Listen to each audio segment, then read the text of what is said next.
'cause I want it all, anyway at all. Thought I missed it by waiting for the game respawn, for the lost and found, for the home alone, and for you to come home, you to come home. I let you in, it ain't a sin, with all these simulations. Should be fake smile, will take a while to get rid of. I'm sorry, all we can see the good that we had, Jenny.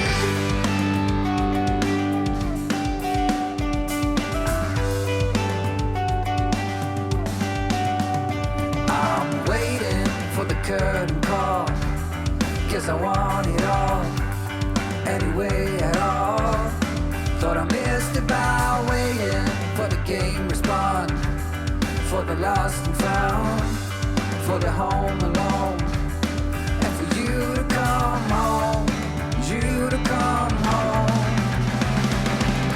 I let you in, it ain't a sin, with all these simulations. Should be fake smile, will take a while to get rid of. I'm sorry, all we can see the good that we had, Jenny. I won't let my feelings play a game.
To the Nacon studio, I'm Miss Bertreen here with the glorious Jimmy Fantastic to bring you the semi-finals of Blood Bowl 3's 2024 World Championship.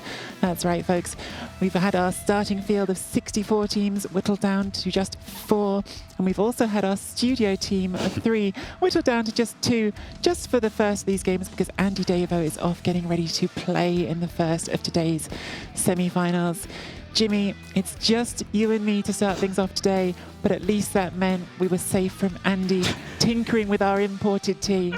I wanted to ask you, after all this competition, how excited are you for these 2 semi-finals coming up today? Very excited, yeah, like especially this one as well. Unbelievable. Diomed and Andy, 2 of my pre-tournament favourites. Absolutely going to be incredible to see who comes, through that one. It's one of the ones you highlighted right at the beginning, Jim. You've been pretty accurate in your predictions. Maybe there was 1 or 2 that haven't made it through, but you've been pretty right on a lot of these about who's getting through to the semi-finals. We've got our planning for the weekend we can bring up on screen for you right now. So we've had the quarterfinals, we're into the semi-finals, we've got the 3rd place and then the final coming up tomorrow. So the order is all known now, as well as the names of these last 4 contestants. It is the format we'll get on screen as well here in a second, which is exactly what we've been seeing all through the knockout phase. It's the best of 2.5. Jimmy, we've enjoyed this format all through the knockouts, haven't we? Yeah, I thought it was a fantastic format when I first heard about it, and it's definitely lived up to the expectations. Yeah, great format. Yeah, actually, funnily enough, with our quarterfinals yesterday, we didn't have a single series that went to the 3rd match. They were all done in 2, which perhaps was a little bit less dramatic, perhaps also made life a little bit less of a long day for us here in the studio. But we're hoping we get some 3-game series as well, because they're so much more fun when it gets to that last game and all the pressure is on. Let's get the cash prizes up on screen for you as well, because we know that's what some of you most want to know about. €2,500 for first place, €1,800 for second place. Everyone who's made it this far, Jimmy, already guaranteed a cool €800. Yeah, it's very nice, isn't it? It's a great reward for a great bit of work, actually. It's not easy. These are really high stress situations. Unbelievable, actually. My games versus Andy were horrendous. Yeah. So I can imagine how bad they feel. And I think this is probably a question for Andy when he gets back. Does the pressure feel more because you're getting closer to the top prize, or was the pressure the hardest, just that one to get over the bump and get into the money, to burst the bubble, as it were? Let's show you the bracket, because that's what we need everyone to see now, everyone who's left in the competition, as we whittle down from the 16 at the start of the weekend, down to just 8 at the start of the weekend. I can't count. It's just a 4 now. Wenteros against Andri in the 2nd semi-final, even though it's on the top of your screen, and Diomed against Andy Davo coming up first. I think when you were looking at the draw at the start, Jimmy, you said all along you thought the bottom half of the draw was the tougher one, and it was a tough one to predict. I think you said any 2 out of yourself, Andy Davo, Diomed and Kfod, you saw as perhaps being the semi-finalists in that bracket. Yeah. Wenteros and Andrew, I don't know if those are names you would have put forward as a semi-finalist on the top half of the bracket. No. Actually, funnily enough, Andri beat my pick, which was Bright. And then Wenteros beat my pick, which was Strider. So they are both the people who beat the people that I thought were going to be the people. I feel like the people who watch this all through the weekend are going to hear me repeat this a lot. When we talk about this, the favourites, there's a lot that goes into it. Of course, Blood Bowl is always a dice game in the end, and there's always a certain amount of luck that goes into it. But part of the picks on those favourites is name recognition, and I feel pretty certain that if we have this tournament, when we have this tournament again next year, if Wenteros goes on a run again, everyone's going to be going, well, we know about Wenteros from last time. So some of that is absolutely about familiarity. Of course, Strider won the season finals in January, so Wenteros knocking him out, certainly knocking out one of the big favourites already this weekend. Yeah, and it's a weird matchup, Dark Elves versus Wood Elves, because I kind of favour Dark Elves overall, but Wood Elves having the 1 turn just I think that gives them a slight edge when you've got 2 top players. So it was not really a surprise that Wenteros won, but interesting. Very quick answer, because we'll get into this game much more later, but since you bring it up, Dark Elves against Nobility, how do you see that race is favoured?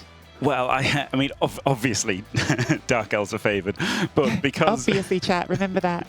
Because Imperial Nobility are a bash team, they've got like an angle, right? They've got an angle that it's a bash team versus an agility team. They can win by being a bash team versus an agility team. I think when all things are equal, I think the bash teams do have a bit of an advantage over the agility teams, which is why we've seen now when, everybody's high level, the bash teams have come through a bit more. Whereas in the group stages, where there was a bit more disparity in terms of player skill, the elves tended to do better there, I think.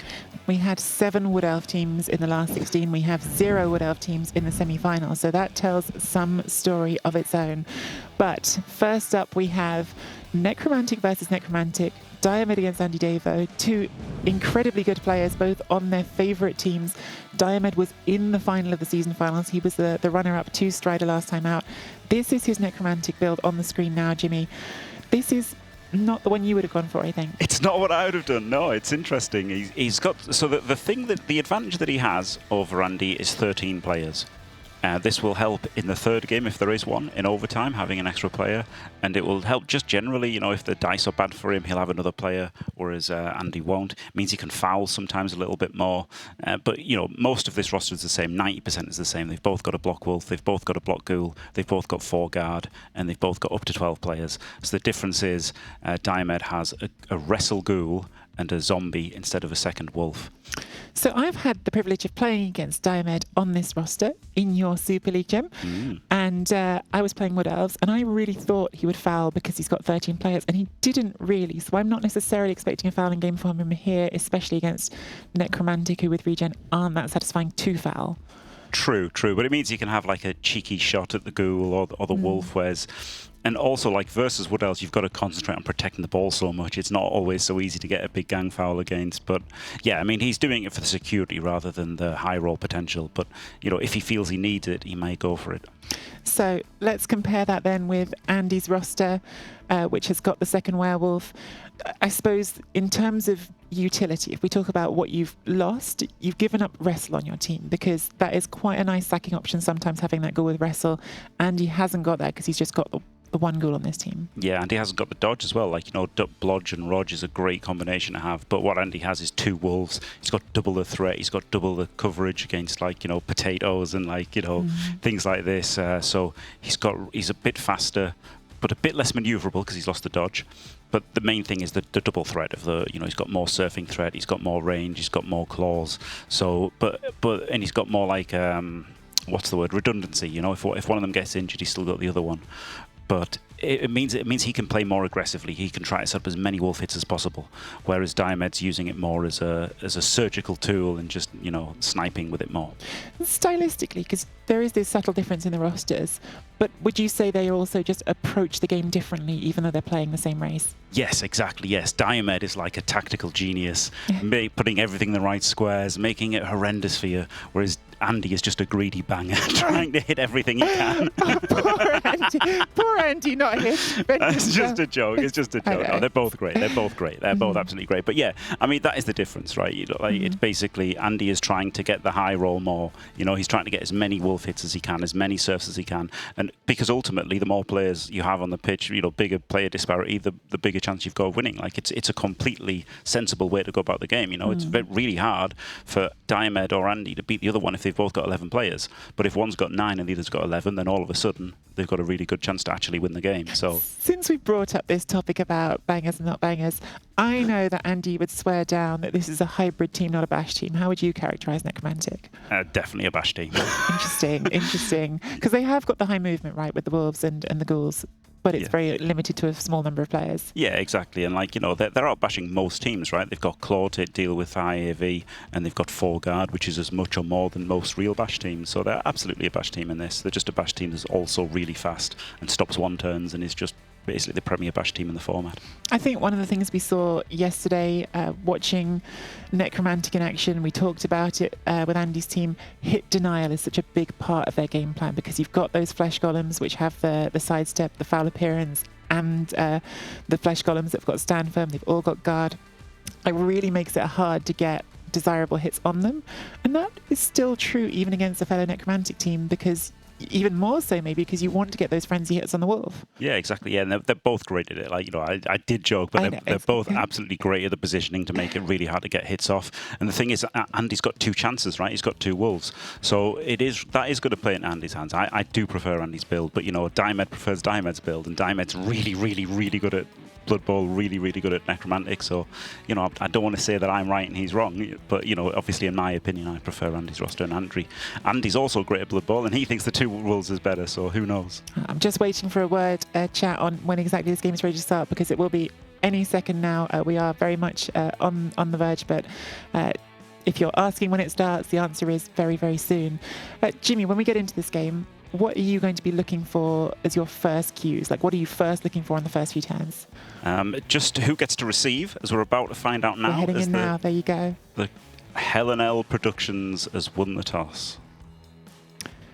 Wait, and then he's chosen to kick. Oh, it's because it's raining. Oh, wow. There you go. One of the first big questions, and we talked about it yesterday. You talk about it a lot, and it's talked about a lot because it's an important question, whether you should, if you win the coin toss, kick or receive. And I think this would have been a no question receive from Andy if it wasn't raining. Yes, yeah, and I still think it should have been a no question receive. But yeah, I guess he thinks the rain is a big enough factor to choose to kick. But I mean, also the thing is as well with the receiving is Diamed's only got one claw, so Diamed doesn't get to do a massive amount of smashing on the LOS, whereas Andy does. So it's I think Diamed loses more by Andy receiving first and banging players out. Now, I did say yesterday I was mean on some people who had chosen the default colours, but I think for this game we might be best off going to the extremely helpful red versus blue mode that Blood Bowl 3 offers, just to make it more distinct, because of course both players have essentially the same positionals. As we talked about, one team has one extra ghoul, one team has one extra werewolf, but otherwise they are the same. So we're going to use the red versus blue visibility to make that a little bit clearer for everyone. Yeah. Known on Andy's stream as Hendy mode. I don't even really know why it's known as Hendy mode on Andy's stream, but for regular Andy viewers, of which I'm sure we have a few, it is the Hendy mode always. So with the rain, both of them have 3 rerolls. How does that affect your setup on offense, Jim? Like, how do you actually change your setup at all based on that? Yes, yeah. So you'd be a bit greedier for hits. Again, that's another reason probably Andy didn't want to receive, right? Because he'd have to temper his greediness. It's right though, right? Like it's not a criticism. It's not the removals is the best way to beat Diamed. If you try to beat Diamed and you've both got 11 players, even if you're Andy Davo, your chances aren't good. If you've got 11 and he's got 9, your chances are good. I mean, if you're as good as Andy, still most people would still lose to him. So yeah, Diamed's offense is tempered by the fact that he has to be worried about Andy coming through with the pressure with the 2 wolves. So he does have to maybe go a little less hard on the LOS than he'd like to. Just to confirm for everyone, red is Diamed, blue is Andy Davo, and as we've just been talking about, it's Diamed on offense first. And after all of that talk about the pickup being the scary part in the rain, was that a touchback there, Jimmy? It was, yep. So 0 jeopardy on that pickup, and Andy might be kicking himself now, thinking, well, if that was me on offense now, I'd be much happier. Yeah, I'm sure he will be. Yep. Is there in fact even a little bit more jeopardy for Andy going on defense first than there would be for Diamed, because his roster is that 1 player shorter? I don't think so. No, I think it's more jeopardy for Diamed because of the double wolves. I think that's the thing. I think Andy here is smashing the LOS, probably removing 1 or 2 on his first turn, whereas Diamed, look, he's probably not even going to blitz with a wolf, right? This is the thing. Diamed doesn't have the high roll that Andy does. And when you're playing Andy Davo, you really want a high roll, So the fact that he hasn't got one, he's coming in with a blitz here, really needs a push. Okay, he gets it. Yeah, both down there would have meant a forced dodge, wouldn't it? Yeah. Because pretty certain that if there's only 1 wolf on the pitch, as there is for Diamed, if Andy gets any chance at all to have a go at that, he's going to be prioritising that a lot. 100%, yeah. Like that is the big weakness of Diamed's build. He's really got to look after this wolf. Bright had the same roster as Andre, and I don't know if when Bright lost, it's because his wolf, his 1 wolf was the weakness or not. I can't remember. It's so long ago, I can't really remember. But I suspect it was, because funnily enough, he lost to Andrew, didn't he, who had the Imperial Nobility. So, lots of stand firm and fend. Maybe the only 1 wolf is a little bit weak then. This looks like a fairly standard, and aside from that wolf blitz, not too risky first turn. Interesting that they didn't bring the ball up at all there, Diamed. Yeah. What do you think the thinking is on that, Jim? Maybe he wants Andy to sucker into, going for the ball so he can try and, spread out Andy's team so he can pick one off with the wolf. And, because he's easily going to get into a cage whenever he wants. So, but interesting. Not even an AV break there. That's great for Andy.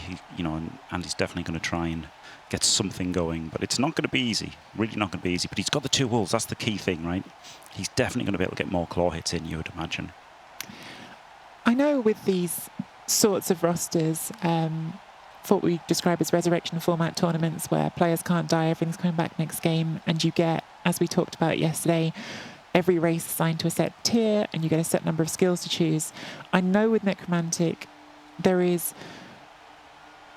really just 2 schools of thought about skilling up a lot of these players. In fact, there's just one school of thought with a lot of them, but one of the areas where perhaps the 2 schools of thought is the flesh golems. Sometimes people would take block instead of guard.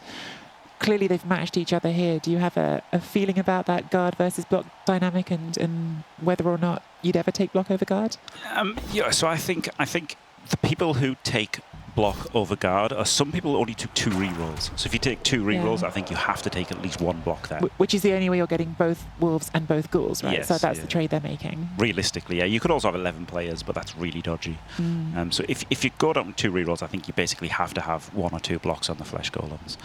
But I think with 3 rerolls you can afford the guard. So essentially it will come down to which matchups you find more difficult and which one, in your personal opinion, helps you more. I think there's a lot of personal preference in there, but obviously I go with the guard. Diomed goes with a guard. Bright goes with a guard.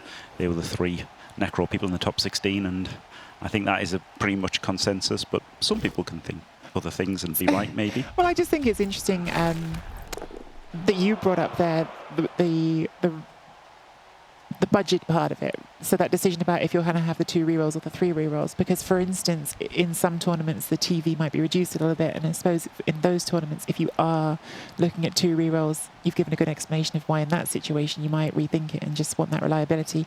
Yeah. Because as we saw yesterday with Spartacus's Saurus, sometimes you just really want block skill. Yeah. And Necro they are quite light on the reliability, aren't they?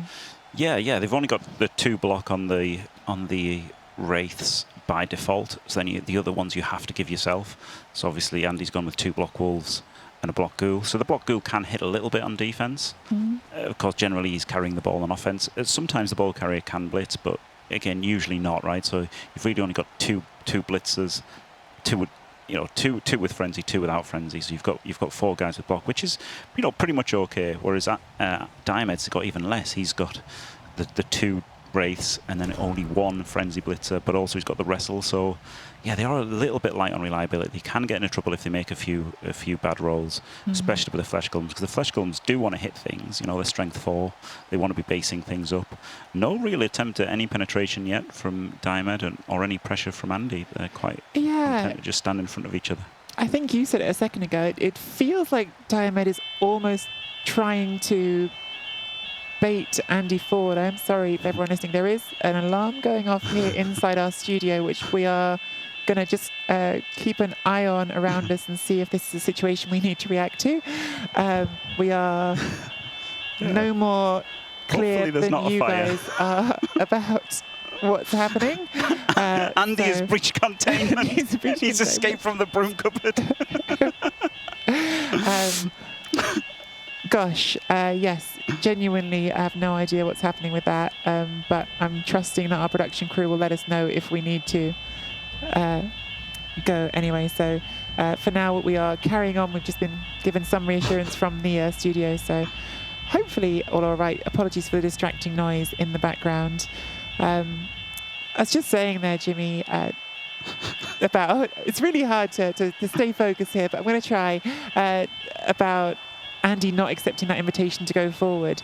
But it is a bit of a conundrum here for Andy, because Diomed's sort of just locked down 4 of his players in between tackle zones with those zombies, hasn't he? Yeah. So I think that's the thing. I think Diomed, he's got to get forward at some point, but he's in no rush. He's got Andy somewhat controlled, so just keep him somewhat controlled and then push when he has to. But now Andy's given him quite a lot of space if he wants it down the left here. It'll be interesting to see if he tries to take that or if he tries to fight what's in front of him. It's so hard to stay focused with this alarm going.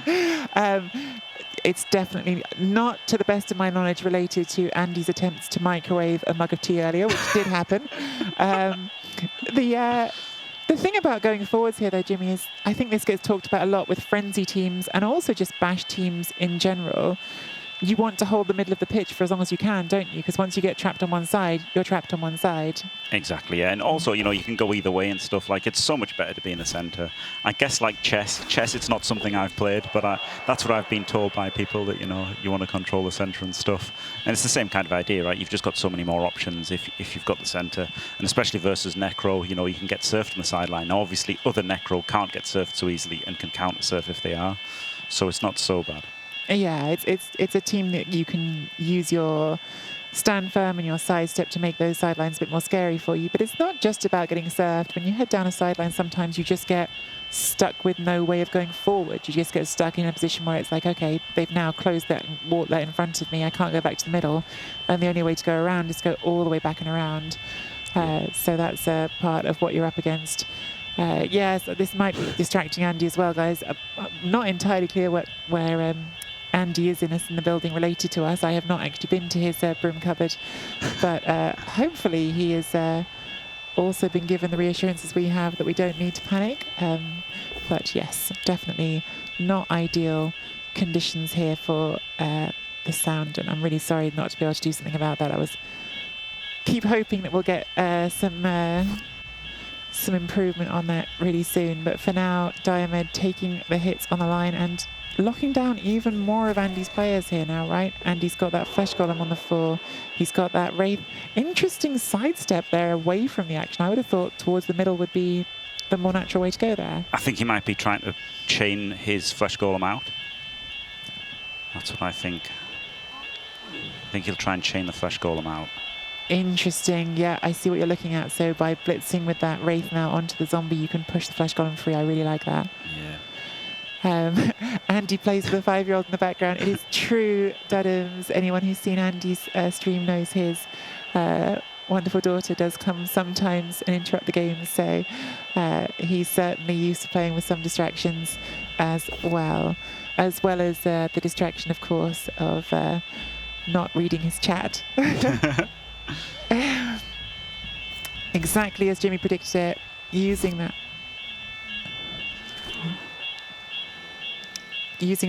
wraith to chain push the flesh golem out. We've just had a little update from the studio control that security are on their way to turn the alarm off. So hopefully that's going to be resolved very, very soon. I am sorry again to everyone watching for the noise and the disruption to your watching experience as well. We are working to get that resolved as quickly as we can. But we're staying with this game in the meantime because the game is continuing. And this is perhaps a sharp contrast with Andy versus Olivier yesterday. Andy versus Olivier yesterday felt, there we go. Hallelujah. There we go, the siren's on. Andy versus Olivier yesterday was very much high octane, right? It felt like because of Olivier's approach, the game is just played at 100 miles an hour. I think with these Necro games, however many we get in this series, whether it's 2 games or 3 games, they're all going to probably start off in a slightly cagey way unless something really unexpected happens. Yeah. Again, not to belabor the point, but there's more chance of Andy steamrolling Diomed than the other way around. Definitely. He's got twice the claw. But yeah, certainly if that doesn't happen, you know, and of course, Diomed can still get lucky, right? He can get claw hits in and he can do things. So but it's more likely that Andy gets the luckier games. But if there's not a lucky game, then yeah, it's going to be an absolute slog, like for both players. Like it's, you know, neither of them give you anything, and it's going to be really hard, really hard game for both of them. Shamba in chat was hoping Tree or Jimmy would drop some hot lyrics to go with that backing track. Shamba, you are very welcome to drop us some hot lyrics. We actually had, following on from our cast yesterday, we had the comedian Skink. We got some illustrations from chat, which I'm going to share later on. So if chat want to contribute to some lyrics, I'm not sure we'll perform them, but we could certainly give you our Blood Bowl alarm lyrics later on stream. Turn 4 now, Jimmy. How long does Diomed feel comfortable waiting before he feels like he needs to push forward? I think he's going to probably wait one more. I think he's pretty confident. He's got the, like, you know, you saw there, the Wrestle Blitz the Wraith. like he's got that Andy doesn't, right? He can 75% knock down a Wraith out of the way. So I think he's going to keep chilling. He doesn't want Andy to high roll him. You know, that's a real problem. Andy high rolling him. And, you're very zoned in on this high roll. You are. I am. It's the main way either one can win. You know, if basically if it doesn't happen, it's a 1-1 draw, right? You'd favour them both to get their drive done, and the way you win is by getting lucky mostly.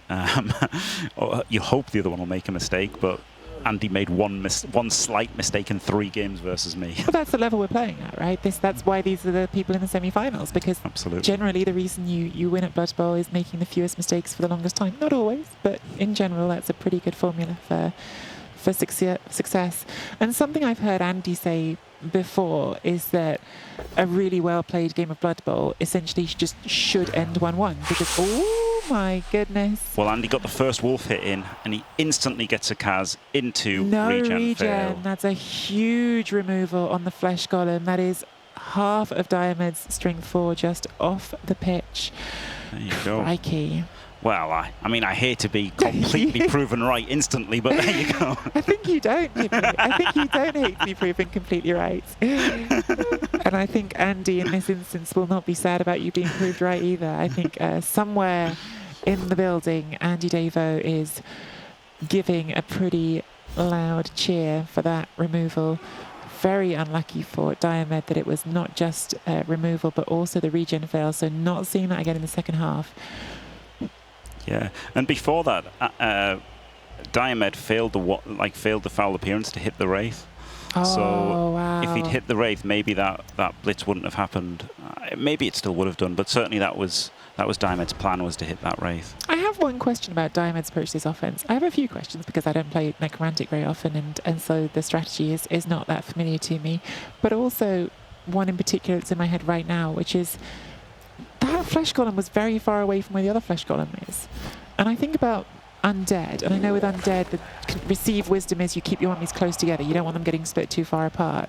What do you think the thinking was with letting the flesh golems get that split? I think he wanted to spread Andy so that he could, Diomed could go either way on offense, because he at this point he's consigned to like a kind of a late break, a late push forward and a late break, so he wants to be able to break to either side. Now with that loss, it looks like he's going to have to break to the left side, and now so now Andy's going to be able to react,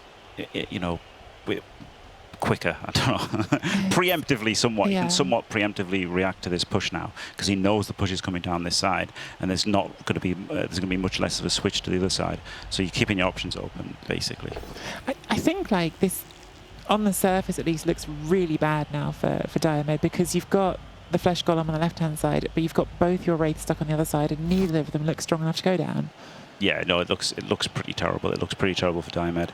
But what he does have is if he scores this drive, he can still probably scrape a draw. Mm-hmm. So because Andy probably wouldn't push for a win even with that flesh golem gone, unless he gets more removals. Exactly. Yeah. So if he can just get this drive done, but I mean now, basically the whole game is on this drive. If he doesn't get this drive done, Diomed is in a lot of trouble. So he's not in a load of trouble yet, but he's in moderate trouble, and you'd definitely rather be Andy in this situation.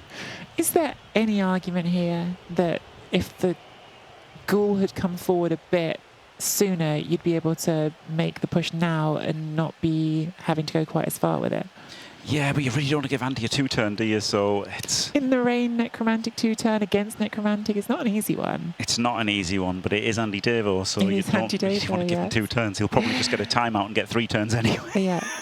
Well, it's coming forward now anyway, and it's rushing as well. Yeah.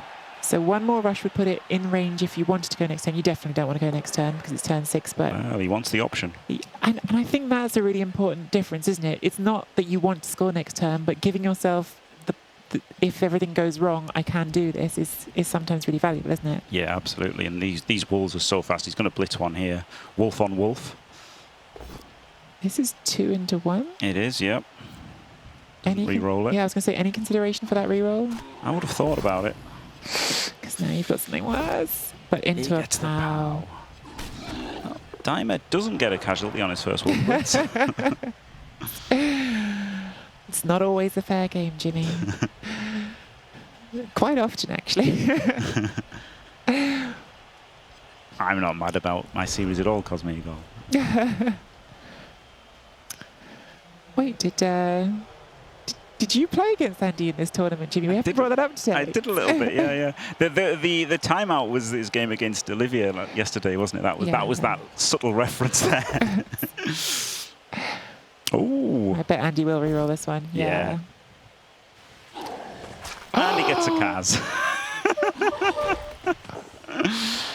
And it doesn't regen. So yeah, there you go. Wow, that is the only wolf on Diomed's team. He, as we've talked about at length, only one wolf in this build, and I guess that is the risk that you take with any one wolf, is if that goes, you're done. And we might be in the world where Diomed needs to score next turn. Yes, and then just lose 2-1 anyway, because Andy's got a 3-turn back. But yeah, I think he probably has to score now, yeah. So I'm going to give you the absolutely so thin, I was going to say thinnest of silver linings, so thin you will not be able to see it without a microscope silver lining. At least Diomed has 13 players, so he'll still be able to field 11. Yes, yeah. It's not quite the same, 2 zombies for a flesh golem and a werewolf, but it's something. No, it's the absolute worst possible players, 2 worst possible players to lose. The absolute worst 2 he could have lost. Yeah, pretty horrendous. Pretty horrendous. This is probably already a dicing, yes, I would say so, yeah. Yeah, Andy has certainly, so far since we got to Montpellier, I would say, has been on the right side of important dice, hasn't he? And that's never a bad thing to be in Blood Bowl. No. So, what are we thinking about this next turn? Is it just a guaranteed score? Double skull for Andy on Raging. I don't think you reroll this one, do you? No, he's keeping it for the... Because you're going to have to do an offense, Yeah, he's keeping it for the 3-turn, yeah. Is there any world we can get a stall out now by going back to the right-hand side? No. No. There's nothing on. I mean, he can try, but it's not going to work, is what I think. Humour me. Blitz with the ghoul onto the werewolf. Freeze up the wraith. You then dodge the second wraith, and you need to probably rush your ghoul all the way to the far side. It's only going to buy you 1 turn at best. Yeah, maybe, right? He's still got 2 rerolls. 1, 2, 3, 4, 5, 6, 7. The problem is he only gets here with the ball. Yeah, right? you need to double rush that. So he's got a double rush. So first of all, you're double rushing just to stall. So straight away, that's a reroll gone.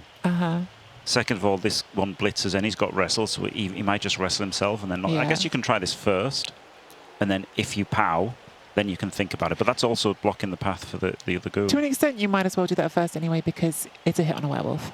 Yes, yeah. You probably do his blitz first, but yeah, so he does that. Yeah, he doesn't block his path, he can hit this way, and he gets the pow. Okay. So now we can consider it.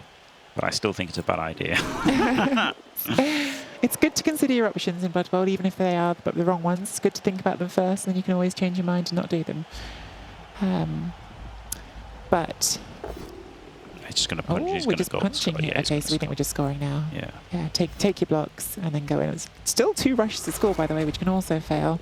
But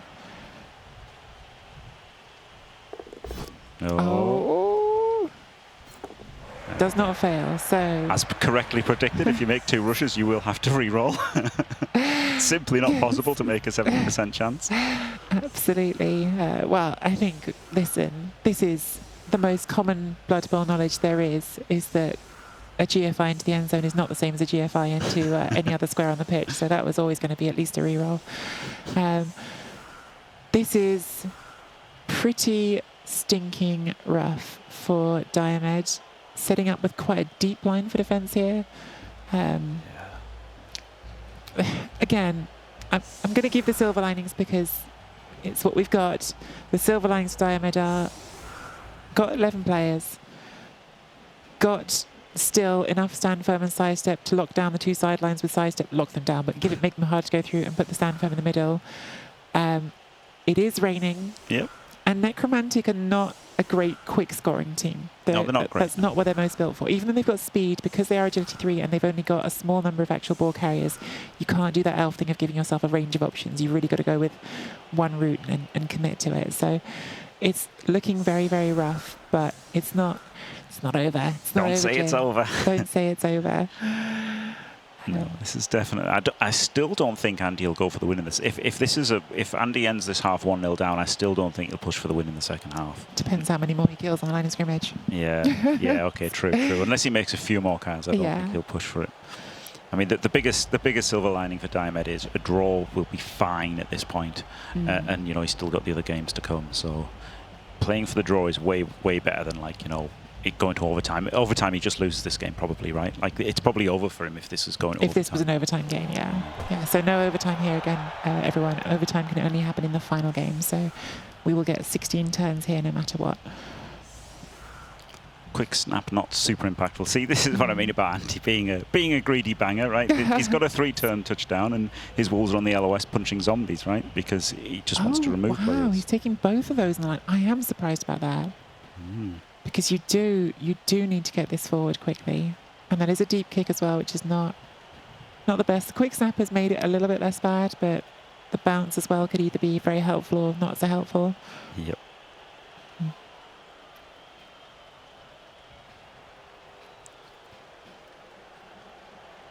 2 more to move. I think, yeah, you move your flash columns, don't you? Okay, you're picking a side and going that way. So maybe we are going to free up the wolf on the left with our block on the line rather than using that one to hit on the line. Maybe, yes. I feel like he'll be blitzing a Wraith with Fleshy, though. Just quietly, Andy did get the best possible scatter there. just quietly. Of course he did. 1 out of 8 best scatter. Okay, no, of course Andy's taking both wolf hits. Yeah.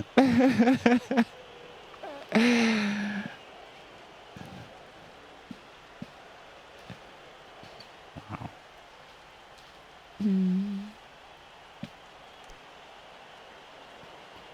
Yeah, I just think with 3 turns, I'm very surprised.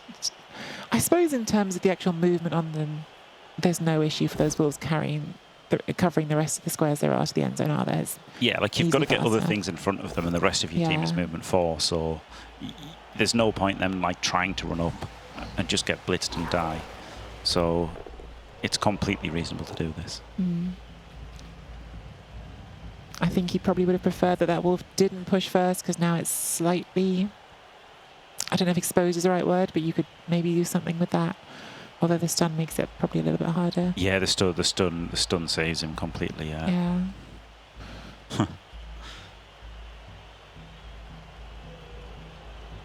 Just score on the Wraiths, yeah. Maybe that's Andy's plan. block with the Wolves, score with the Wraiths. That seems pretty good. It's an interesting conversation. Really fun thing about hanging out with Jimmy and Andy is you hear these fun conversations about some of the really noodly little details of top-level Blood Bowl that come up when they're talking about games. And talking about yesterday's games, for those of you who saw Andy's game against Olivier, Andy was observing that using the Wraiths as cage corners against Wood Elves was something that he regretted, because actually the not having hands meant that it's not just a risk, it's a guarantee that if you get a strip ball sack and it scatters onto your Wraith, it's going to scatter a second time, which is what the Wood Elves want and what your Necro team doesn't want. So that's not so relevant to this matchup. This is probably not so much of a into the cage sacking kind of matchup, but really interesting observation from someone. And even in this top level, seeing someone who plays the game and then afterwards has that realization that actually there was something there that I could have done differently that gives you even better position. So yeah, really that the no hands on the race, sometimes there's these little details and unconsidered consequences of how you position them. So this is pretty strong from Andy here, isn't it? He's got 4 in contact over there. He's got his Wolves ready to cut to the other side as well. In fact, probably one has to cut to the other side. So tricky for Diomed still. Very tricky. I wonder if yeah, I sort of can't see Andy coming to the left, but he's left himself that possibility, hasn't he? Yeah, I mean, but both Wolves are kind of on the left, right? So, and the ball's on the left, just. Diomed can't get a knockdown. It's going to stick that flesh column just in front of that Wraith, try to make it hard to keep moving forward. As you say, it's really hard to keep a perfect spread across the pitch here, and wherever you make that gap, because it was 3 turns and not 2, the zombies in flesh columns have got enough movement to stay in front of the play. Yeah. Like I think Diomed's doing the right thing here. He's got to give up this right side because the Wolves it's much further for the Wolves to go. And they've got to go around those two zombies in the middle as well, even though they're just stood up. Yeah. Does Diomed dodge the Wraith here, or do you make them block it? I think you make it block it, right, because you've got sidestep, so... So even though you're 55% to go down, compared to like 11 if you dodge, you want to save your reroll for the next turn anyway.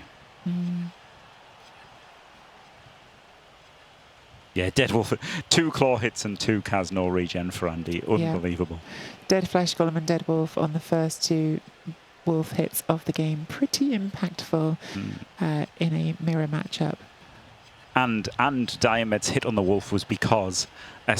Andy's hit on Diomed's wolf was because Diomed failed to hurt Andy's wolf. So Diomed got the first critical hit in wolf on wolf and then lost because of it. Basically, which is, reminds us of, Blood Bowl 2 when we had Claw Mighty Blow piling on. Your opponent would always let you blitz their Claw Pommer, do nothing to it, and then they stand up and kill yours. And that's exactly what happened here.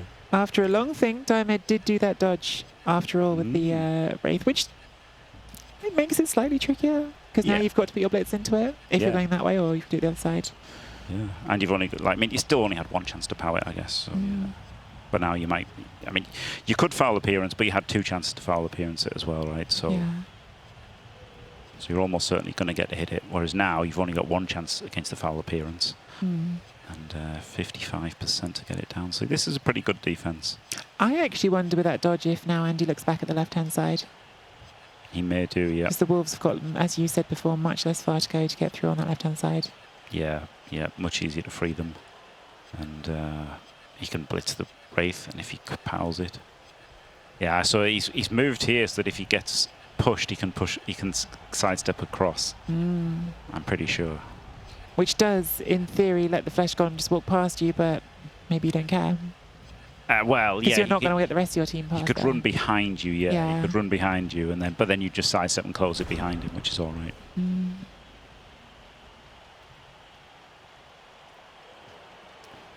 Big turn for Andy. This is one of those turns where, and by the way, just quietly, Diomed's used a good chunk of his time bank there, but I was thinking this is one of those turns where you don't mind spending some of that time bank. It's what it's there for. Make sure you make the best turn that you can make. Yeah. To clarify, when I said Diomed lost, he lost like the wolf exchange. I didn't mean that he'd lost the game on that. He definitely hasn't lost the game. He might, if he ends this half 1-0 up, he's got a real good chance to draw because it's debatable whether Andy will even push for the win or not. So Andy's really just desperate to score this drive. Desperate to score this drive in these 2 turns.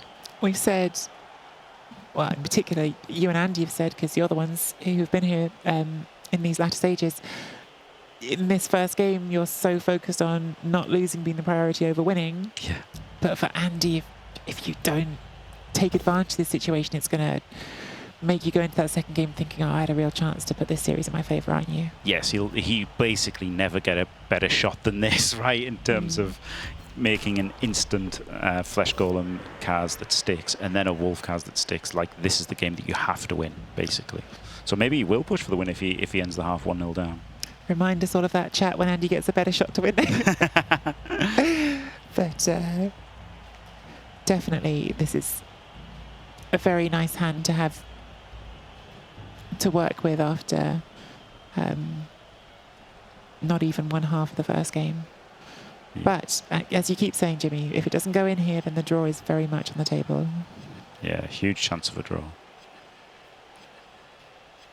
If it goes, it's this half. This is the half, basically, because I'm not even sure Andy will push for the win.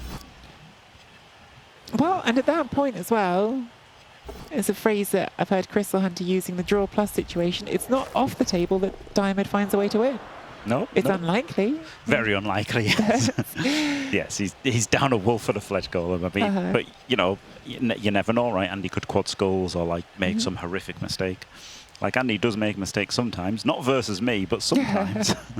Everyone makes mistakes sometimes. I'm yet to see any Blood Bowl player who doesn't make mistakes, despite how good some are. Everyone makes mistakes sometimes. So we did end up using that first wolf to take that block because we only got the push with the zombie, which means we're only going to have one wolf going through here, if any, with that rush. That was a scary rush. Yep. So Andy has ended up going for the side which Diomed offered by moving that Wraith inside. Yeah. So was that a mistake by Diomed, or is Andy being drawn into a trap here, I guess? Well, this is one of the ones where it's not what I would have done, but I see why he did it, right? He's got the size. It's a better sidestep square. But Andy's, bracketed him so he can't go anywhere good. So he's going to not going to force Is this going to be a frenzy rush on the second hit? I did not count those squares. It could be. It is, and that's the last reroll. No, it's foul appearance. Foul appearance fail. Oh, well, you don't reroll that then. Okay. So it's on the cage or on the screen you're going to have. But yes, at least that wasn't a critical one. Yeah. So realistically, one scoring threat for Andy. This zombie is one. Oh, so he's got to dodge with the ball. Got to dodge because the sidestep, and doesn't make it. Wow. And that would have scatter caught if it wasn't raining. Yeah, so Andy had to get into scoring range directly with the ball as well. He had no choice there. Well, that is a big break there for Diomed, but still very much not done. That is not a ball that Diomed can easily recover with that flesh column stood next to it. So I expect this is more about making it very hard to Andy to recover it than recovering it yourself. Yeah, the big one here is this hit on the Wraith. If you can power this Wraith, then he gets the flesh golem in here, which is amazing. Gets to smash this wolf, and then he's happy. But if he doesn't get this pow, he's in a bit of a pickle.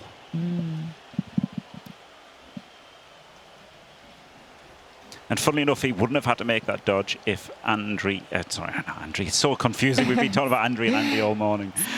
If Diomed hadn't put his Wraith there to then sidestep to here, Andy wouldn't have had to make this dodge.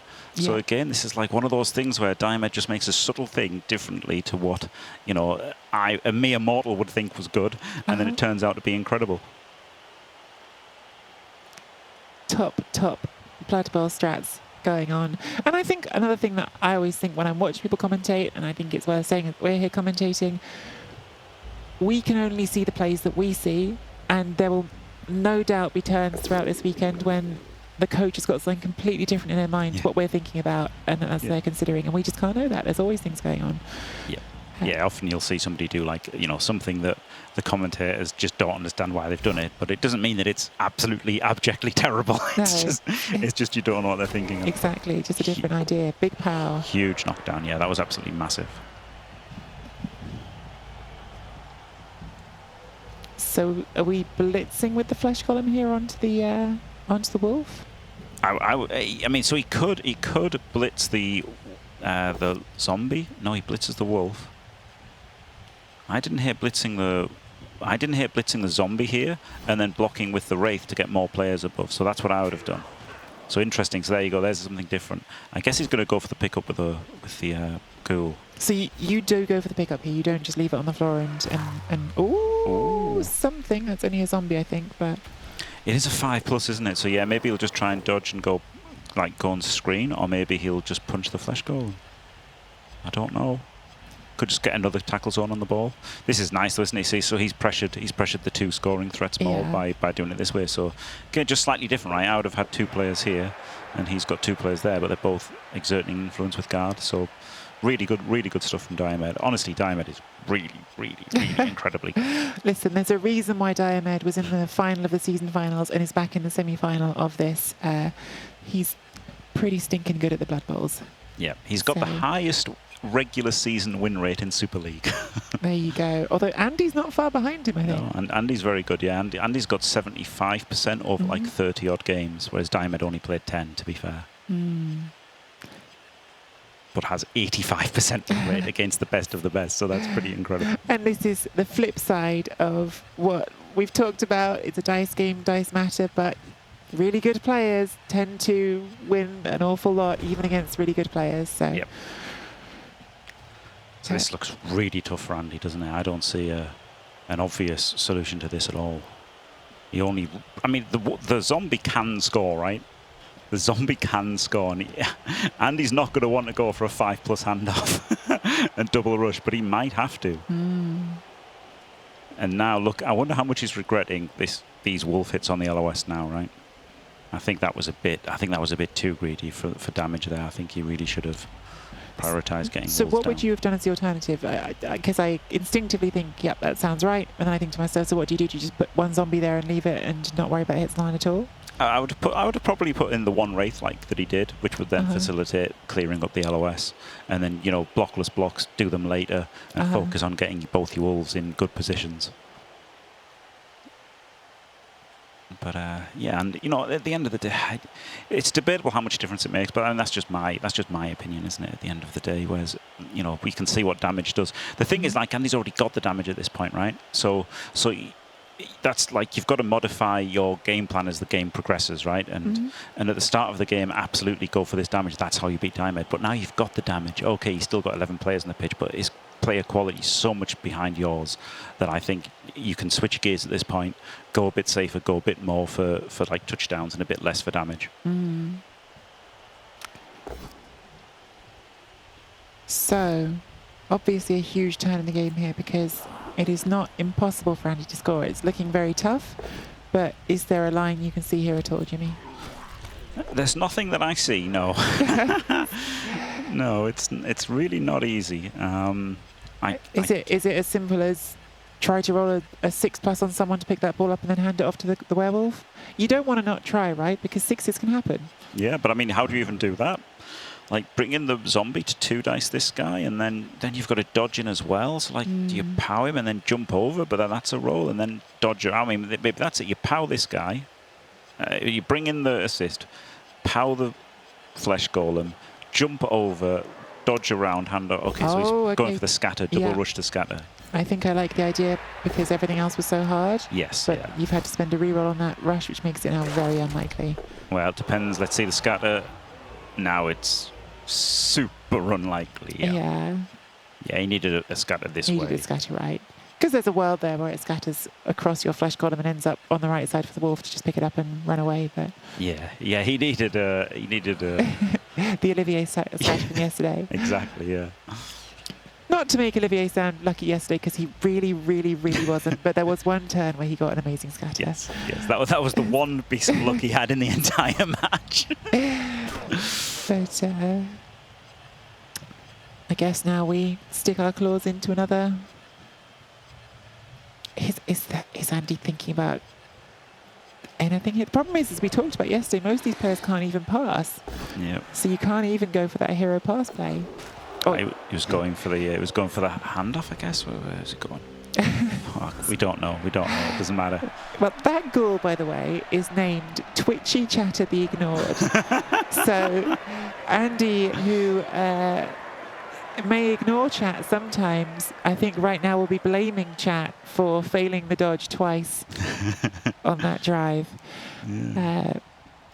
He certainly has had the dice with the removals in the game, but to be fair to Andy, that 1 in 9 was unlucky and took away the chance to potentially score on that drive. It was unlucky. He could have re-rolled the foul appearance on the hit of the ghoul, the hit on the Wraith, and also it was just great position by Diomed, wasn't it? Yeah. That subtle 1 square difference, it's just made the difference. So, it was unlucky by Andy, but credit to Diomed for making him make the roll, which a lot of people would not have moved it into that square and then would not have sidestepped into that and then would not have done that. So, yeah, great stuff from Diomed. A tiny bit unlucky from Andy, but yeah, he cannot complain about the dice at all for the rest of the game. And same story we talked about yesterday. Again, exactly the same thing we talked about with Olivier. Great players, acknowledging that they're in a bad position, but not tilting, still doing their best to make the best plays that they can, and in this case, getting rewarded. Yeah, absolutely. Really nice play from Diomed. And now the question of whether or not Andy goes against what we think and tries to play for a win here. Oh my God, a vicious ref, it's a Wraith. I mean, now he has to go for the win, I think. I think now he has to. God. That's ridiculous. I mean, that is ridiculous. This is the game handing Andy the win on a plate now. I mean, he has to go for it. He has to go for it. Oops, double skulls. Don't speak too soon. Yeah. On that one. Wow. That is It's one of the meanest kickoff events, isn't it, Jimmy? It's unbelievable, and it's the critically positioned one as well. Like it's outrageous. It's completely outrageous. Interesting that Andy still didn't blitz with his wolf, right? He could have blitzed with his wolf and got the wolf out ahead and really pushed for a quick score. I think he'll still be like trying to score relatively quickly. I think he has to. Like he has to, surely. I mean, you're not going to get better dice than this ever. So, assuming you are going for that, what's your dream turn to score on?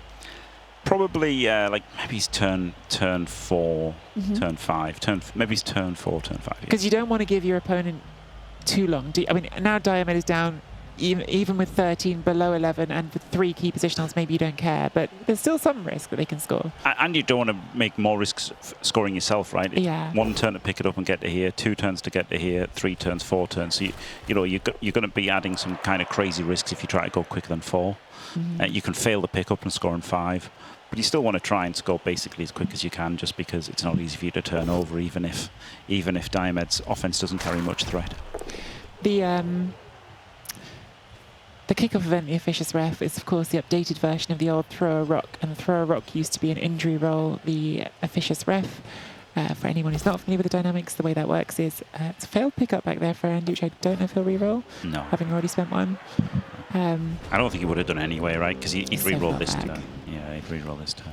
But it's effectively the player gets chosen at random, and then it's a 1 in 6 chance to get sent off. Otherwise, it's stunned. So the stun would still have been unlucky, but to get the 1 in 6 send off as well is exceptionally unlucky for Diomed.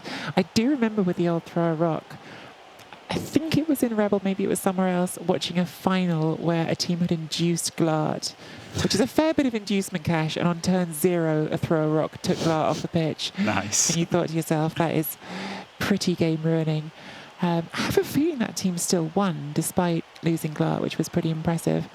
But sometimes Blood Bowl can be very, very, very harsh. Yep. And the difference with being cast is you can't use an apothecary or regen it, right? So like it's more punishing for the game now, but of course it's way better in a league, because there was nothing worse in a league than getting your star player killed by a rock, where there's absolutely 0 pet play from either side involved. Oh wow, I wonder if Diamond's going to try and pressure the ball here. Again, are we in the realms of maybe you have to Yeah, maybe do something? Yeah. Tags? No, it doesn't tag the wall. Because if he puts this this wraith here, ghoul, God, eventually I'll be able to speak. If he puts the ghoul here, he's like putting a bit of pressure on, right? Because if this is a pickup fail, he can just scoop it up and score. So interesting.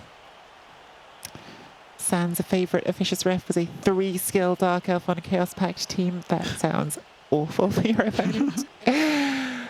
Cheeky Jimmy having nightmares about their tree being sent off at turn 0 at Water Bowl. Oof. Everyone's got the bad beats and the good beats if you play enough Blood Bowl, don't you? Yeah.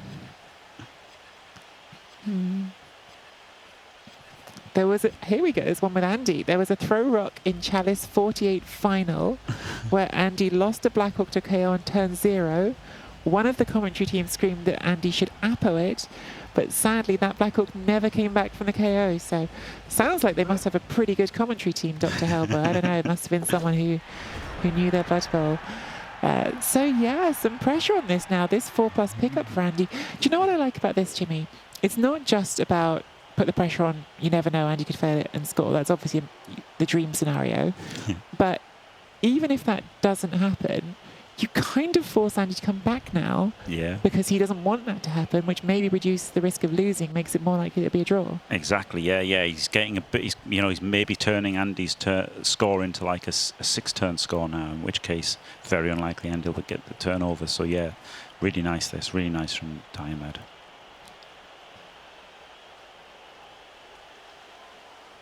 And I mean, a pickup fail is now just maybe a loss for Andy, which would be insane. and I think this is like the thing where we talk about dice and Blood Bowl. Like sometimes even when you have what feel like the most one-sided dice, it only takes something really critical failing to flip it the other way. Yeah, and you know, it's up to each side to make those critical rolls, right? Like that critical dodge fail, that wasn't just a random critical dodge. That was a critical dodge because Diomed set up his Wraith in that position, sidestepped to that position, and then forced the dodge. So yeah, incredible stuff.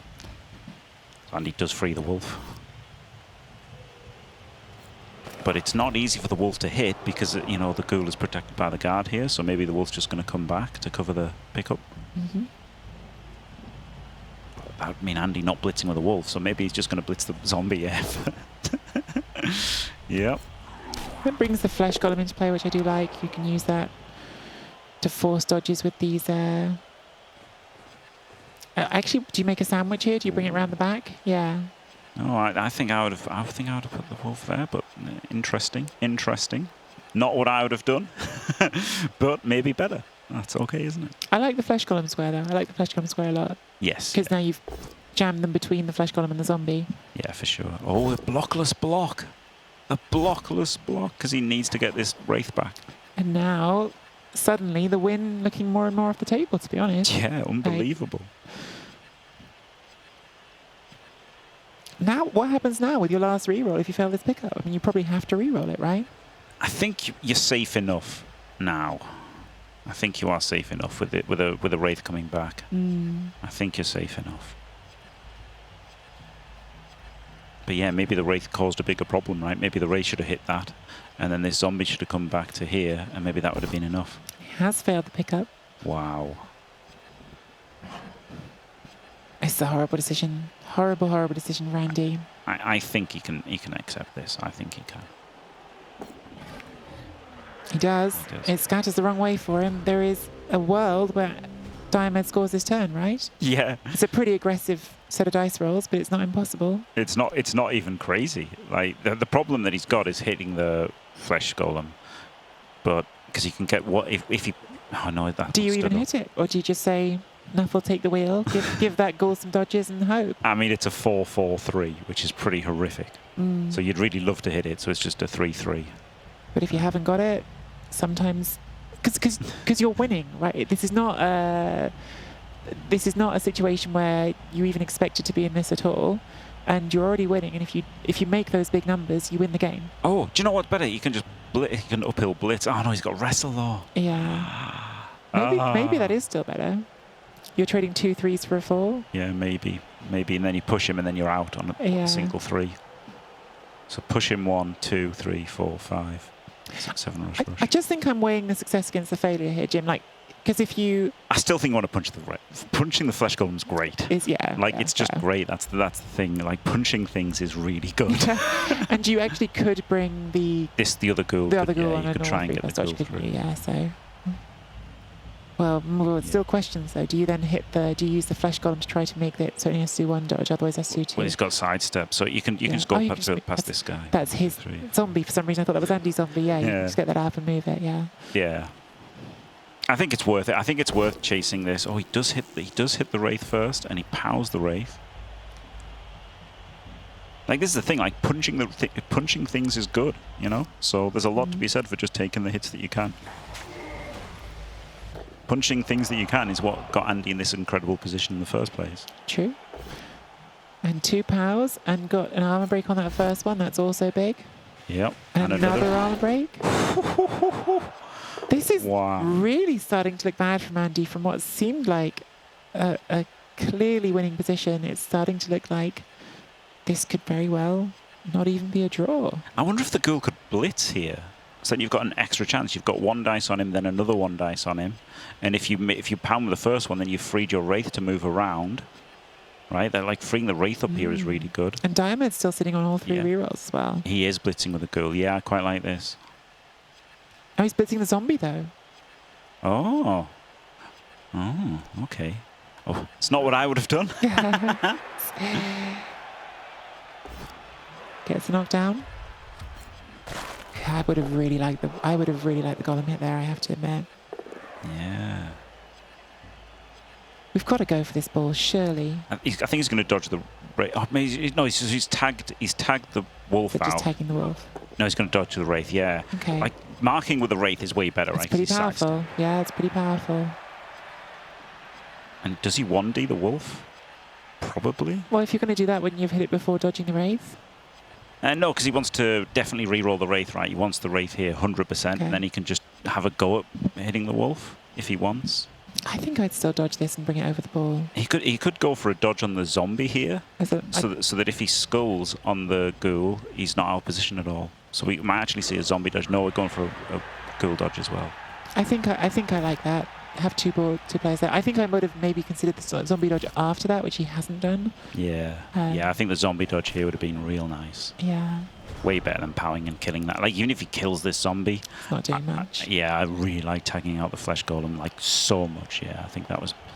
You know, I'm not going to say it was a mistake, but I really, really like dodging the tag. You know, it probably fails. I think, Yeah, exactly. It could easily 50-50 to fail. But this is not good for Andy now. No. This is really rough. No, yeah, this is... I mean, I don't know if I've mentioned it, but Diomed is really, really, really good at Blood Bowl. Yeah. I don't know how to weigh up the two different sets of luck, but Andy has also been unlucky at the start of this drive. He has. He's failed his pickups twice, and that's the reason that's on the floor 3 times. Didn't he reroll the first one? No, he didn't. He hasn't rerolled it. But he didn't reroll that because he'd rolled a 1 in 9 before. Yeah. So he's had some bad luck as well. Like it's The 1 in 9 was a yeah. blockless block that he could have made a full block. Yeah. I think this is... I think Andy failing a 1 in 4 pickup pales into insignificance compared to... I hear you. It is too. Yeah, It's that's not why one. it's 1 in 4. Oh, right. Yeah, right. Yeah, 1 in 4, yeah. Correct. That's why we've got Jimmy in to give that advanced analysis of 4+ with a reroll. Yeah, I think that pales into insignificance compared to a dead Wolf Norwegian and a dead Flesh Golem Norwegian and an Officious Rev Wraith. I mean, that's a crazy set of things to go against Diamond. But luck, it's not just about like the amount of luck you had, it is the moments. And this was a big moment for Andy to be failing those dice. Yeah. But let's make no mistake, here's the question I suppose that I'd want to ask is, do you think Andy could have approached this whole drive differently to avoid being in the position he's in? Yes. And what do you think he would have been doing to avoid that? Just play safer. Right. Just play safer. But he didn't want to, right? He wanted to push for the win. Yeah. So this is the problem, you know, this is the great thing that Diomed's done, right? Like, I completely understand Andy being a bit greedy here. It makes sense, right? You've got the golden opportunity to beat Diomed. Mm-hmm. Like, you have to. Well, you were saying it after the Wraith was sent off. Like, now you definitely go for the win. I think you said exactly that. Like, you want to. Yeah, I think you have to. I think you have to, because you're just not going to get a better chance than this. Yeah. But unfortunately, by like seeing those, you know, and seeing those like dollar signs in his eyes, not in terms of the money, but in terms of the glory, right? Like, honestly, like he thought, oh, I just have to go for, like, you have to go for the win now, right? You just have to. And because he did that, he said a bit more aggressively, but it's in the rain, and, you know, Diomed's scrapping for everything like Olivier did. And, you know, this is the thing. Now all of a sudden there's a bit of a chance.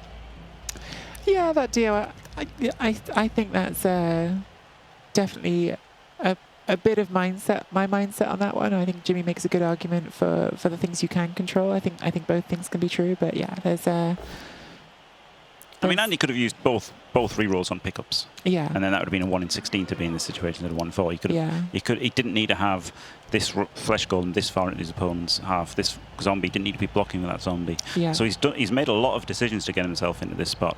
But as I say, I completely understand them. If you're ever going to be greedy, it's when you have 2 players up, 3 players up, 3 key positionals up against Diamond. Like, this is this never happens. Certainly not to me. Happens to Andy sometimes. This never happens to me. I made 2 Kaz in my entire tournament in 8 games.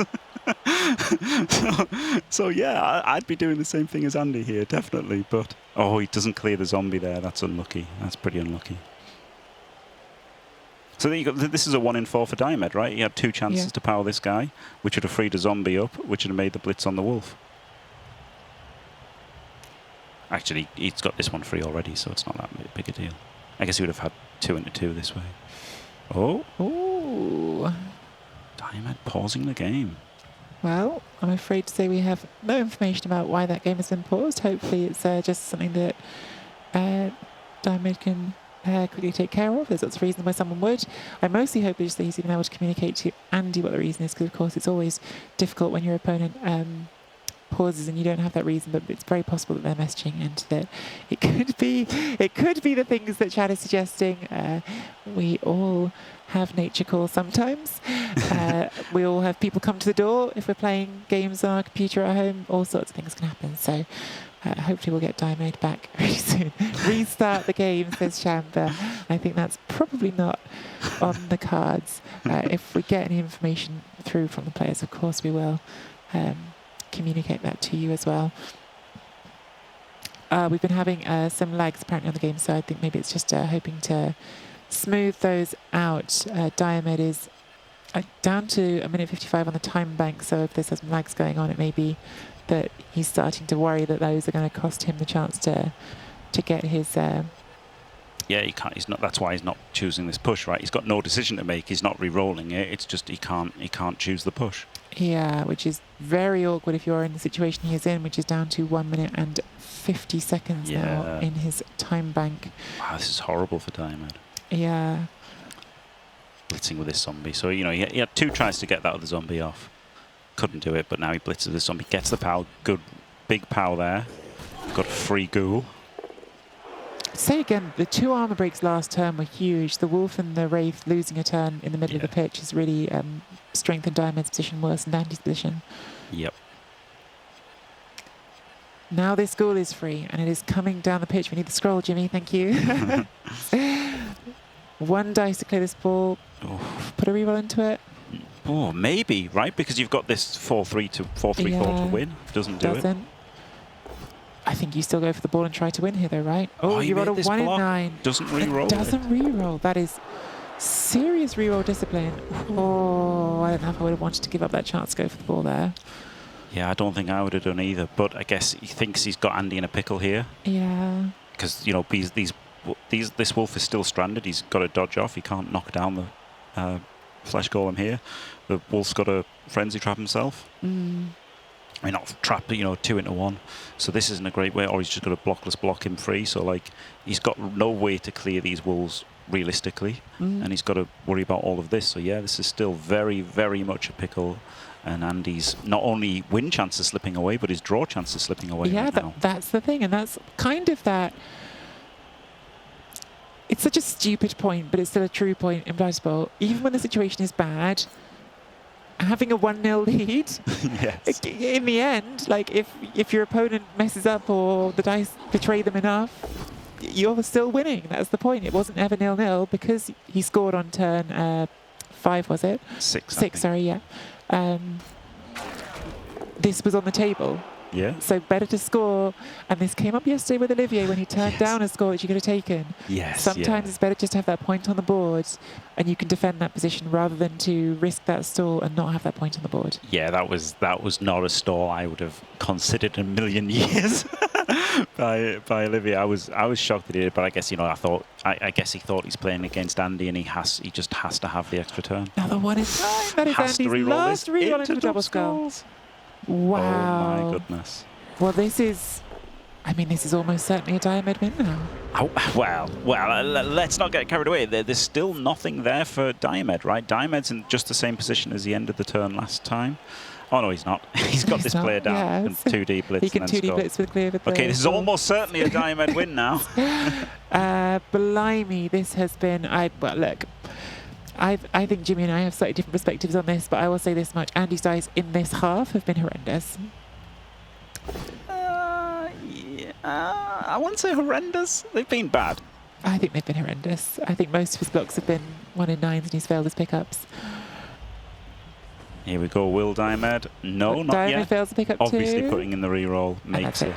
Wow. Huge, absolutely huge turnaround in this game. Wow. Absolutely huge.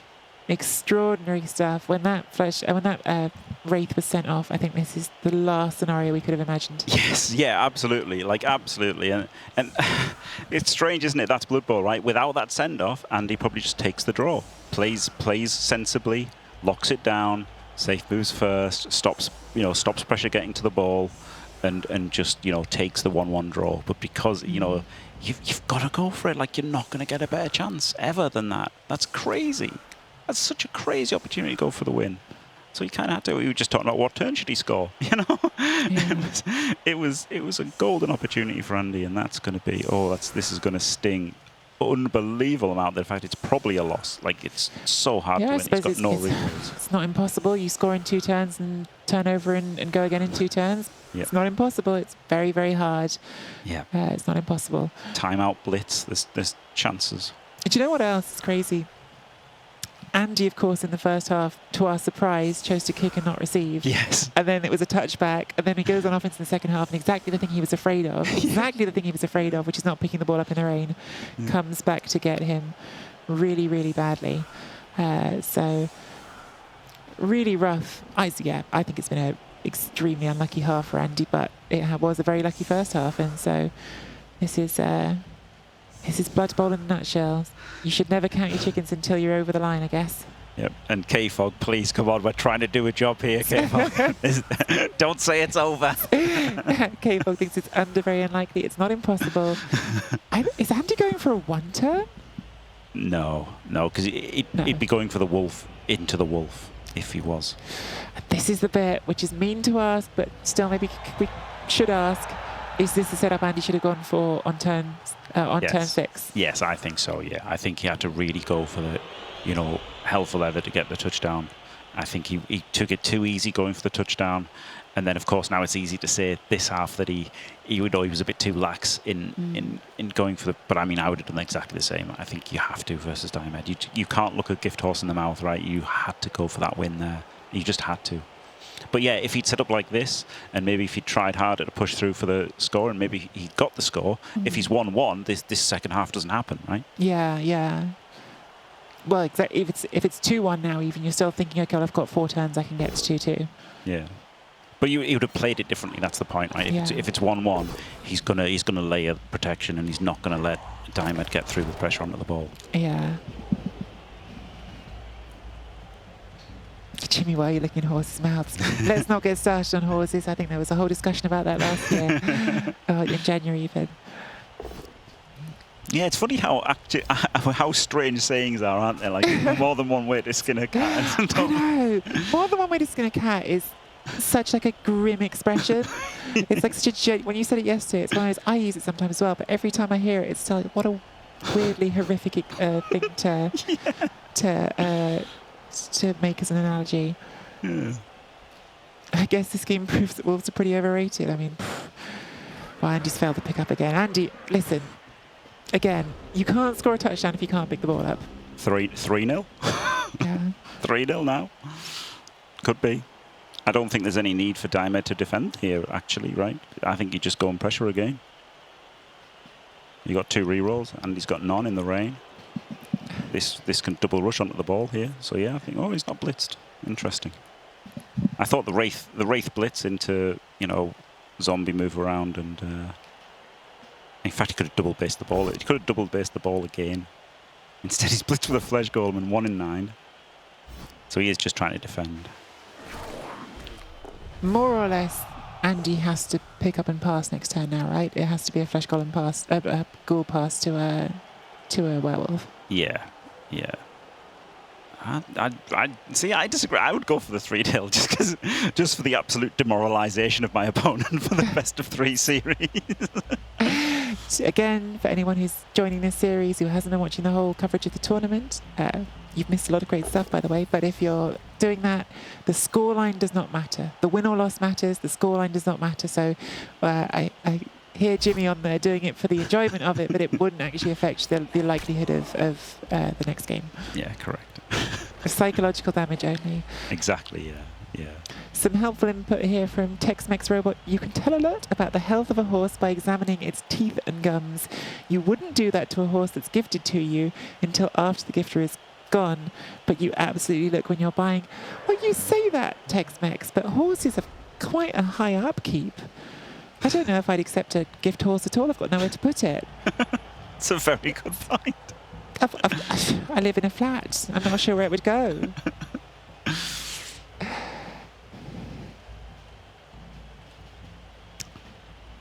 Yeah, I'm a bit disappointed to see sensible play from Diomed there. I'd have loved to have gone for the crazy 3-0 absolute demoralisation. I mean, this is more sensible. Papa's cancelling my Secret Santa, apparently. Oh dear. So, this is absolutely last chance saloon. We need to pick this ball up, yeet it to that wolf, and Oh, And God, hope a lot. Rolex. oh god. I mean, we are in France, so if there's a place to do. Oh god, right. Let's not carry on with this this particular line. I think is probably one to not carry on. Well, we've picked the ball up. We have not been doing that very successfully Made so the far. rushes. Made the rushes. Hasn't Fails. made the pass. Oh, nearly the caught scat it. has caught. It's not But even he's a activated. turnover. It's not even a turnover. Holy cow! Not even a turnover. That is. Gosh. Incredible. Oh, insult to injury there, I think, for Andy on the not getting that on the play you wanted to. It almost certainly wasn't going to change anything, was it? No. Very unlikely to change anything. The chance of him getting a two-turn turnover is, this is the point where Diomed's build looks better with having 10 players still, doesn't it? And he would only have 9, but Diomed should still be able to hold him off for 2 turns, but he's not going to have to now. Unless there's a timeout or a blitz. Yeah, I mean, if this doesn't get knocked down or blocked, I imagine Andy would still try to take the rushes into the end zone and do it anyway, just in case, because You still you never, yeah. you never know. If it's the only way you can win, you try. Yep. But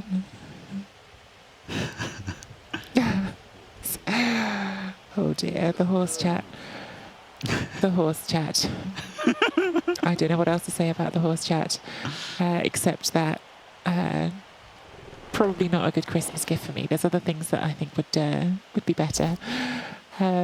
Starts with a 1 dice, Yeah. which gets him 2D on the ball. But maybe he doesn't want to hit the ball, right? To stop the handoff. No, he is hitting the ball. Yeah. Takes the ball down. Yeah. I mean, it doesn't matter. Reroll, you're not gonna It do literally anything, doesn't matter so, at this yeah. point because he's only losing if there's a blitz or a timeout. Not losing, drawing if there's a blitz or a timeout. Yeah. Scatter. Not And a looking touchdown too this good. turn. Yeah. Wow. I think my theme of the weekend that I'm going to keep coming back to until everyone's sick of me talking about it. Don't give up in Blood Bowl, even when the thing is going against you. Diomed did not give up and has been rewarded very, very much in this second half. Unbelievably. And what's super interesting is we had 5 out of 8 of the quarterfinals go to the tiebreaker. Mm-hmm. And then we've only had... Sorry, that's completely wrong. 5 of the 8 round of 16 games go to the tiebreaker, and then we had none of the quarterfinals, and then this semi-final could be decided in 2. We had a win in the first game. Diomed just needs to draw in the second one. Yeah, and we've been saying at the start, these two teams, because it's a mirror, draw can feel like the most likely outcome, so it's very, very difficult spot Andy's going to be in for this second game for sure. Super difficult, yeah, because he's got to do things like this, right? He has to push for the win, and then go a bit risky and might get punished. But super difficult for Andy. Great for the drama of watching it. I love this setup with these 3-game ties of when you know someone's got to push for the win. It changes the dynamic of how they play. It makes them play in a more aggressive way. And I think that makes for great spectacle here on these streams. So hopefully we'll get an exciting second game, whatever happens next. That is really the last nail in the coffin. The coffin has been shut for quite some time, but someone was just dawdling with that last nail, I guess, because now it is, I think, literally impossible rather than just realistically impossible. It is still technically possible, right? Because Andy could score on turn 16, and then Diomed would have his turn 16. So Andy, there could be a timeout, and Andy could reverse 1 turn. It's not over, Keiko. It's not over. Don't say it's over. Technically possible. About a 1 in a billion chance.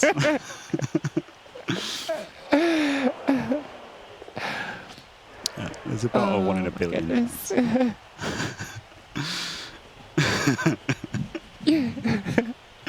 But yeah, I mean, it is definitely over. But there's a 1 in a billion chance. Now it's about more than that.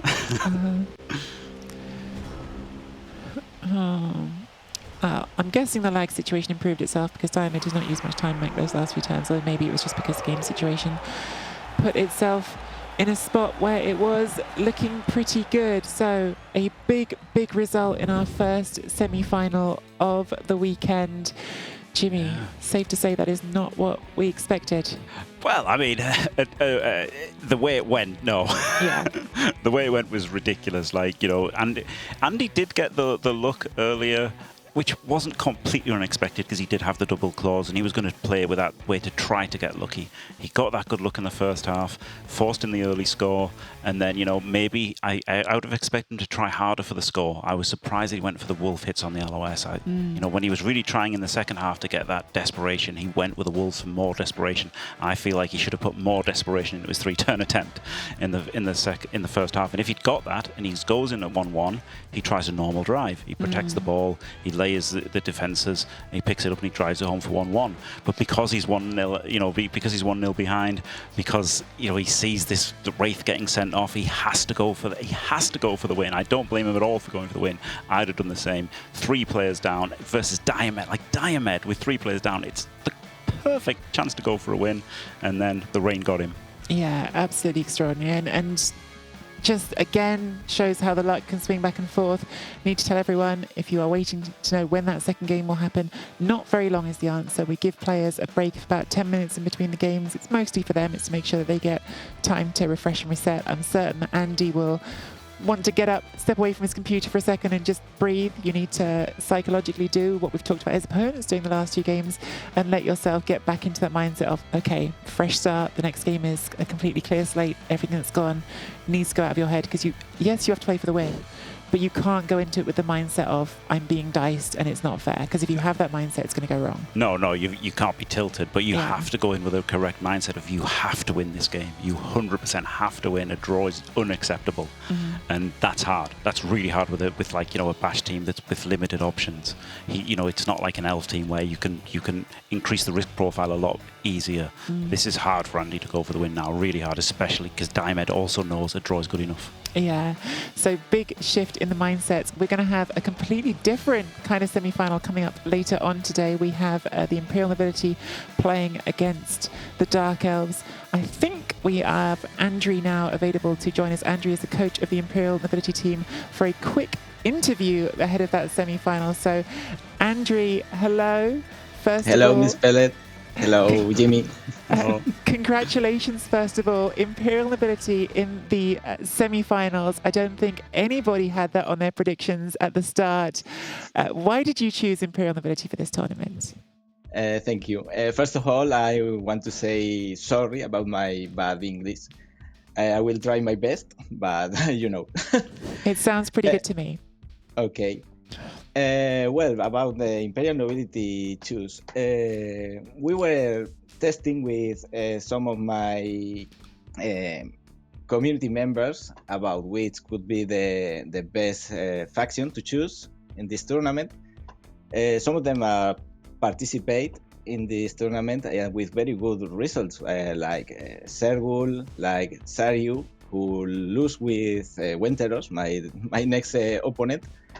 I hope I don't forget anyone. Frankie, Rock, Ivan Colin, Spinky, Caltrup, Gavillas, and especially one of my best friends, Arthur Wayne. Arthur Wayne is for me the best coach of Imperial Nobility and the Old Bretonia.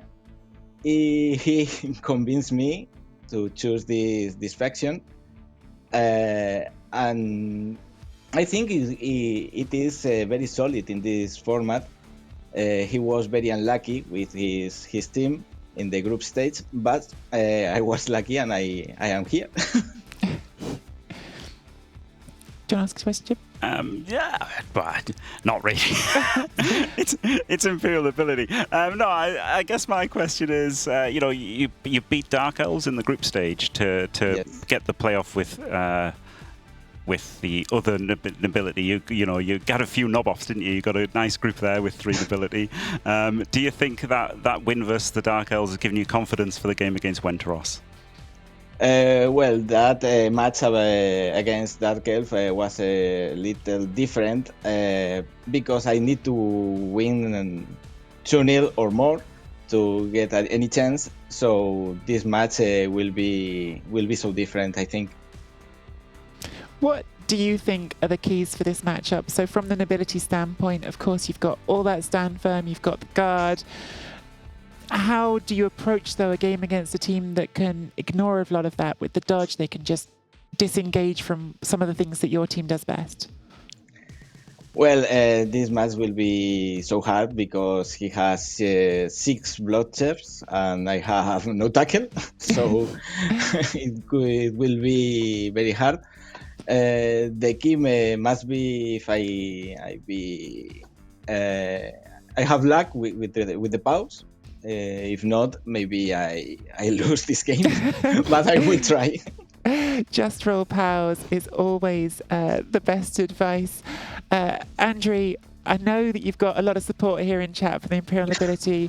We're going to wish you best of luck for that semi-final. Thank you so much for coming on and joining us. It's really fun to see you, and thank you as well because you do so much work in the community organising the community competitions like the Chalice for the ladder. So thank you for being so present in the community, and thank you for joining us for a quick interview today as well.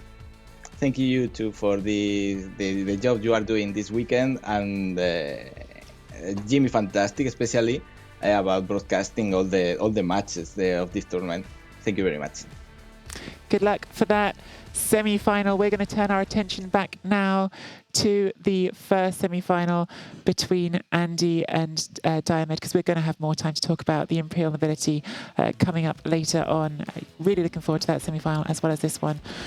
So put yourself in Andy's shoes. Yep.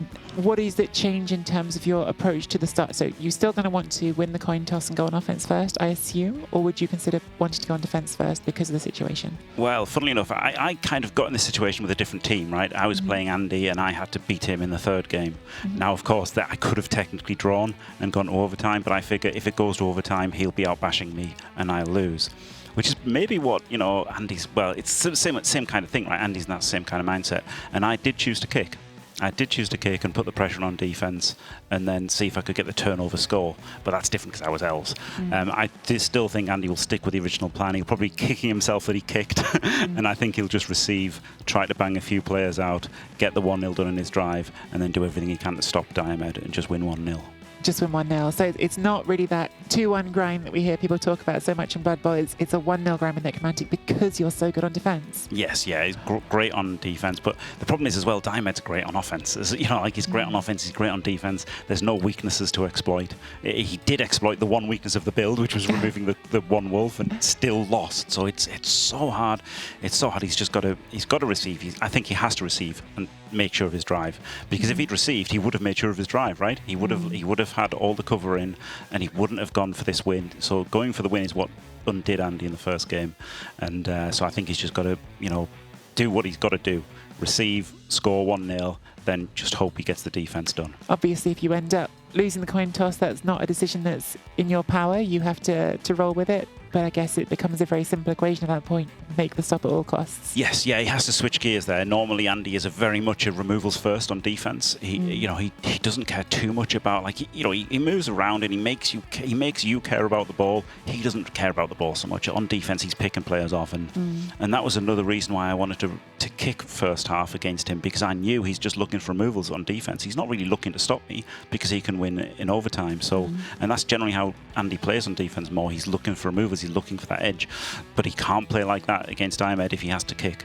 He has to do everything he can to stop the score, not just try and make removals. Well, that's exactly the defence he ran successfully in that game, because he did force Diomed to score early. That part of Andy's game plan worked in that game. Really. Well, I mean, he did just go for the removals, but he got so many removals that he meant that Diomed had to go for the score. It's not a reliable way of doing it. I think he has to just play like it was everything. He's just got to assume that he's not going to make any removals and just play absolutely positionally perfect. I think that's what he has to do.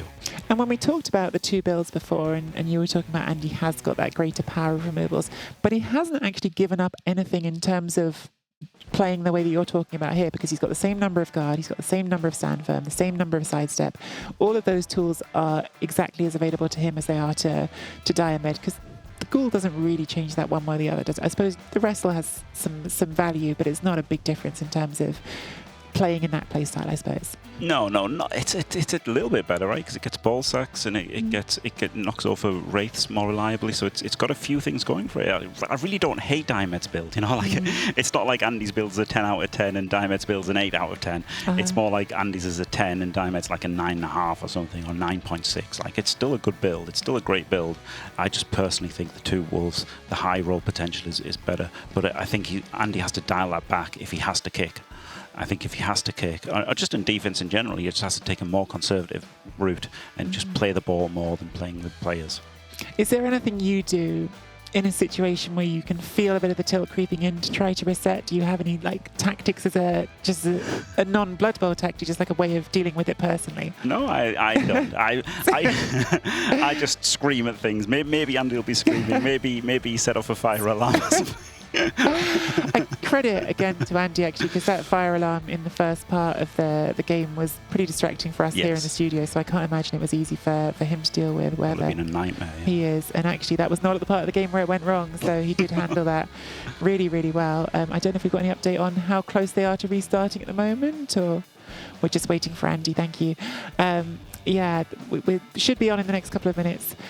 It's very much in Diomed's court, and we've been talking about this a lot from Andy's perspective and everything he's got to do.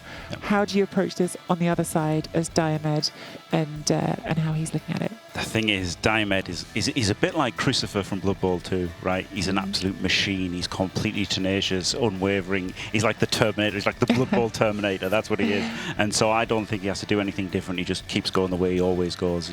He's incredible. So I just think he does to keep going the way he always does. He's won the toss and he's chosen to receive. I can tell you that. So we have the game ready to come back to. In we go for game number 2. This could be the final game in the series, but it isn't necessarily, because if Andy pulls out the win, then we go to the third game, which, best of all, has overtime potential. So we will have a resolution one way or the other. Jimmy, you just mentioned this.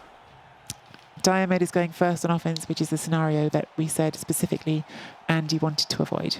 Yes, yeah, I think just it's the early removal potential, especially for Andy with two wolves. I think there's less early removal potential and high roll for Diomed.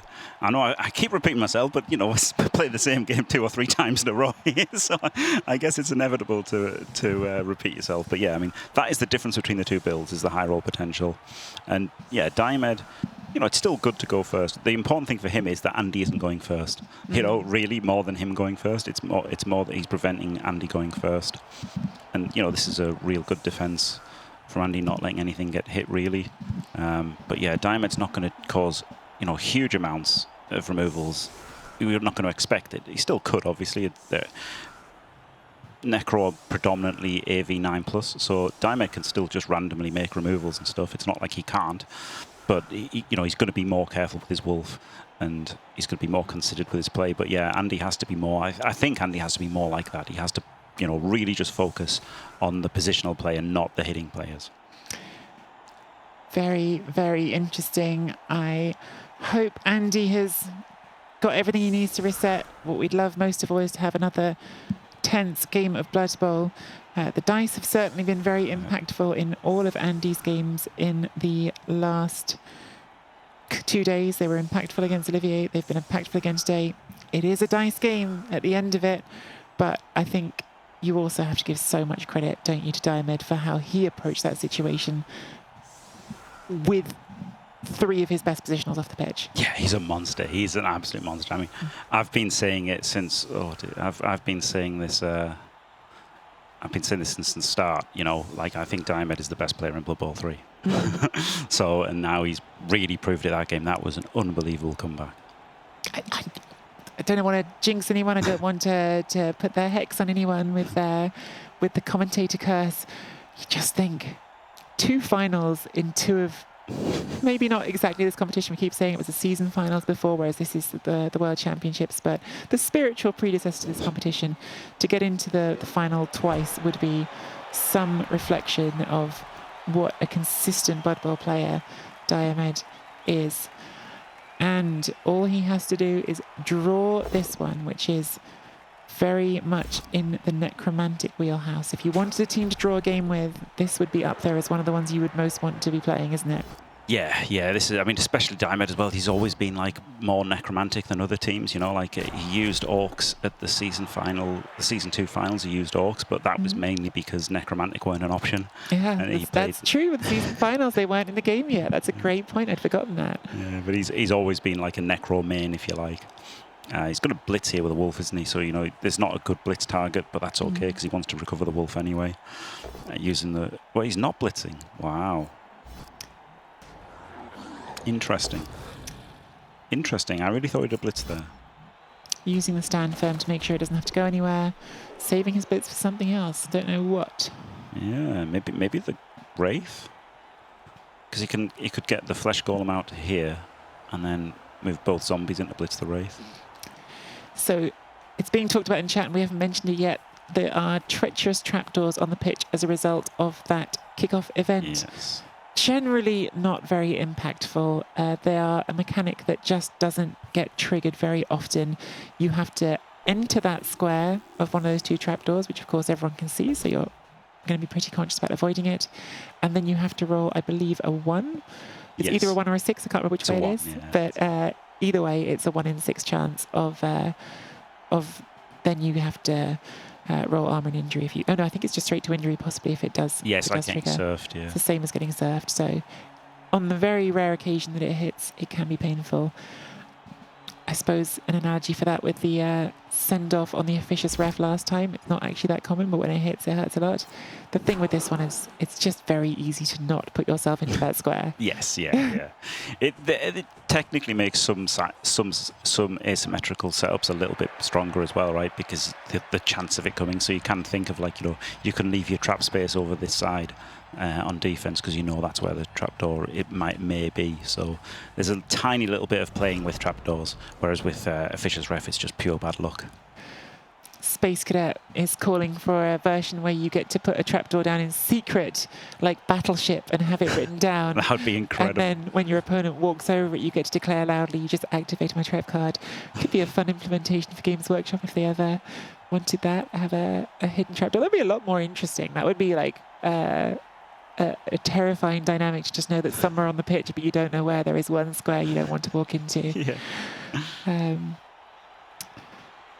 Obviously, when we talk about moving into it, the other way that it ends up triggering is if you get pushed into it. But even with that, and especially with teams like Necromantic with this much stand firm and sidestep, it's a thing you can quite carefully avoid walking into, isn't it? Yeah. Yeah, so interesting that Andy didn't hit the Flesh Golem with the Wraith there. I thought he'd hit the Flesh Golem with a Wraith, then hit this Flesh Golem with the Flesh Golem, right? But he hasn't done that. So this Flesh Golem is, I guess he's content to leave him standing there. Interesting. There was a little bit risky pickup as well, by the way, from Diomed there. You know, there was limited cover. There was a chance of Andy lapping around on a failed pickup. I really did like the blitz, you know, just for a bit more additional cover and then moving the zombie, the Flesh Golem with the zombies out, covering the side. So interesting that Diomed took a tiny little bit more risk than he had to. And he just picking off a Double player. skulls right away. Do not want that. Now, I remember earlier in this tournament, there was a lot of chat comment on the fact that the wolf called Giraffe was rolling double skulls. This time it was Dr. Hellboy, so don't come for Giraffe on this one.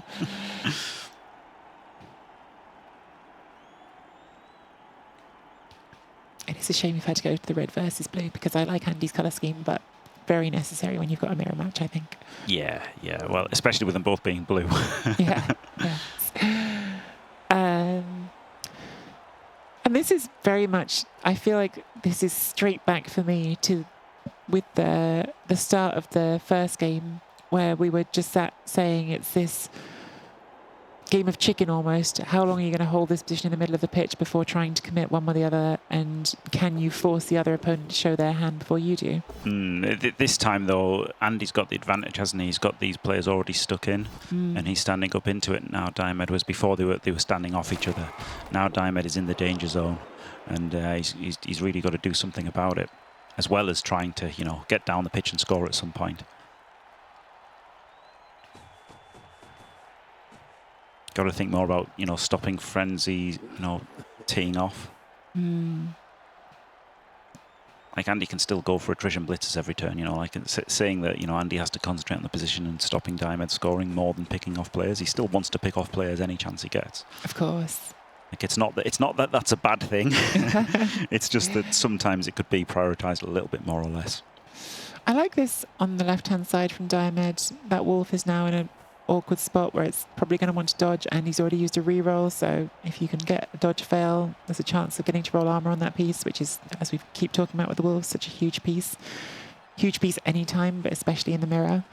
Yeah, that's the great thing, isn't it, with this team, with like stand firm and side step. They've got so much like sideline and positional control. It's really difficult. Diomed going a tiny little bit narrow, but I still don't think there's quite enough for Andy to get around the side here. Which do you think are the teams that counter Necromantic well, if you were looking for the teams that are good counters to them? None. None?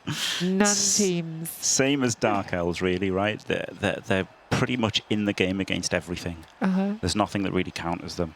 I guess for Necromantic, the one that they struggle the most against is Lizard Men, but even then, if they claw some Saurus, they're fine. Yeah. So nothing really like counters them.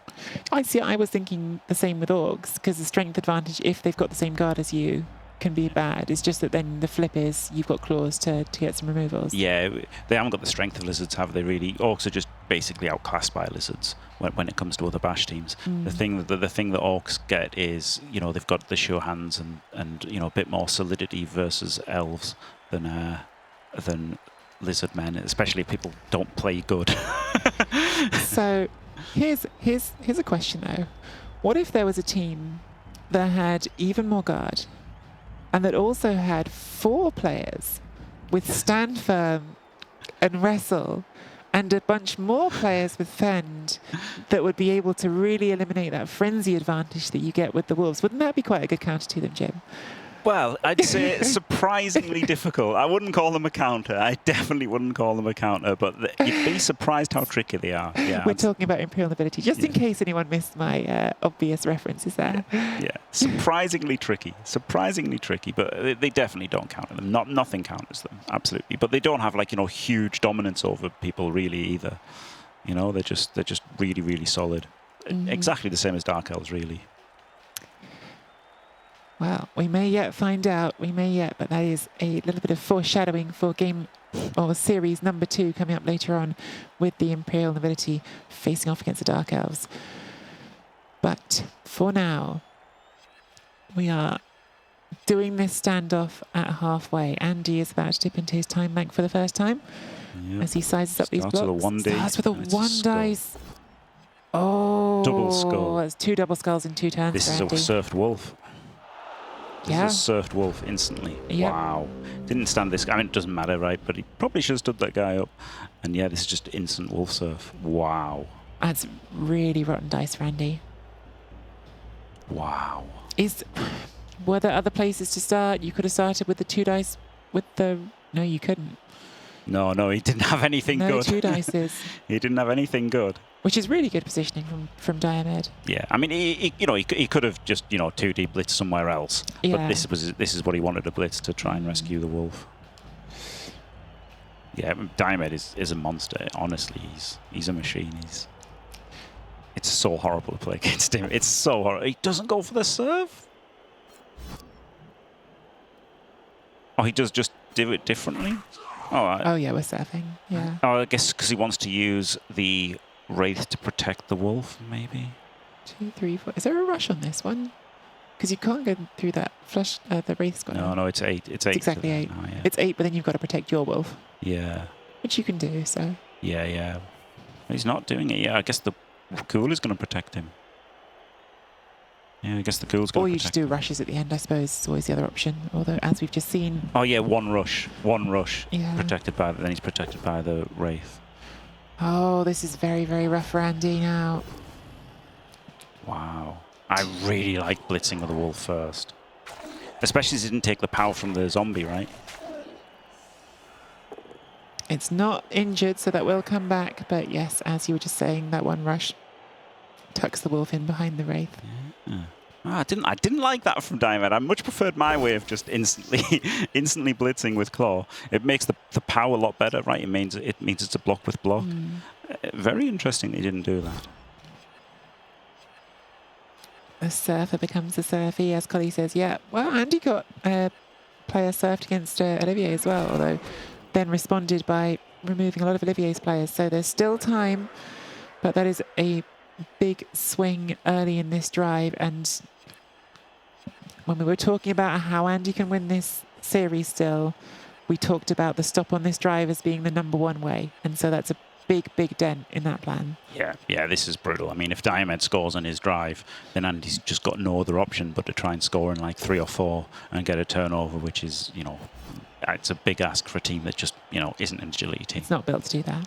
And when we were talking a second ago about the strengths and weaknesses of Necromantic, there we start to talk about the weaknesses. They're not that good at the quick scores.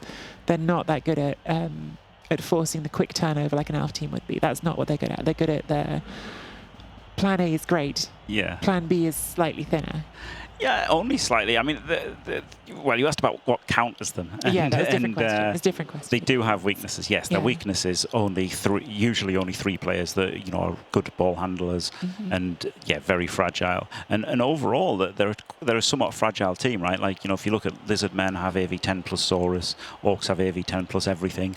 Most of the Necromantic team is AV9 plus, so they are susceptible to particularly zombie removals. But also, if they lose Wolves, it's absolutely terrible. And Wraiths.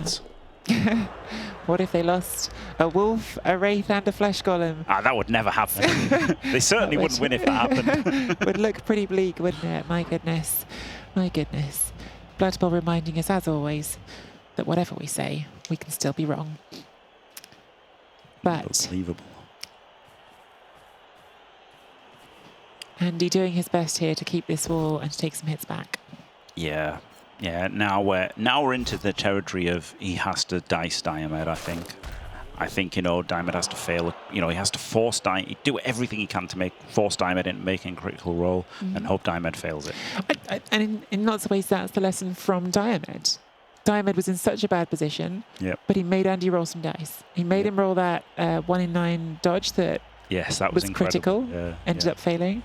And then he put pressure on that pickup at the start of the second half when he could have not. He could have been more passive. He could have said okay and recollect the position. He went aggressively in. So it is about trying to force those dice as much as you can and hope that something goes wrong. Yep. I wonder if Diomed's going to keep pushing down this sideline or not. This was a nice turn for Andy. A lot of pieces knocked over. He would have loved to get some armor breaks, but this still feels like it stops progress for at least a moment. Yeah, this doesn't look easy for Diomed at all. I mean, Andy's pretty great at Blood Bowl as well. Yes. So he's going to battle. He's going to battle to death. Absolutely, 100%. He's going to give everything. He's not going to give Andy's similar to Diomed in that he just never gives you an inch, and you keep fighting till the bitter end. Yeah. But it's a bit harder when you've lost a wolf. It's a lot harder. At least it's coming back. At least it's coming back for Andy. But the problem is, this is the drive that needs to win. Yep. Ooh, big armor break back here. Yep, that's pretty huge for next turn. Blockless block. Doesn't fail.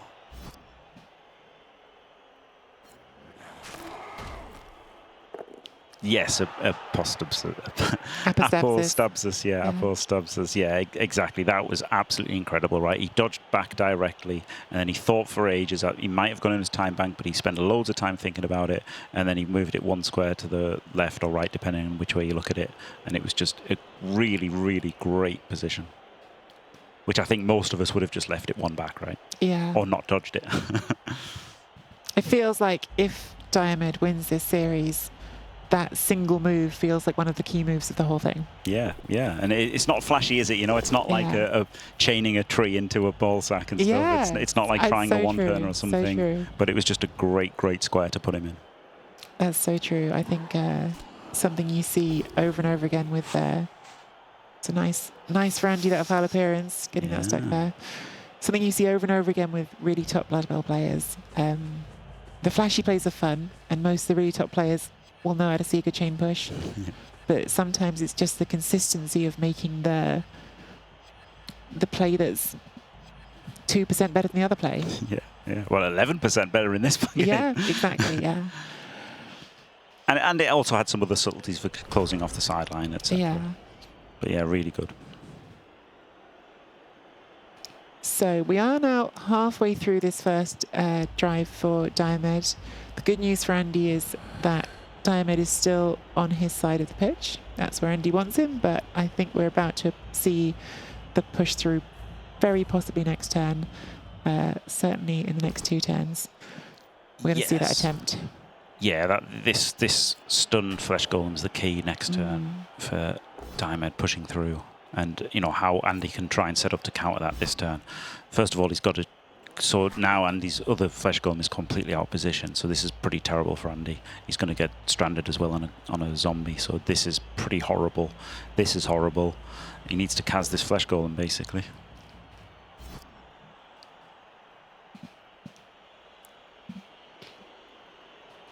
He's not going to stand firm here, I believe. Because there's nowhere really... Oh, he is. Gets the power on the second attempt.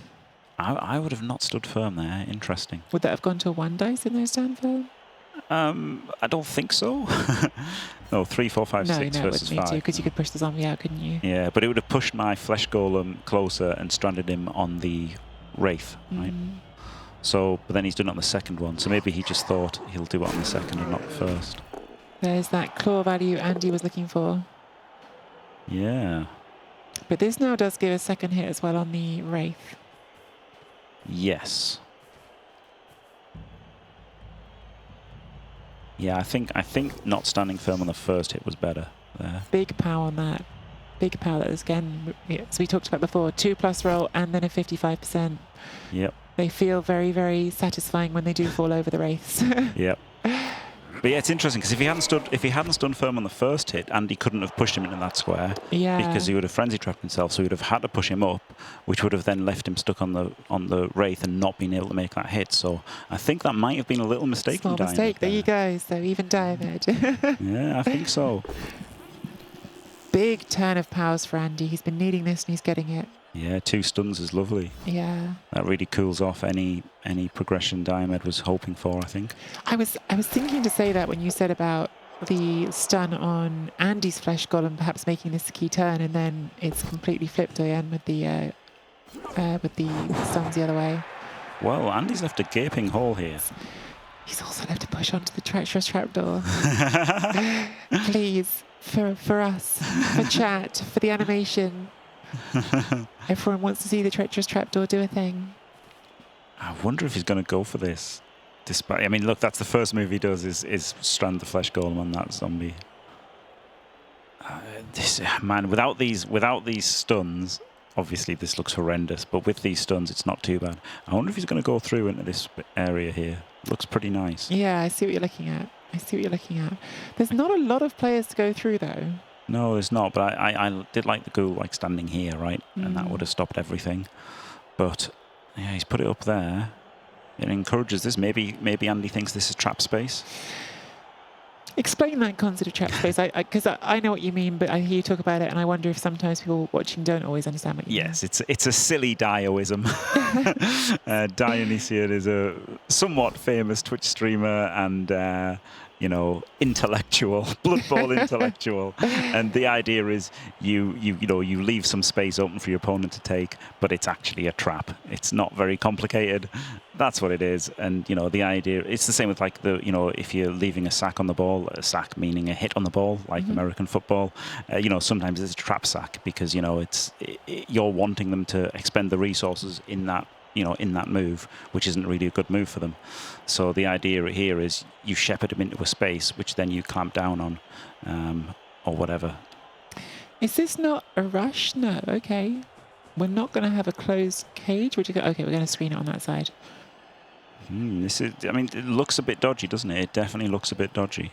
You've got to get the wolf off here, don't you? Which I guess you can. Well, no, you're going to have to dodge it one way or another. Yeah, because you've already blitzed. So, Yeah. yep, you're definitely going to have to hope that you power with this zombie hit. The other odd thing about this matchup, though, Jimmy, is, of course, you don't want to leave the hit on because of blood, because even with blood, it's 30% it can get powered. Double But there rush. isn't a natural sacking piece on Andy's team. No, there isn't. That's true, and he does have the ball and a blodger. And that is the difference, is that Diomed does have a sacking player because he's got the wrestle. So it's funny, isn't it? It is funny. So this has shut down the wolf pretty much. 3, 4, 5, 6, 7, 8. So it'd be a double rush for the wolf. So that's stopping the wolf a lot. And he could just stop the wolf by putting a player in here. But he doesn't want to do that because he wants to try and get more through. But as of right now, there's just that ghoul free at the top and a zombie that could be an assist. Yeah, well, he's got to hit here. So he Yeah. gets he had to hit with his zombie. Gets the power, which is obviously very, very welcome for Diomed. So rush here from the ghoul, the wrestle ghoul, will make this safe. There we go. And then the wolf can either hit or dodge. Doesn't really matter. He might want to dodge.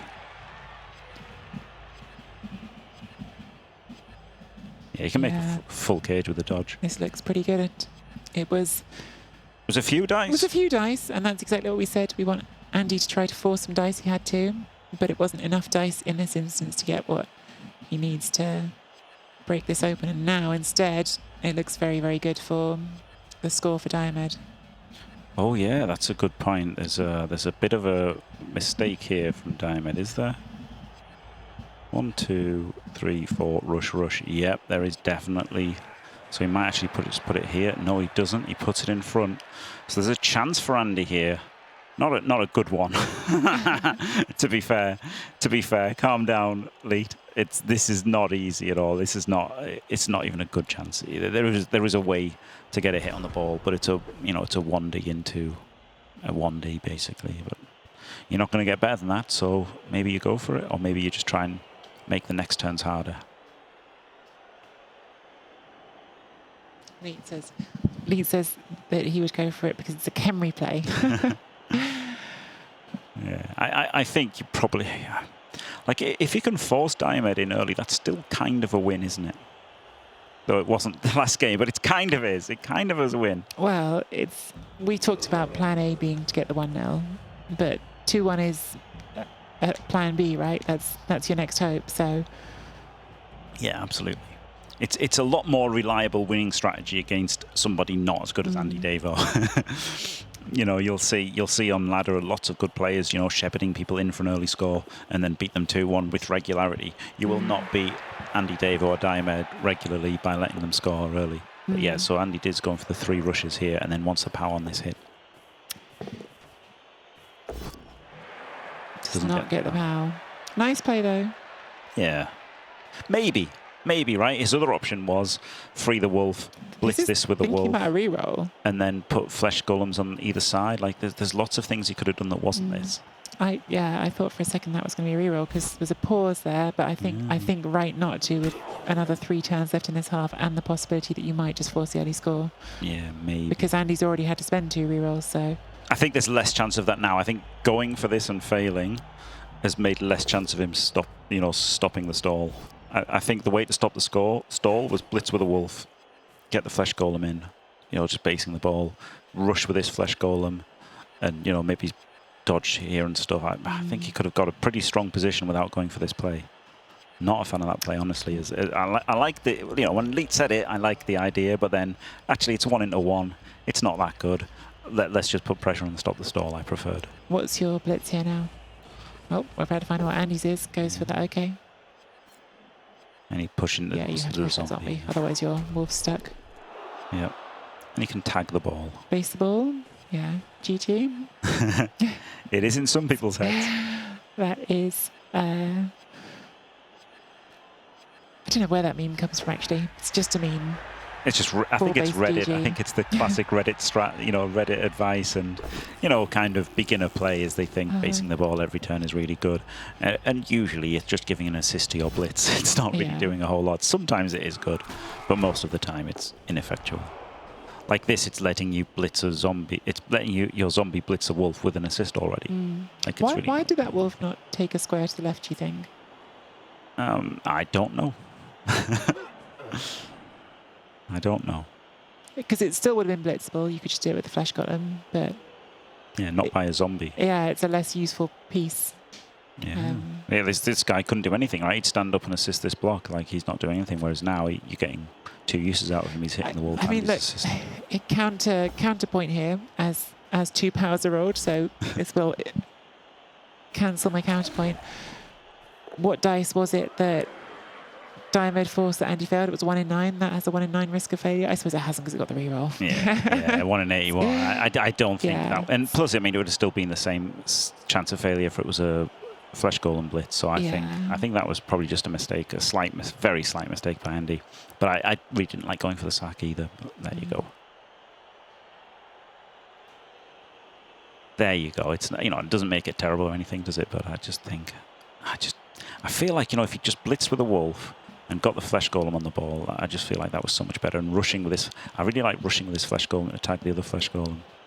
Really like that. Yeah, I think tying up that flesh golem definitely feels like it would have forced the score a lot, wouldn't it? That one flesh golem hanging around is unwelcome. Yeah, I mean, imagine how much stronger this is with a flesh golem here, a flesh golem here, and a flesh golem here with a ball. And like, how does he deal with it? I just don't think he does. Certainly not easily. Maybe he has to do 1 dice block and then a 3+ dodge and scores. So yeah, I think that was. Now obviously forcing the score isn't as good for Andy as stopping the score. It really isn't. But who knows? There was a 1 in 9 just there, Collie. I didn't miss it. There was a 1 in 9, but it was re-rolled, and exactly as we just talked about, it's not a 1 in 9 if you can re-roll it. It's a 1 in 81. Yep. So. Oriolensis also summoning the stall square as we run through our Blood Bowl terminology. That square where Diomed has put the ball. Again, these are things that a lot of people in chat will already know, but actually someone watching my stream just the other day said they had never thought about that before. That square is often referred to as the stall square because you are 2 squares from the sideline in either direction. So in the situation where everything goes wrong and you get sacked, the ball cannot scatter out of bounds, which is pretty important in lots of situations. Now he doesn't re-roll this. But this ball, Jimmy, is still not terribly safe. Wow. I would not have re-rolled that. It's a 1 dice, but there is a 1 dice in this ball. Yeah. So he dodges to stop it. It doesn't stop it, but, it makes it harder. Yeah. Wow, I'm surprised he re-rolled that 1 in 9, but I guess he just really valued that dodge off, in which case maybe he should have made that dodge off first. But if he'd done the dodge off first, it would have failed the 1 in 9. There's no way to look at it. That's no way to look at it. Anything. In fact, Diomed did exactly the right thing. Completely mastered the dice log. So that's not the reason, but the reason is, damage still matters, right? If Diomed only wants 1 reroll for the last 2 turns, then if he doesn't need 2 rerolls, then it's better to make the hit first because it only fails 1 in 81 times, and you've got a chance of a removal, and you've got a chance of damage, and now you're in a better position than you would have been if you'd made the dodge and then eaten the 1 in 9, right? So it is better. It is definitely better to reroll that and get a POW and maybe kill a zombie. It's definitely better. It's just whether you value having 2 rerolls in hand or 1 reroll in hand. And obviously, if you don't value having the 2 rerolls, then it's better to make the hit first. I was going to ask, are we looking at the aggressive dice to try and sack the ball this turn? And I got the answer before I could even ask it because Blitz has been used there to free up that wolf. So I guess what Andy is hoping for now is just if you can force Diomed in this next turn, at least you have a 2-turn try. Yeah. Which is not great for sure, but it's better than nothing. Yep.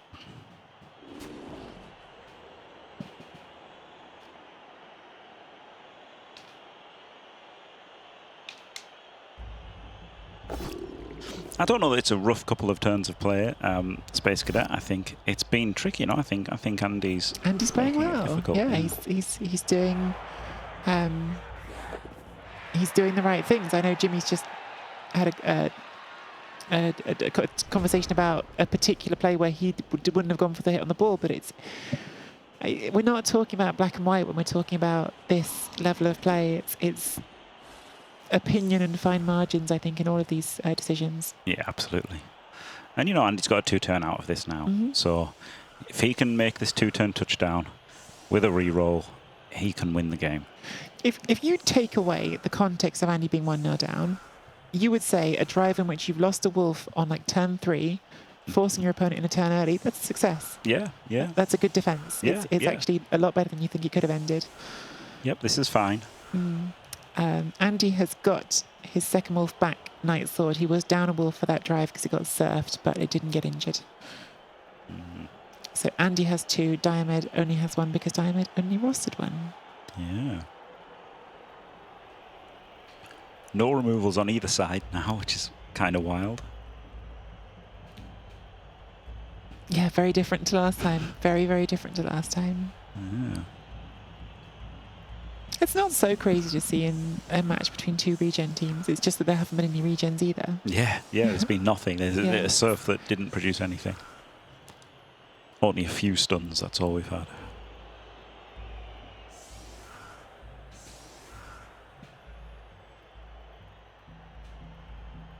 Wow. So just the 1 reroll for Andy makes this 2-turn hard, and it's always a hard 2-turn because of the everything we've talked about with these teams, the Wraiths, the Golems, the team you're up against, and the team you're playing, which is not the best quick score team in the game. Yeah. But this is interesting, isn't it? Putting the Flesh Golem behind the Ghoul here, rather than in front. what's interesting is that it's asymmetrical. Yeah, with this trapdoor here, actually makes asymmetrical interesting as well, doesn't it? Yeah, I was going to say traps for the half. I thought they were just for the drive, but They are for the half. they're for the half. Thank you.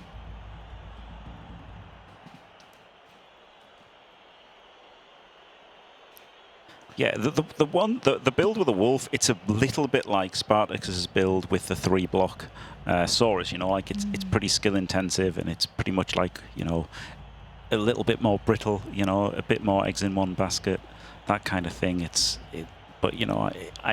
suits the way Diomed plays his Necro, and the 2 wolves suits the way Andy plays his Necro. I'm of the opinion that the Andy build is better and the Andy way is better, but Diomed's 1-0 up in this game and 1-0 up in the series, so it's definitely working out for Diomed in the mirror as well.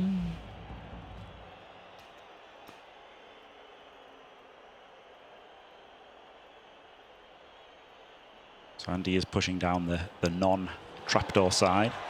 Oh, and that kick is the other way. High kick is great for Andy, though. Huge break on that high kick. Incredible, yeah. And the catch as well. That is a big, big difference to start the drive. That means you no longer have to worry about spending a reroll on your pickup, and you've also got the ball somewhere where you can go for a handoff right away, which I guess is what the plan would be here to get that. I mean, not right away, as in not the first thing you do, but you want to hand it off rather than be looking to hand off on turn 8. Yes, exactly. Yeah, power this Wraith, number 1. Get your 2 Wraiths ahead, get your wolf in range, then hand off to the other wolf, and then you're set. Yep, this is pretty good. It did pick up the ball, bringing 3 turned over without using a reroll. That's true, K-Float. I believe that the final statistic was 2 successful pickups out of 7 for Andy, so I think that's pretty unlucky. And yes, the issue is dice, I think, is what we were talking about before. It's so much of dice is not the universal thing, it's the timing of when you fail things, which can make all the difference.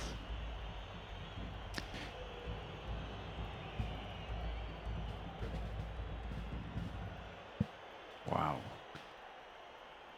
You could go a whole game of Blood Bowl and only roll 4 skulls, but if it's a quad skull, that might just kill your game. It might do, yeah. Yep. Olivier had 2 out of 14, didn't he? Oh my god. Olivier's KO rolls were something else. Mm-hmm. Yeah, I don't think anyone could feel that Olivier was lucky in those 2 games against Andy. This is tricky, isn't it, for Andy? Because he wants the wolf there, and then a wolf. Sorry, the white wraith there, wolf here. But the problem with that is, where does your other wolf go? So are you going to make a rush or something? And he's going to put it on. Like, you really don't have to rush with one of these two wraiths. He is going to rush with a wraith. I think you have to now. You've put that wolf there. Yeah, he's going to rush. You just don't want to, but yeah, he has to. Yeah. He's not going to do it. Hand off first. Oh. Okay, so last reroll gone, but the ball is on the player it needs to be on. So now does he not? Now does he do a dodge and a rush? Like, that seems terrible as well. So I think he still just has to do this rush. I think you have to do the rush. I don't think there's a choice. Yeah. So... You know, he probably had to do that first, right? So that he had something in the way of getting his scoring threat served. But that was a nice formation. It did, because, I mean, I hated having to do the rush, but yeah, I think he did have to do the rush, yeah. Yeah. Lovely formation.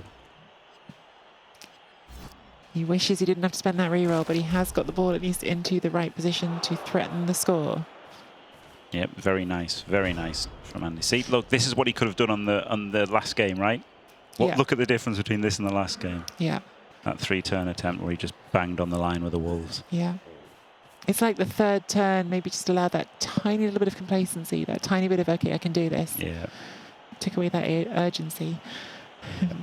We've got 2 Wraith scoring threats. 2 Wraith scoring threats. We just need to work out how to convince them to pick that ball up. I mean, looking at Andy's race, I reckon you could just jam it onto the end of that pitchfork, wedge it on. Yeah, definitely. It might burst, but get it in. Well, I mean, look at the ball. The ball's like all warpstone and stuff. That's a problem. Yeah, it's going to make it a bit difficult. He's got the wrestle. I mean, he can't sack it. He's just got to like get in front, right? He's got to make like 1,000,000 rushes probably, and just try and get in front and stuff. Not easy at all here from Diomed. Not easy at all. Finger shot bus. Finger bus is a term I don't know if we've even discussed this weekend, the finger bus. Sometimes with Blood Bowl, I just think it's just someone ridiculous who said that at some point in a stack, isn't it? Yes. That's exactly what it is with the finger bus, yeah. The finger bus is just this formation where you've got a cage outside of 2 players instead of a normal 2 players in the middle. But yes, we're missing the back wheel on the right-hand side. Yep.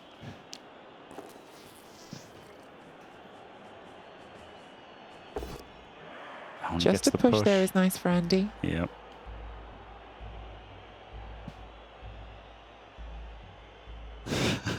We have not wartime. I was very sad.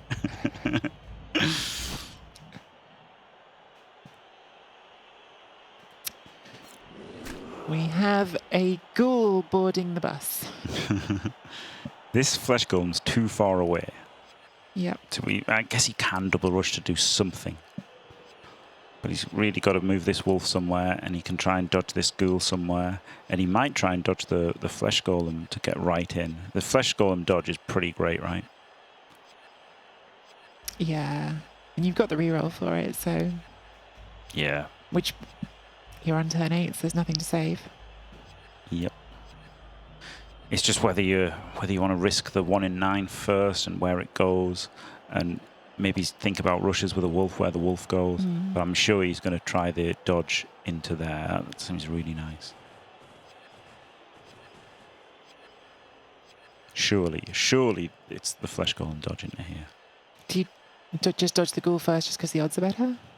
Well, that's the question, isn't it? Do you move just the wraith here and the flesh golem there? Like, the flesh golem could go there, and the wraith could go there, or you could try a rush. I mean, yeah, tricky, isn't it? You could just move the wraith here first, and then rush with the flesh golem at the end. He does do the dodge with the ghoul, and a rush, and that's his reroll gone. Double rush. Big outcome though. That's a huge difference. That's position, pretty nice. Isn't it? Yeah. Yeah, that is pretty nice. You could think about the double rush here. He really wants to move this wraith to stop like the diagonal potential. He's gonna rush with this wraith as well. Yeah. Maybe just one. Maybe just one rush. Because if you're not rushing it, you should have moved already. So you should have just moved it first. But Nah, and I think you have. The problem is if you do dodge this and fail, you've freed up a flesh golem. Does it matter? For Andy. Apparently it does. Yeah. Diamed's decided. There's a lot of time bank on into this first half, by the way. Oh my Only goodness. 2 minutes left. Yeah, wow. Well, we know there were some issues with lag in the first half, so perhaps that's part of it, but that is definitely going to make the second half. If Andy can score and put Diamed back on offense, it creates some pressure, although if the score is 1-0, the pressure is a lot less because standing still is a lot less scary than trying to move somewhere. Yep. He doesn't put the flesh goal. Yeah, surely that would have been the play. That's. I mean, he obviously thought it was bad to free the flesh golem. Where are you going here, Andy? Jimmy, where's Andy going here, Jimmy? Where? Who? I can't. Who? What? So there's two of them. I don't know what their names are. Andy, Jimmy, Andy. Who can tell them apart, really?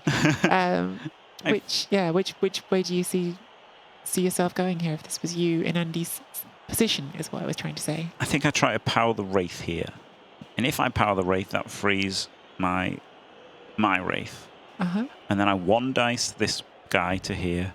This Wraith goes in. I surf his wolf, and then I dodge on like a. At that point, it would just be a 3, wouldn't it? Yeah, because you can put the assist in there, so it'll just be a 3+ dodge. So yeah, I think that's the play. I don't think there's anything better than that, but I mean, I could be wrong. I love this version that allows Andy to do a surf as well, because that feels like the most Andy way to do it. Yeah. Can we come back through the middle is what I'm trying to work out. Is there enough movement on a wolf with rushes to go through that Wraith in the middle? Yep. So you go back 1, 2, 3. So if your 4, Wraith 5, powered 6, 7, 8, rush. If your Wraith powers their Wraith, and then the Flesh Golem powers that. Yep. That might be the fewest dice. It's still not fun, but yes, it still comes across from this. Oh, so he gets a 2D here, so it still comes down to you having. So maybe you do this block, and then if you pow, that decides on whether you go which side you go. Right? If you pow here, then you go through the Wraith, and if you don't power, then you go through the Surfware. I think that's probably how you do it. Or maybe you block these two first. Maybe you shouldn't have blocked this first. Maybe you should have tried to power the Wraith first. And if he powers the Wraith on the first hit, that changes things as well. So the wolf is now free. The problem is the way ahead is not. Yeah, now he really has to power with the Flesh Golem here. And the problem is if you don't, then you've put back in the dodge that you just removed.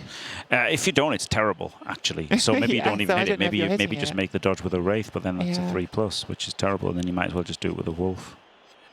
Might as well just do the 1D with a wolf. Yeah, just doing the 1D with a wolf and no surf. Full pow. Wow, that was a 1D into a red dice. Yep. I mean, he could have still done the surf, actually. That was just wrong, basically. 3+. Failed it. So close. Oh. Wow. So close. Wow. Knight Sword, why did he 1D? The only way to not do a 1 dice on that was to do a dodge first. So you were trading a 3+ for the 1D, but I don't know which is better because that 1D, if it's not a 4+, you're rolling a red dice. Yes, yeah. Oh, it's a 5+, wasn't it? Of course, K-Fode, I'm saying a 4+. That block was a 5+ because he was hitting something that had block, yeah. Yeah. Well, Andy is now in the bad place, I think. They deep trouble. Yeah, needs to score, needs to turn over, and none of those things will be easy. No, Diamed's laughing now, isn't he? This is it's so dominant in the bash matchup, being a game up and 1-0 up after your own drive.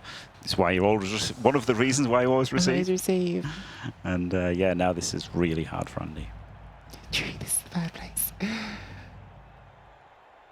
I mean, Andy's broom cupboard might be the bad place. We don't know. We haven't visited Andy's broom cupboard. Do you know what, Addison? Thank you very much for asking that question, because I realise that is framing that I use a lot, and a blitz for Diamond, making it worse and worse for Andy. I use that framing a lot, and I shouldn't actually in this context, because that is language that comes from Blood Bowl 2, in fact. What I mean when I say a red dice is uphill dice, which is when you're rolling 2 dice, but your opponent is choosing the outcome. So it's when your opponent has a higher strength value than you have. You roll the 2 dice and they choose, or 3 dice if their strength is more than double yours. And because on Blood Bowl 2, they made that visual for the opponent, made that visual for you when you were doing that block by showing you red dice. A lot of us have just fallen into that habit of describing them as red dice, when in fact it's an uphill dice. They are shaded red in Blood Bowl 3 as well, so it is still sort of fitting for Blood Bowl 3, but the correct Blood Bowl term is just to call it an uphill block. Well, two dice your opponent's choice. Yes, yeah. But that's really long, so yeah, people say... Yeah. But yes, I suppose if there was a original Blood Bowl 3 term for it, it might have been changed dice, because that's how they've illustrated that in this edition of the game, is with the chains. But a lot of us who've carried over from playing Blood Bowl 2 to Blood Bowl 3 still just old habits die hard on the language. Yep. But we've just been talking about Venga buses. I think we've had a few casual potato references this weekend. There's a lot of language in Blood Bowl that is not always the most transparent, I suppose, for people coming in. And please, anyone, if you are in chat and you hear us using terms that you don't understand, ask the question. We are here to make this fun for people to watch. So please do ask anytime there's got something, and don't be afraid of coming across like a noob, because we all were noobs at some point. Yep. This is dangerous again for Andy, right, with this blitz. Already Diamed's lapping around the sides, and Andy's got to defend this. And again, you know, he's forced into the same... He's not, well, he wasn't forced into it in the first game, but he kind of was forced into it in the first game by the insane damage that he'd made. And now he's forced into it by the game state of he has to go for the early score here. He has to score and turn over Diamed. And it's just so hard, isn't it? Deep kick, absolutely not what Andy wanted to see on this drive. Wanted to see a nice shallow kick that he could run straight into. Yeah, funny, isn't it? All the Andy failed pickups and stuff coming in other games, not versus me. Sorry, wait, Jimmy, did you play Andy? Yeah, I did. When did you play Andy? No one's heard about that yet. Yeah. Oh, we played in the round of 16, you know. Right. Yeah, and Andy never failed a pickup in that game, funnily enough. Right.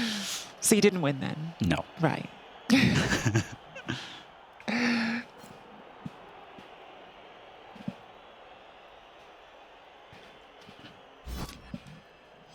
Yeah, K-Fog had the experience of his opponent not failing anything either. It's tricky to win when that happens. It really is.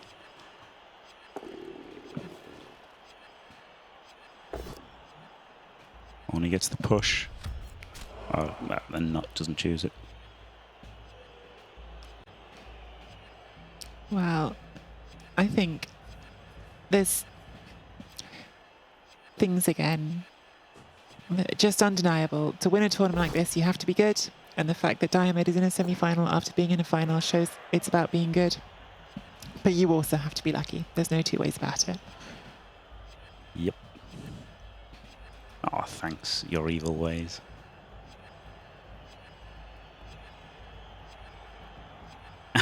Andre is the upper knob, yeah.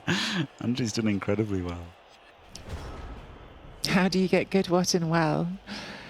That's a question that I'm not sure I can answer. You're definitely good, Tree. Come on. I got into the tournament with a little bit of help from Seabros not taking his ticket. Yes, Rolex. So what you have in Blood Bowl is you have 4 things that can vary. You have like skill level, you have play on the day, you have teams, and you have the dice. And like the closer all of the others are together, the more the dice come into it, right? And you know, Andy and Diamed are pretty close on overall skill level. Obviously, the teams are very close.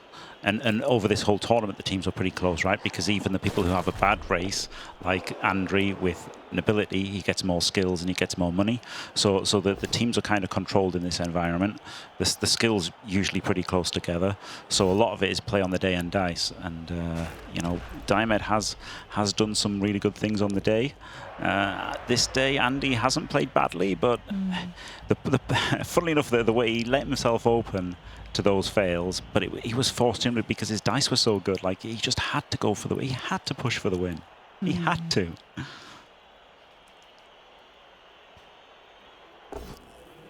And like now he has to again, right? He has to do the same thing again, right? You've got to balance ball protection with penetration, you know, and he sacrificed ball protection to try and score in 4, get the turnover. And now he's done it again because he's got to score in 4 and get the turnover, or 5. He just has to. Mm.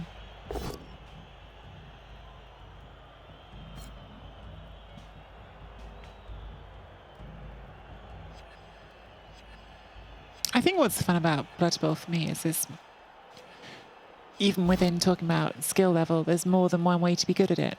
I think there's different kinds of good that you see from different people. I think there's people who are really good at seeing those sharp plays and spotting things that others don't spot, and there are people who, as we've talked about, just incredibly consistent. Yep. And some people blend both of those things. All the best players probably combine both those things to some extent, but you still see different ways that people are able to get that edge on their opponents. Yeah, and funnily enough, Andy and Diomed are both like super good with Necro, right? If you made everybody play 11-man human lineman teams, then all of a sudden, Andy's extra edge with Necro is there, right? And Diomed's extra edge with Necro is there as well.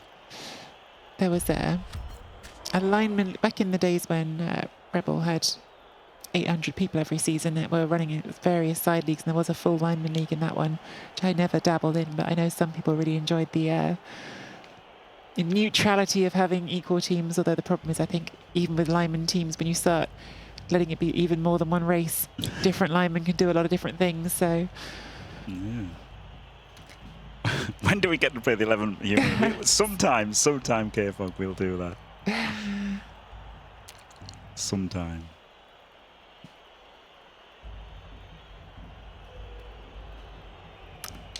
Beastman lineman, the best by miles. For an all lineman league, they probably are, aren't they? Because they've got the access to mutations and they've got the strength 4. But yeah, elf linemen also pretty good. I'd have to go Dark Elves or whatever it is. I wonder how much. I mean, assuming you've got inducements, you've got cost comes into it. Yeah. I mean, weirdly, in an all lineman league, I'm going to say something outrageous now, and you're going to mock it. How bad would a dwarf lineman team be? Just because picking the ball up's a nightmare, but once you've got it, what's your all lineman opponent doing about it? The movement does matter, honestly. I've played in an all lineman league, and the movement is actually pretty brutal. Oh, fair enough. So I push here, obviously. Gets the POW, but I mean, there's surely going to be a hit on the ball here. Next turn. Oh, cheeky Jimmy with a boring incorrect answer takes Snotlings and induce Morgan Hackman every game. Okay, yeah, that is obviously the best. That is obviously the best all lineman team is Snotlings, yeah. And it's probably, he makes the dodge. It's probably that against Halflings with Griff. Yeah. And Ogres, right, who just get less Snotlings. Nobblers are just strictly worse than Snotlings, but if you've got something against Snotlings, you can take Ogres. Ogres can get Hethark, I think, can't they? And Snotlings can't. Yeah, so we should want Hethark. Yeah. The Bron pointing out that Andy's in trouble. Andy is in trouble here. Yeah. Andy is in a very difficult spot because he's having to force the issue, as we keep talking about. He cannot afford to not force the issue because a draw here is a loss in the series and actually not the end of his World Championship, because the losers of these semi-finals will have the third, fourth game tomorrow, whatever happens. But that's clearly not the game that Andy wants to be going into. So he has to force the issue. He has to try to score. Actually, this calls back to a conversation we had about Olivier's position yesterday. I think it's genuinely just because Diomed knows he only needs a draw, it's score as quick as you can. It's not better to score on turn 4 because Diomed is not going to stretch himself for an offense. Exactly, you just want to score as quick as you can. Oh, yeah, it's just that 4's the earliest he could score. Yeah. But yeah, oh my God, 2 double skulls in the same turn for Diomed here. Horrible dice. The other one was with Wrestle, but this was just a 1 in 9, but brutal dice for Diomed. Does re-roll into power with an armor break, though, so the final outcome not a disaster for him. He gets the power there as well. That gives him the 2D on the ball. Well, or does it? 1, 2, 3, 4, 5, 6, 7. It's a rush as well. He might not even take. Oh no, he can come in the side. If he makes comes in the side, POW. it's a 1 dice, but you have to. If he makes his power, he can side. Yeah, and then he gets the hit. No, he doesn't go for that hit first. Goes Makes to the a rush 1 for in 6 2 instead. dice. And gets the Gets the full full pow. 30% Wow. chance to get that pow. Gets it. So yeah, the double skulls looked bad for a second, but it all came around on the rerolls. Wow. Huge armor break. Oh, Huge. this was only a 1D. He couldn't free up because of the sidestep. Oh, of course, yeah. Oh, then he gets a death. And a Nice. dead. Hate to say it because it's not over yet, but this is starting to feel a little bit over. It is beginning to look a bit like over, yep. We're trending in the direction of over. Dead, dead, dead. Mr. Page is activated by a death. How are you, Mr. Page? Good to see you. Yeah, this is real bad for Andy. Oh, but there's a removal. Diamond tries a 3+. Should have known better. I really like them just staying here. Like, these two are just doing nothing with each other for the whole game. I would have just left him there. I quite like just leaving him there. But, you know, got a little bit excited. Try to roll some dice in a game of Blood Bowl. Never a good idea. Never do that. Diomed on the verge of going to the final of the World Championships in the same calendar year that he went to the final of the season finals. Incredible performance here. Andy on the ropes. On the ropes. I don't even know what you go for here. 1 dice into 1 dice with the wolf followed by a 4+ pickup. And then Maybe. run for your life. Yeah, maybe. Try a 1D with a Wraith first. Yeah. See if you just get a POW, 5+. Or dodge the Wraith and then go for 2+ at least. 2 dice, sorry, at least. Possibly. Oh, well, here we go. We're dodging and rushing with the other one. I think that has some value, right? You brought that piece that was irrelevant back into being relevant, which is nice. Yeah, which I guess is why Diomed was dodging his other Wraith to stop that. But then, in doing so, freed up this Fleshy, who's now made himself relevant. Need the power here, gets the power here. And now I assume you're coming back to get the ball, just because I don't know what else you're doing. Maybe Oh, just assisting the oh. punch. Maybe just assisting the punch. Okay. Yeah. Because next turn he's got the ghoul up to get the ball back. But then that's, I mean, that's a 5-turn score, right? At best. No, it's not. It's a 6-turn score at best. So it's just looking really, really grim for Andy. Maybe he had to go for the pickup this turn. It's turn 12, he's there. 13 there. 14. Well, it's not off the table. You can 3+ dodge, 3+ jump over. Right, he just runs all the way around. And he picks it up, but I mean, it's still... Yeah, now it's a 5-turn score. Okay. So Yeah. Giving a maximum 3 turns to turn over and score a second time. yeah. Just about possible. Just about possible. Flip me. Let's say this. If Andy does it, it's going to be an incredible, incredible comeback. Yeah, unbelievable. Whew. Unbelievably, Diomed won the first match despite losing a wolf, a flesh golem, and a wraith in the first half, and a bit of the second. Diamond now getting that safety back, which is going to make this a lot harder to move forward. 1 in 9. Yep, and it is the wrestle. You know, it's the advantage of his build coming into play. Well, it's not over yet, San. It's not over yet. But, not over. But yes, I mean, I'm definitely favouring the winner of this semi, personally.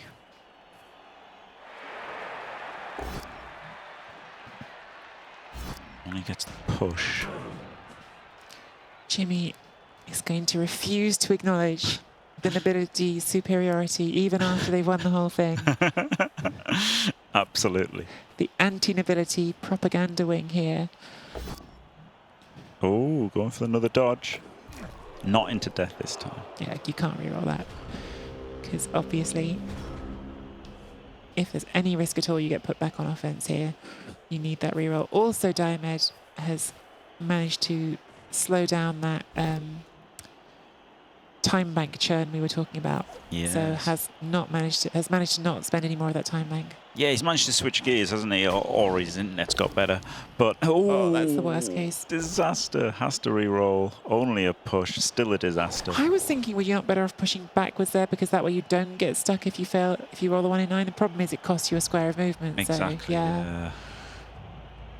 Yeah, I do think he should have done though, because this is horrible. Yeah. This is absolutely horrible, and you still have to do it. You've got no choice. Yeah. You literally have no choice. Maybe you do. Maybe you can get the other wolf up and then hand over to him next turn. But it's so horrible, right? You can try and get this ghoul forward and hand off to him next turn. It's grim though.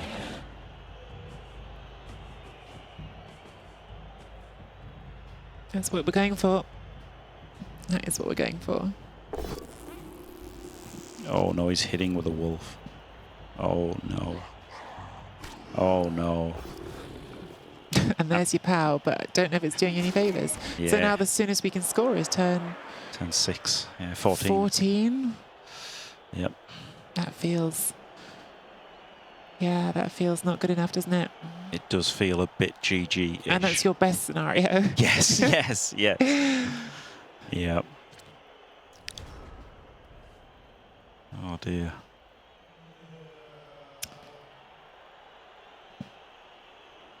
This is tricky. Like, Yeah, Diamond doesn't even need to do anything now, right? Diamond can just punch things. He doesn't even need to care about even stopping the score at this point. The fact that it's coming in at turn 6, he doesn't need to re-roll anything. He can make all his safe moves. He can stand players up, move them around, go mega conservative, and just not really care too much now. I don't think about things. This is brilliant for him. Diamond might still have internet issues. Yep, that is Andy's best chance at the moment. This is 2 dice on the ball as well. Just Yep, casual. Just on top of everything else. Don't really have recovery, but you don't mind, do you? No. You don't re-roll still, I guess. No, again, there's just no need to re-roll at all. Absolutely dominant position. And a POW there, which really shuts down the one way that Andy might have had out. Yep. I wonder if he's going to rush with this zombie. Oh Into a death. Dead. Are you still there, Paige? Are you still there? You could double rush with this zombie, right? Double rush with a zombie to get it there. That's pretty nice. I wouldn't have minded just standing him here, but you should have done that a while ago. So yeah, he is double rushing. Double rush. Mr. Rocker Crocker giving us the dead on Mr. Page's behalf. Dead. Wow, this is grim, isn't it? The fleshies are paired off. There's nothing there. So Andy has 3, 4, 5 players versus 3, 4, 5, 6, 7, 8. So now Andy has fallen foul of the Diomed dice from the first game, basically. But it's it's happened at crunch time when he's 1-0 down, and it's pretty bad. Like he's got a potato out of this, hasn't he? Like he's got half a chance, but that's all it is. VTalk in chat. What is happening? No more 3-game series, no more third match after so many in the previous rounds. Should we rely on the ability? It's true. Since we got to Montpellier, since we got out here to the Nacon studio, suddenly all of these wonderful 3-round matches have suddenly stopped happening. The nobility are... See, I'm not... This is my lack. It's where we need... someone for that Star Wars, You're Our Only Hope, but I don't really know where the line comes from.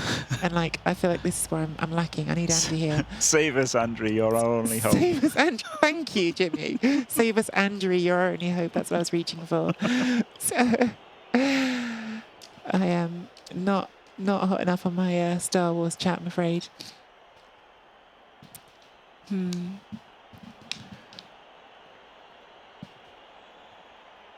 Wow. If we can't rely on ability, we can't rely on anything. Yeah.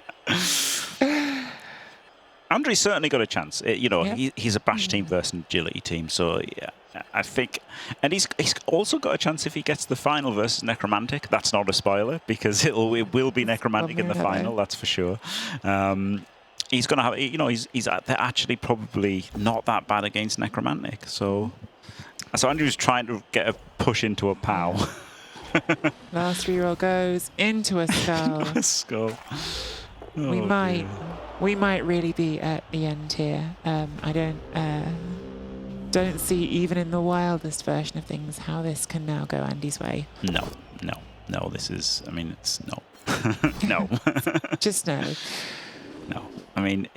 Elliot would say it's not over because it's technically not over. He'd say, when Brazil were beating Germany like 7-1 or whatever, he'd say that wasn't over as well. Not over. Not over. But realistically, yes. This is, the time isn't over yet, so technically things can happen. But do you know what will be interesting to see at the end of this tournament? How many coaches have come back from that first game loss? Yeah, that would be interesting. Like, is it really, really rare? Because it feels like not many have. Olivier did against J-Lev, which was still maybe one of the most fun series in the whole tournament. Yep. I can't think of any others off the top of my head, but I haven't caught every game, unlike you. No, 5 games went to the 3rd game, and some of those were 1-1. They weren't all they weren't all double draws. Yeah. No. So yeah, maybe.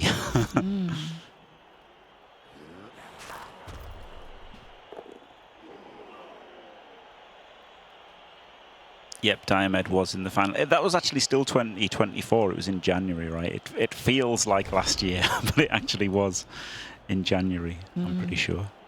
Well, it was January, wasn't it? Yeah. I think it was.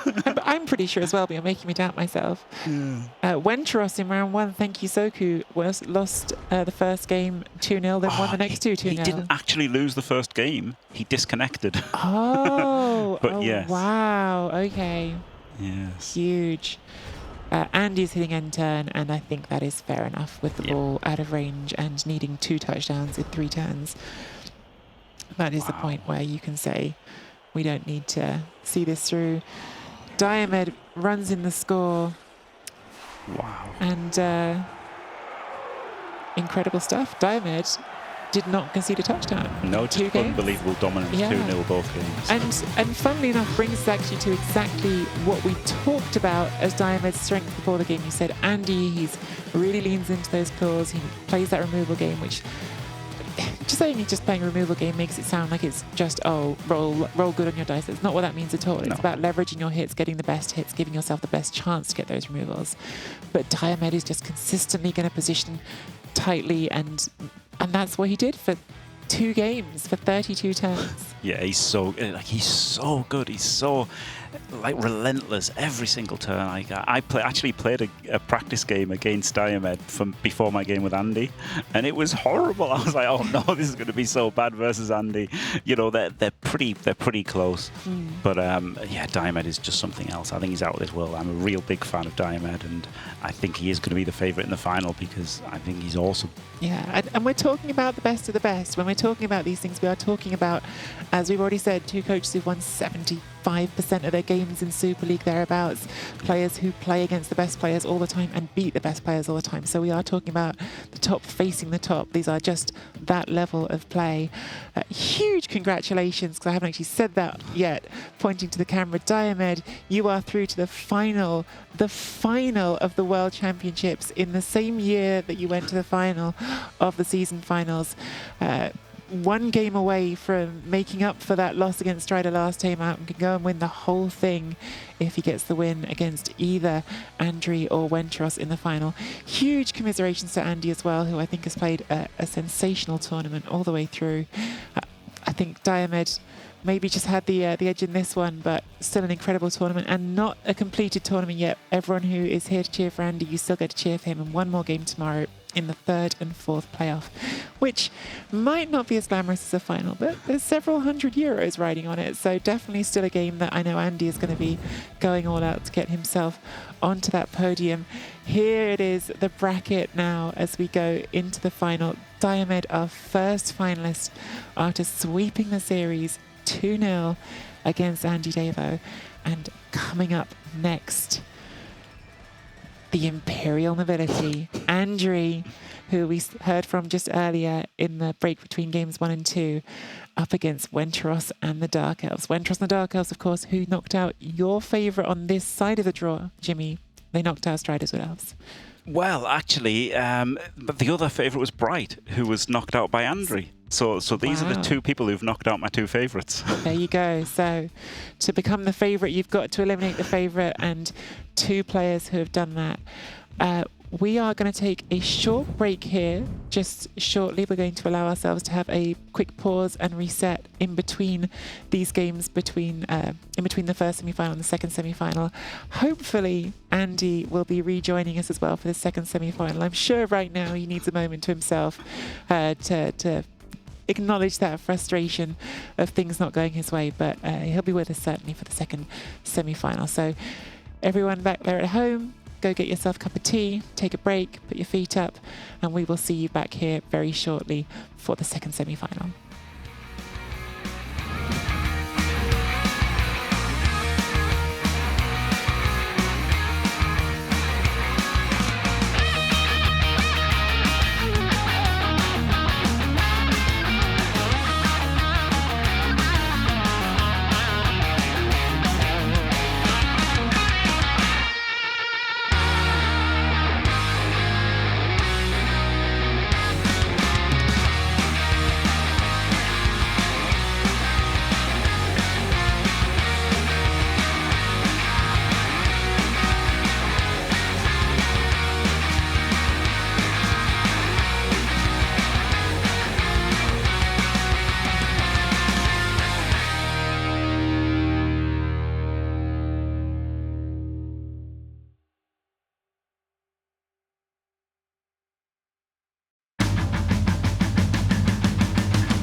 Welcome back in. It is time for the second semi-final. We've had the first one, and we have one of the semi-finalists back with us in the studio. Andy, I'm so sorry it didn't go your way, but congratulations on getting as far as you did. That's already an incredible achievement, and you have still got the chance to finish third tomorrow. I will finish third tomorrow. There we go. Hey, listen to that. Got to ask you quickly about those two games. We imagine, first of all, by the way, well done on getting through that fire alarm without panicking, because down here we were having a little bit of a struggle. So well done on that. Has to have felt like you had a situation that felt so good ripped away from you in that first game. Yeah, a little bit. The fire alarm, by the way, the first thing, I've got a headset headphones on upstairs and I can hear the game sound. I'm like, this is ringing. Is the PC going to start to break? And only for like 10 to 20 seconds, I took the headphones off. Well, do I pause it and risk for running away from a fire or not? And what happens if he unpauses it? So I sat there and was like, oh, well, I'll stay here. So I worked through it. But in terms of the first game, the not picking the ball up was the biggest issue.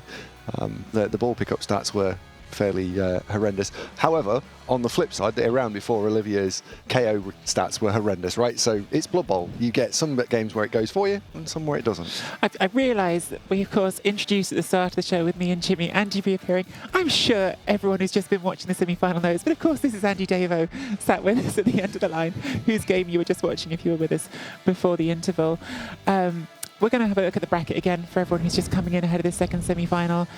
We can see how we've progressed from the quarterfinals at the start of the weekend through to the final now, in which Diomed has taken the first ticket and Wentros versus Andri in the second one. Andy, poor Andy now is sat here thinking, who do I want to play in the third and fourth game? And I don't know if you have a feeling on that, Andy, but certainly the feeling in the studio, in the green room beforehand, reading the tea leaves that were not very hard to read between these two, is that Dark Elves are always going to be a big favourite over Imperial Nobility. Yeah, absolutely. Funnily enough, Andri did win against Dark Elves in the group stage, but at that point, the Dark Elves had already won the first two games, so they really had nothing to play for, whereas Andri had his tournament life to play for. So it was a bit of a different situation. And this time, over 3 games as well, you've got to favour Dark Elves, I think. Yeah. I think one of the interesting aspects to this is, as we were saying just before, Jim, of all the matchups for Nobility, Necromantic isn't the worst one. So if they get to the final, it's not the worst matchup for them. But I think Dark Elves probably is a rough matchup for them, isn't it, Andy? With the ability just to extricate yourself constantly from the thing they do well by just dodging away. Yeah, absolutely. I do see the Dark Elves winning this one. But then again, we have been saying that pretty much every single round. It's like Nobility and anything else. Oh, the anything else will win. Yeah. I do think on paper, if you're asking me to pilot the two teams, I'm taking the Dark Elves every time. And I think exactly what you just said. Lizards, for me, were a big favourite over Imperial Nobility. But Andri, a great coach, is still here and still doing it. Let's have a look at the teams on our screens now so we can have a more precise talk about what we're looking at. We saw this team for our game 1 yesterday. We were all here together for that one. A 6-guard Nobility team. That's clearly what they've leaned into, not taking the option to take a secondary skill on the Ogre for block, and in order to get the secondary for guard on the thrower. It's a lot of guard. Guard's going to be useful in any matchup. Yeah, guard and blodge are like the two best things in like NAF style tabletop, right? And they've got 6 guard and they've got 2 blodges. It's pretty nice. The leader is there just for an extra reroll. Your real choices on the Imperial Nobility is whether you go a block ogre and a block thrower, or whether you go a guard ogre and a guard thrower. And I always leant towards the maximum guard. Dimmy, the Nobs OP, the most famous Nob enthusiast, he prefers the block ogre. And after watching the games between the Imperial Nobilities, I kind of favoured the block ogre as well. I've come round to the thinking of the block ogre because the main way you win the games is by hitting things with the ogre and getting lucky.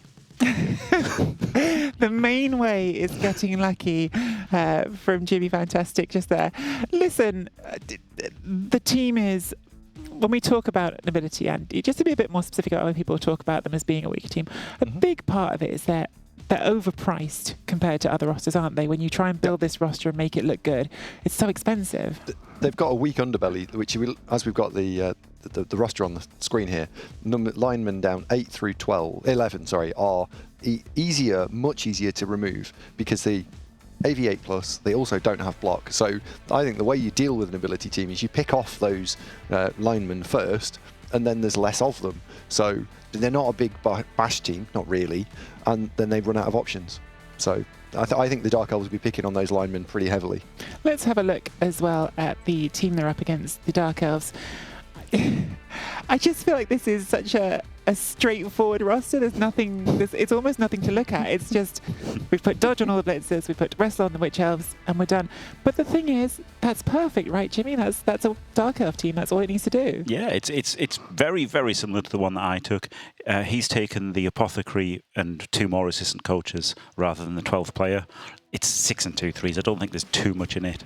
I went with the extra player for overtime and stuff, and fouling, war dances, etc. So I mean, I do slightly favour the reserve, but I don't think it matters too much. And he went with double wrestle on the witch elves rather than 1 block 1 wrestle. And again, there's very little in that decision either. I think it's much of a muchness, but they're solid, right? I like this maximum durability build. You've taken 6 blodgers, Rogers, and you've got no weak links. I think that's much better than having a dodgy runner or a assassin. Well, when we played in the last game, I'd got rid of a couple of the dodge pieces, and that made such a big difference. You were running around with linemen, not blodge pieces, and that was probably the undoing effectively of it all. So it's interesting to see how the nobility are going to be able to deal with this. But it looks like we're in. We're ready to go. Let's get in there and watch game 1 of the second semi-final. We are 50% of the way there to knowing our finalists. And if we go with the offense first, always gives you an edge. We already have an edge in this one, which is Dark Elves going on offense first, Jimmy. Well, yeah, and Andrew's chosen to kick, which is not what I would have done. Oh, we had someone doing a track of all the not what I would have done yesterday. That tracker, I think it broke and started spinning off its wheel at some point. Yeah, interesting, really interesting. And it's right. This isn't so bad for nobility because they're still a bash team versus an agility team. So this is one of the teams where I don't think they're favoured in this game, but I think they're less unfavoured against agility teams than they are versus other bash teams. In general. In terms of the offense-defense thing. Skill rings? Oh, yes, for the nobility, we found the skill rings were first of all, I'll take off red and blue. Nice. Number 1. Mm-hmm. And number 2. So we're now playing in pink. Which is default colours again. Yes. Andy, you should have won because you didn't do default colours. Oh. That's a good thing. Daka here, do you think? How do you... Well, we'll get to that in a second. I just was going to say, to pick up on the defence first, yes. Offence first thing, because I think it's an interesting conversation. And Jimmy, we've heard very clear and good reasons for saying always offence first. If you wanted to make the argument for defence first, what I guess I would say here, and react to this and explain why you disagree with it, but the argument would be actually nobility are pretty bad at offense, but they're not bad at defense because they've got all that stand firm. They are good at getting in the way. Yep. And unlike some other teams, it's not that likely to be you're going to get smashed out by the Dark Elves. This line already, you're just not going to take a hit on the line of scrimmage because they're going to put those 3 players in there. You're going to get blitzed somewhere, but you're not going to take the actual line hits. Yeah, and you're not going to blitz either, I don't think. I think I would Daka here. I do think I would Daka. Just run away. And this is a little bit dodgy. Now he doesn't want to. Now he probably just wants to make the pickup first, right? That's now the most important role, is it? And I think because of where the kick's gone, I think that the linemen which are in the wide zones the furthest forward, I think I'm going to go and smash one of them face because we're trading off here. We're effectively saying Ogre is going to be blitzing on Andre's side, and I'm going to be blitzing into the AV8 Plus without block. It's not a bad trade. It's not a bad trade. The thing is, though, I don't need to get lucky, and he does. Yeah. So I'm definitely dackering. I'm definitely just running away and not letting him hit me. This is what I thought with the game against All World Alliance, right? The way they can beat you is they get lucky. And unless they get lucky, I can't lose to nobility with Dark Elves. That's the way I'm thinking. Even with Andre, purely on the racial matchup, if I'm Dark Elves, I'm super confident here. Super confident. I wanted to check one thing quickly because I thought I saw Winter starting on 2 rerolls and I'm seeing 3. Was there one on the kickoff there, or did I just miss that and misread that on the rosters? Yes, there was one on the kickoff, yeah. Okay, so Wentros has gained a reroll from the kickoff. Also, just quickly, I feel like it's one of the things that we end up having to repeat the most. Certainly you and I, Jimmy, because we both use them when we're playing elves, but I'm not certain everyone in chat will know the DACA term, so could you explain what a DACA is for us quickly? Yes, it's the withdrawn offense is a more correct name for it, a less colloquial name. It's basically like kiting in video games, right? Like, which is a strategy which should have been around forever in Blood Bowl, but hasn't really. It's only come to prominence the last few years. And yeah, you basically just take everything back. You know, your whole team runs away, and then they either come and chase you, and then you run past them, or they just hold the line. If they hold the line, you're just not taking damage. It's beautiful. It's just really a way to avoid damage and concentrate the risky plays into just a few turns. This is a really, really nice shape from the Dark Elves. Yeah, it is really nice. And if you were looking to play this yourself, the chevron-based groups of 2 all the way round give you maximum coverage, and they're great. It's the coverage and the fact that you're not based a load of players. Just over here, so it'd be interesting to see how they're going to, the European ability, face this out. I would go and try and chase all the linemen and put a load of pressure on them, because what you have got is 4 contact points which are all dodging on a 2+. But Andri's kind of not doing that. He's based a little bit at the very front, but he's standing off. Yeah. I mean, we don't need to tell us. We don't need you to tell us, Andy, that you'd be banging things here. There was some discussion of that. Some discussion of that while you're away. Hello, Olivia Dulac in chat, and Cyanide Studio as well. Welcome in, everybody, for our last semi-final. Sounds more dramatic when I say last than second semi-final, doesn't it? One thing that I just want to pick up on from what Andy just said, I feel like when you, a question people will often ask is, when they're trying to get better at Blood Bowl, are there some generic guides about how to run an offense successfully and play in certain situations successfully? And it's often really hard because Blood Bowl is such a specific game. Games all look completely different. But what you just talked about with that chevron shape, there's patterns that you look for that are reliable in lots of situations. And that chevron shape, Andy, I don't know if you can just speak to why that ends up being quite useful in a lot of situations for screening and for protecting the ball there on offense. So it's typically done by teams of slightly less strength. So you wouldn't see an Orc team do it, but you would see an Elf team do it. It does 2 things if you do it correctly. One, you should start your turn with some players not in base-to-base contact. So if we look at the pitch state here, there are 1, 2, 3, 4, 5 players, certainly 4 that couldn't have been contacted, which means you can open your turn with some risk-free movements. The next thing it's doing is it is taking a lot of the pitch and making it as wide as possible. And offense normally is kind of about stretching your opponent and pulling them around. You either want to make them go, you've got to go tall, so you're stretching the pitch north-south, or you're going to go wide, so you're stretching the pitch east-west. If you can do a little bit of both, then you'll have a lot of space to work with. I think that's kind of that's for me is why I like it.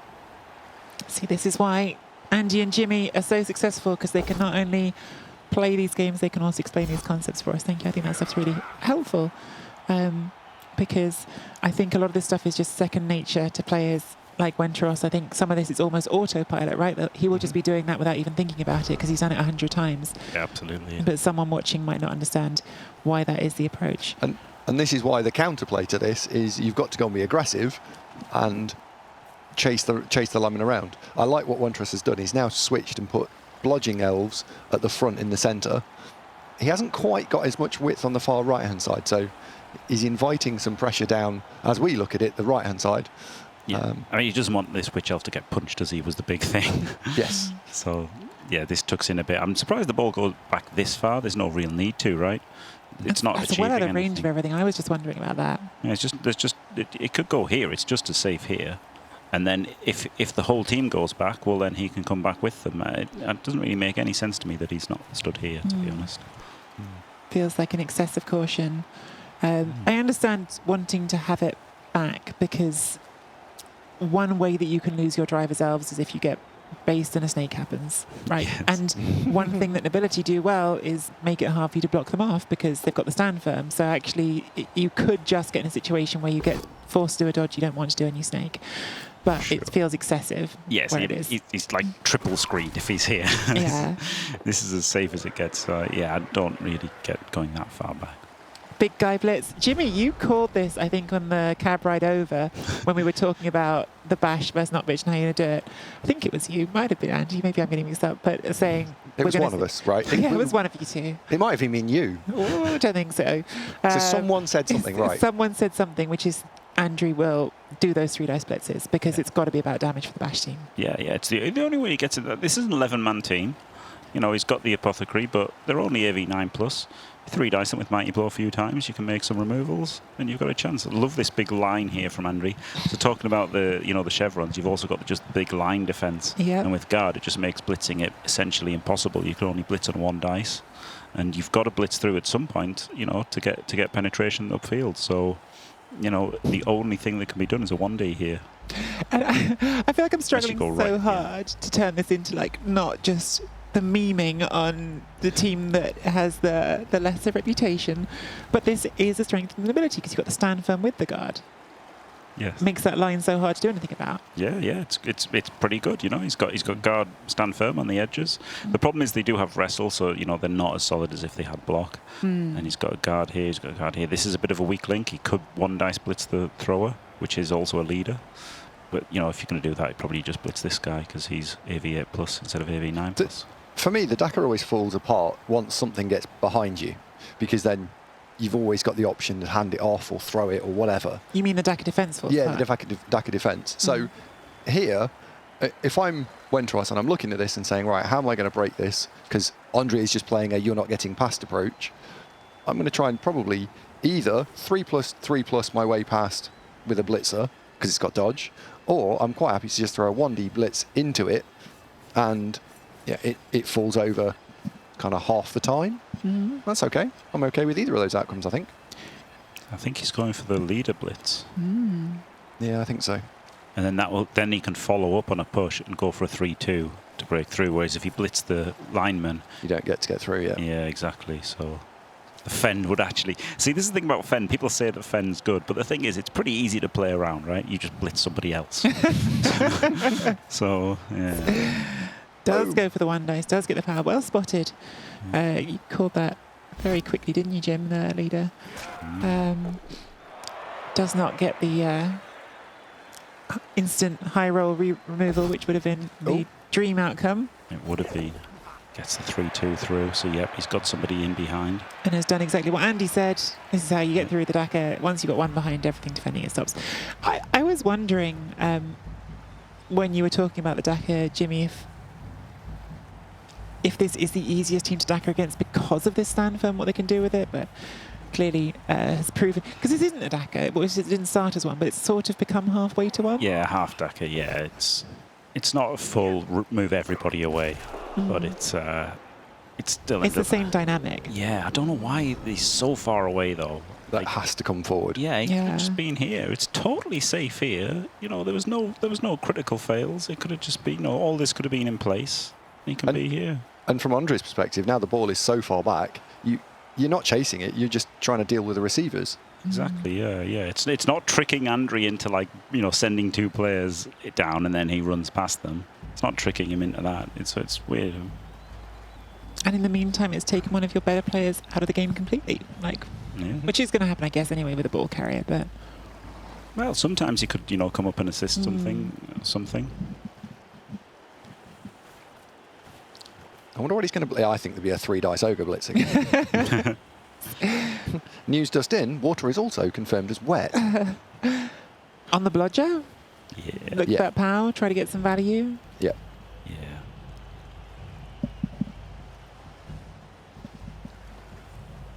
Yep. I guess the Apothecary makes this tiny bit less valuable, but it's not a big difference, is it? No. It's still nice to go after the high value pieces they might get. A lot of the injuries in your game, Andy, were just deaths. A lot of Yeah. both sides, when it was an injury roll, it was just straight to dead, wasn't it? So sometimes it can go that way. Yep. And then he gets a follow-up hit on this. Oh, he's not going for the follow-up hit. Wow. I think he probably didn't want it. He blocked with the other guy. Interesting. Didn't want the wrestle Didn't to go want, yeah. down. Yeah. Now, is the ogre going to stick his face out, or is he going to just support? I guess he just stays there. No? I think that feels okay. Yeah. Tarkel's really going to try and hit that on a one dice. It's such a commitment of resources for such an unlikely good outcome. Yeah, and he's still basing 2, like whether he's there or there, he's still basing 2, isn't he? So. Yeah, I think I quite like there. And this one hasn't. These 2 haven't got dodge, whereas if he bases these 2, one's got dodge. So yeah, I think this is the correct square. Yep. And we can see at the top what Andrew has done as a response to that breakthrough is just to put a player either side of that blitzer, but of course it's still just a 3+2+ with a built-in reroll, so it's very likely going to be okay to keep moving freely. It's still the right thing to do if you got that piece there. It's not like it's even easy for Andrew to hit. When he came on and did his interview with us, Jim, he said, I haven't got any tackles, so the knockdowns are... You can get knockdowns with the wrestle, but they're not the good kind. They're not the kind that roll armor on those. Exactly. So, definitely...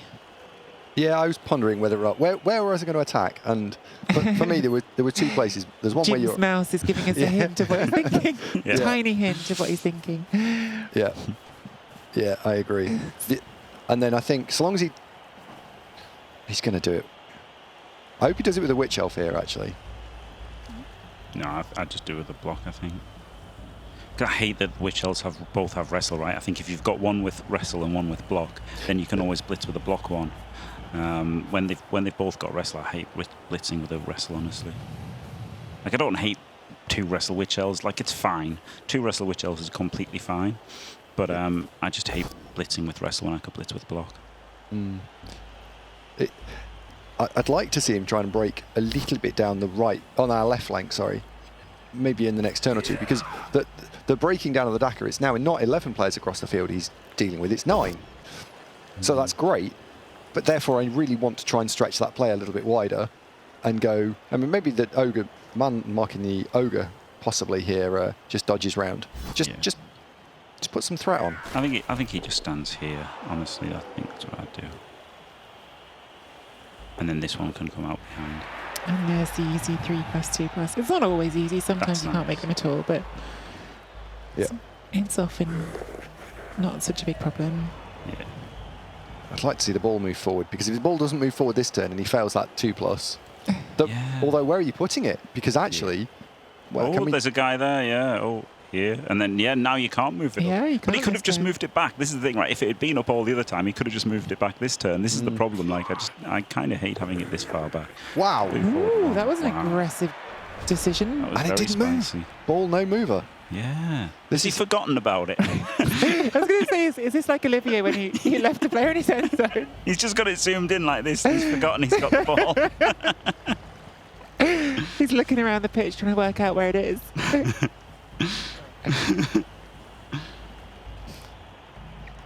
ODL check. ODL check. Okay. Poor Olivier. Olivier is not the first or the last person to make that mistake. What a chat lot would if Games Workshop, if Cyanide, we have a tree malfunction. If game, you've really thrown me off. if someone making this game, if game was broken, what would fix? Chat, go. I made the criminal mistake there of knocking over my tablet, and it broke Andy.exe, stopped functioning.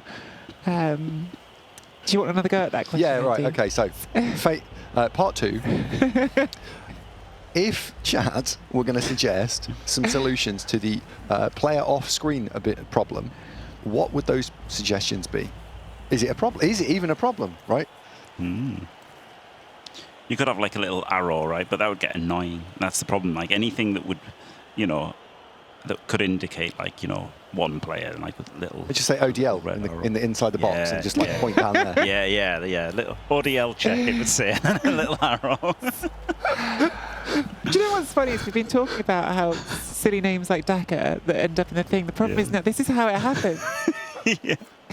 People keep saying, and the next thing you know, that's just what it is. Then someone who's never even watched that game doesn't know what it's about. Oh, it's an ODL check. Of course Yeah. it is. Yeah. It's going to be. Off, This is how it off happens. display. Uh-huh. Legend? Lineman? Lineman, yes. It's an off display lineman. We have a It's pal. the full pow. Does he break AV as well? Big pause, considering this follow-up. Charging up the power on this POW. Didn't break armor. Has there been an arm break yet at all in this I game? don't think so. Yeah, don't think so either. He's got to move up the field now, right? Right, Because he's here we pretty go. slow. I'm ready. I'm excited for the ball to move. Like here, here, Any of those. I mean, just move one. Just in. here. No. Don't base a wrestler that you can't move. Yeah. Strained. Yeah. Yeah, probably one of these three squares. Yes. Maybe this one, because that's the most default safe. Magos saying, I think it's your responsibility to know where your players are on the pitch. That's part of the game. Arrow's been like, well, I think like any feature, the ideal version would have it as an Toggle. optional. A Yeah, toggle. so you can choose to have it or not. So if you prefer not to have it, you can just say, Yeah. no, thanks. Uncheck your ODL reminder. It's going to end up in the game as ODL check. That's where we're headed to. One of the suggestions in chat was, if you haven't moved all your players, do you actually want to end turn? That's not a bad choice. Does Fumble do something like that? Am I imagining it that Fumble has like a you sure on the end turn? Yeah. No, that's just for you. Are you Okay, sure? Is yeah. that what you want to do? Yeah, maybe it's just me personally.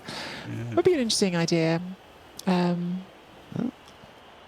The ball has moved forward, Yep. and curiously, at a moment when it's not actually as safe as it would have been any of the other turns moving Yes. forward. Uh-oh. Yeah. We have a double skull Dub check. skull. He did a one dice block, and he. Into the first armor break and removal. Oh Wow. my god. I smell D on the ball. Just a little bit. Well, I mean, it's not amazing, is it? Well, can that wrestle Yep. one get there from the left? Because that's what you want to hit with. You want to hit with the wrestle. It's 3 2+. Yeah. Yep. Okay, then that's what you want, isn't it? You want to free up that one to be the assist on the right. Yeah. So you 3 dice with the ogre, hopefully. Yeah, you might as well 3 dice with him. 2 dice, you need to get a 75% knockdown over here. Then this guy comes around for the assist, and this guy double rushes to hit the ball. Mm-hmm. Might as well. The problem is, this is going to like leave you more open to, you know, when Wentros getting through, right? Hang on. Potentially. Are we talking about traps again? It could be a The trap trap sack. sack. This could be a trap It's the sack. trap sack. Genuinely could be, but you know, maybe not. A sack trap. Yeah, this No. looks pretty good. 'Cause he's going to get to punch everything. Yeah, it's And- definitely bad. Keep a bludge up. What's that? How about this is an option, right? These two here, so in the middle of the field, these two clear the 2 linemen, and then this guy goes and runs around and makes a box here. Then you chain push the wrestle that's lying down next to the ball. No, yeah. Yeah. Yeah, that's nicer, isn't it? Yeah, oh, okay, yeah. Yeah, I like that, Andy. And if you get the POW, then that guy's free as well. Yeah, I like that a lot. Yeah, this is really good. Does mean a blockless block, Yeah, but but it's not an ogre block. it's not Right. an ogre block. Yeah, it's a 1 in 8 you want instead of a 1 in 54-ish. Yeah. So yeah, this is better. And it means that you're giving up less as well. Yeah, really nice. And Andrew goes for it. Full So pow. This is suddenly looking really bad for Wentros. yep. Armor break as well. But as you say, they are elves, and if you get this sack wrong, they could suddenly be halfway up the pitch with the ball and... Here we go. Absolutely, yeah. Really good, isn't it? Because if he needed a power to free him, whereas now the push is good enough. Yep. Lovely, Really lovely nice. play, and well spotted, Andy. And now you probably blitz with this guy, right? And just use this guy for the assist. Yep. Yep. You She's- can bring that lineman down, yeah, this retained line. lineman. And you can block with the other retained lineman to guarantee Yeah. Yes, and So- you've not knackered your position in the middle here either. Yep. And you've got Oh, using that one, okay. a dodge recovery maybe. I was going to as say, well. we've made the recovery good. That's the best bit of it. You've actually got the good recovery afterwards. He rolls the full Full pow. pow. South? Yeah. Yeah. Just away from the elves. Yeah. Oh No? no. It's Apparently really wants to pick up. Uh-huh. I mean, you really want to pick up anyway. It's just that I'd want it not to the zones. Oh, I thought it was a scatter catch for a second. I thought it was going to one in front, which would have upset you a lot. This is okay. Picking up on a 4. Ooh, so he is going for the ogre hit.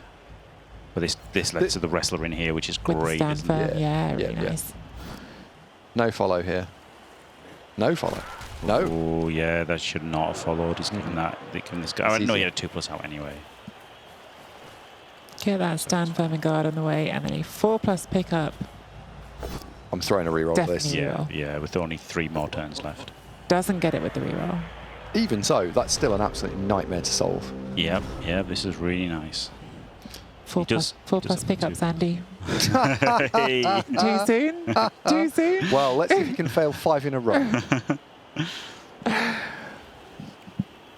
Knobs OP, unbelievable.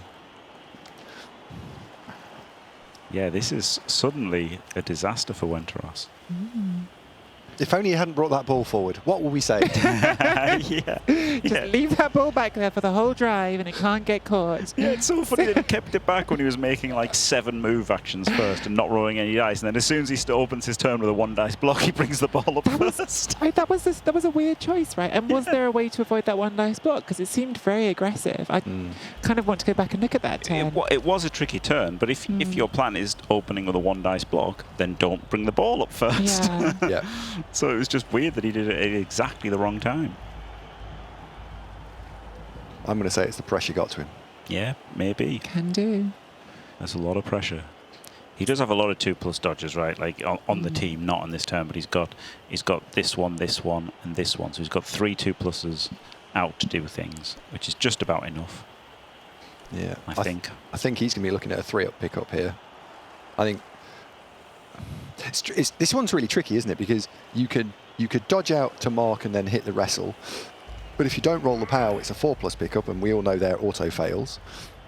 Or do we go for the moving the blitzer, because then you can sort of more safely, reliably make it a 3+, but getting to it's a bit harder. I mean, are you more safely? Yeah, if you hit from that angle. Hitting from that angle is not easy to do on 2 dice though at all, is it? No, it's not. And also, you want to score. You don't just want to recover this ball. This is your drive. You really want to score here. Yeah, this is T6. Yeah, this is your T6. Yeah. So next turn, you have to have scoring threats at the end of next turn. Yeah. I like that T6, Andy. We're going full F1 commentary now. Big power. Big power on the stand firm. Huge. Pick it up with the same player? I think so. Yeah, maybe. Yeah, you've got a few movements left. Pit now. No, wrong again. wrong game. Box, box, box.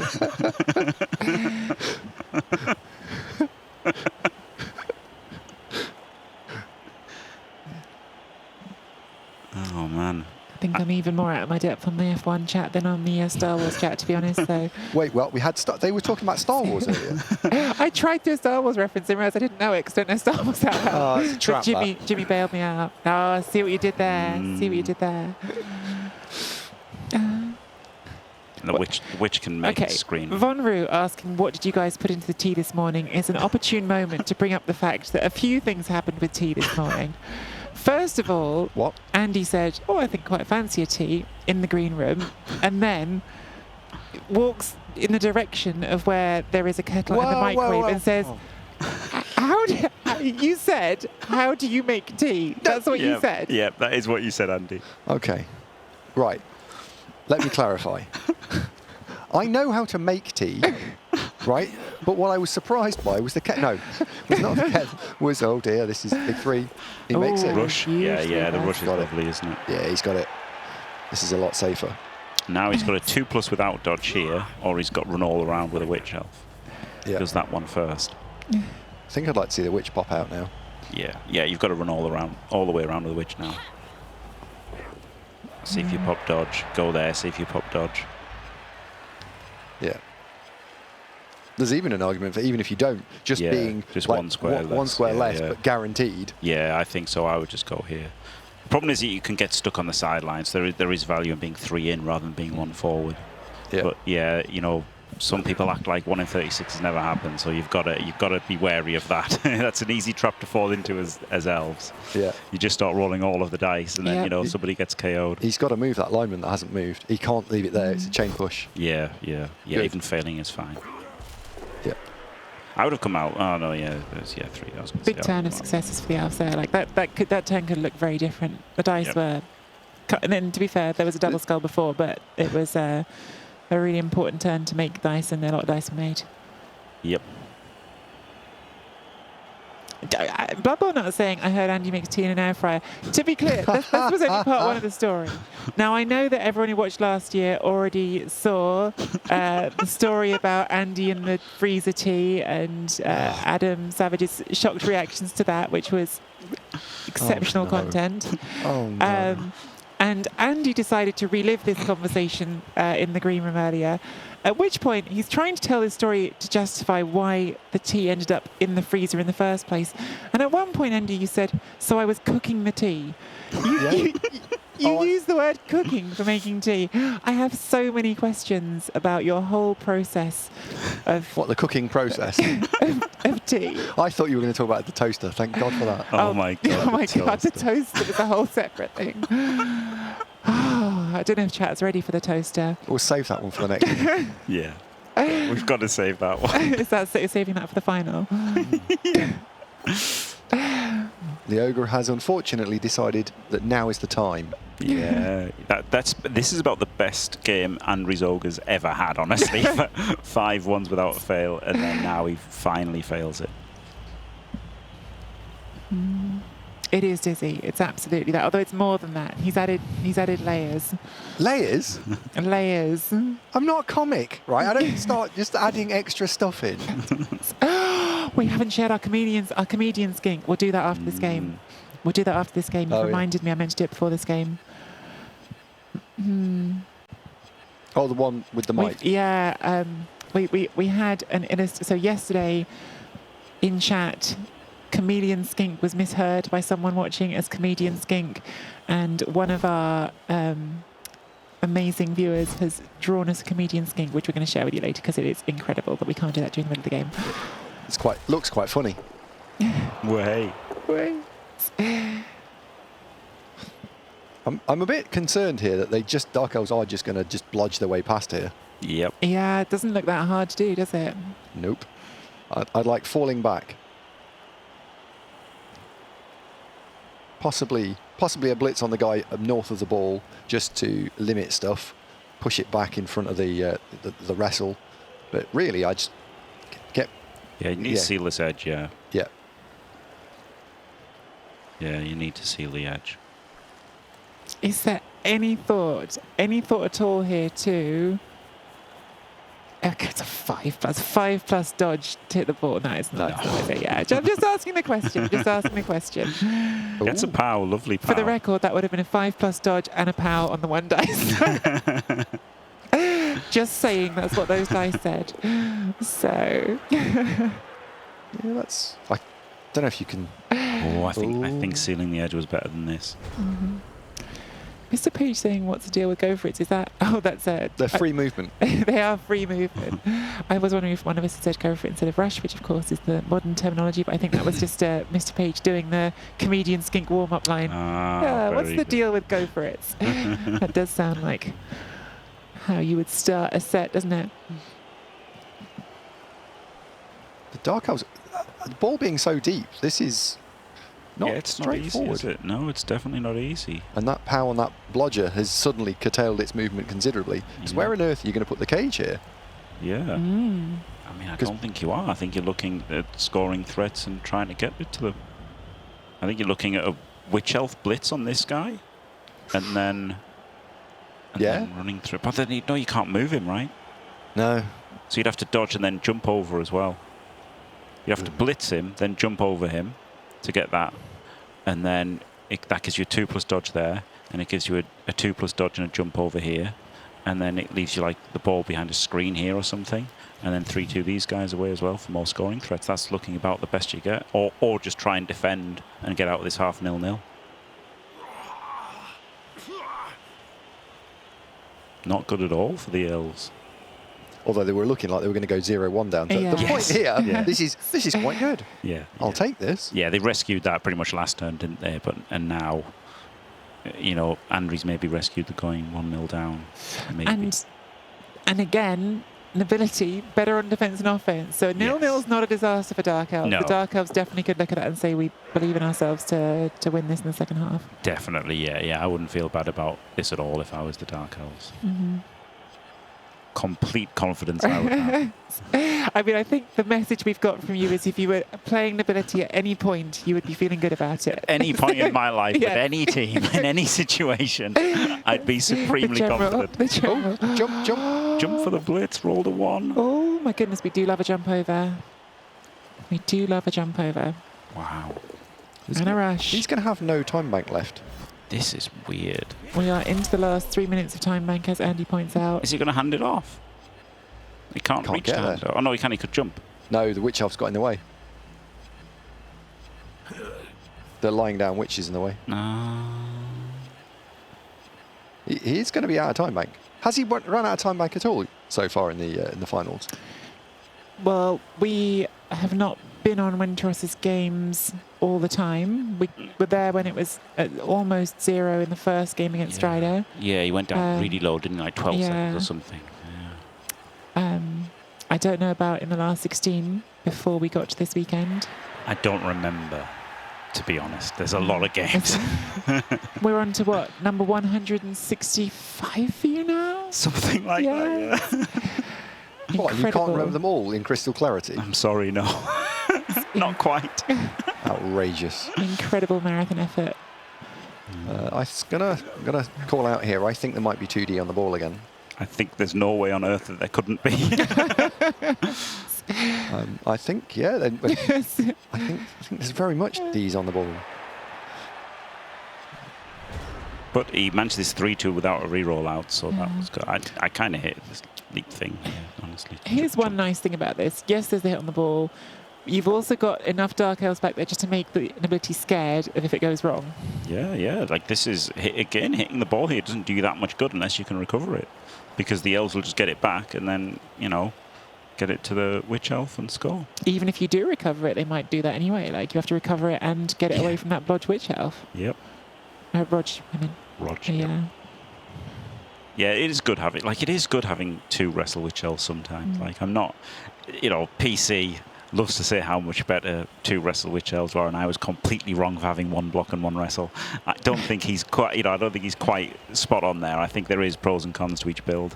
I'm certainly open to the double witch elf variant. I don't think, you know, the block and wrestle is definitely better, and I don't think double wrestle is definitely better either. I think in the old rule set, double wrestle was better when fouling was kind of a little bit less. And this is NAF style tournament tabletop stuff. When I was playing an awful lot of Dark Elves, I was double wrestle. However, I've now moved to block wrestle because being able to surgically hit things with block, or having a cage corner that doesn't just fall over on a 1 in 9 is quite nice. Yeah. Haven't you just moved to not playing elves, Andy? I don't know what you're talking about. Amazingly, we have found 2 dice on the ball. Shocker. Did actually need a POW here? Did it need a POW? Yeah. To do it this way. I mean, there was multiple ways to do it, but Well, it was it was slightly tricky positioning. It makes saying tricky exaggerates it, but the point Tricky? is you wanted to take that hit to free up one of them, Yeah. and either way, if you hit left or right, the push wasn't good enough. Yeah. Yes. And it's a blockless block, so Yeah. it wasn't too fantastic.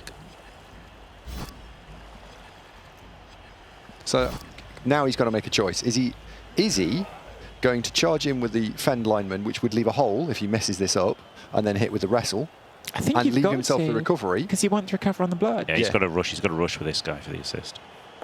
Yeah, and then blitz with this. Yeah. Full Gets power the power again. again. Huge. Unbelievable. No? No follow. Wow. Wow, perfect scatter. I guess you don't follow. Oh, you, yeah, you no, don't. there's- You don't want that one to catch it. You want to get it onto the bludge. Yeah. I think the natural reaction was to follow there, but maybe it wasn't correct. Makes the pickup at the fourth attempt. Only one reroll. Perfect scatter. Unbelievable. Do you dodge this last? Yes. Yeah. Yeah, you have to. And get the guard in front. Love that. Oh, Great no. square. Yeah, Great the Y square. cage. The What? Y cage. Well, because it's a good idea, that's why. So there's no way to hit this except as an uphill, right? Yep. Mhm. 2 guards. Well, even with 1 guard, does it, doesn't he? Baron Bucky in chat. Knobs OP. Well, It's I that guess way. it's this. They are. Remember, they are good on defense. Let's see how they're good Yeah. on offense. Because That's true. all you have to do now is turn this round and score a defensive touchdown as Wentros, and then that's fine. You fixed it. Well, you fixed it to a draw at the moment because at the moment Andrew can just score next turn. Well, yes. So you haven't fully, this is still very much concerning. Surveillance. Did already catch that one? Surveillance says the Wentros was down to a low time bank in their game as well. So it has been a theme through the tournament. But uphill with wrestle isn't too bad, is it? And he can uphill into... Oh, no, he can just uphill in... He can uphill push into a 2D. No, he can't even get assist there. Oh, my God. Into a 1D. The up, in case anyone's missing it, the uphill that Jimmy's talking about is the restful witch, because jump up means it can go a very long way. Yes, a super long way. But it's not easy still. Mm. You would have to probably do a 4+ dodge to hit, and then 2 rushes. Yep. Rough. Really good defense from Andrew.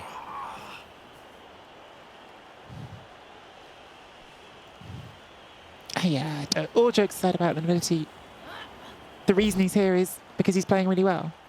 Like Yeah. everyone who's got this far, he's playing really well. Yeah. Dodge has been deployed. Mm-hmm. And now he's got to use his second reroll on this and last. Does Now he's make got to it. rush and uphill. And he No, doesn't get although it he gets the because of push. the He gets the push. Thought he did have it for a second, but doesn't.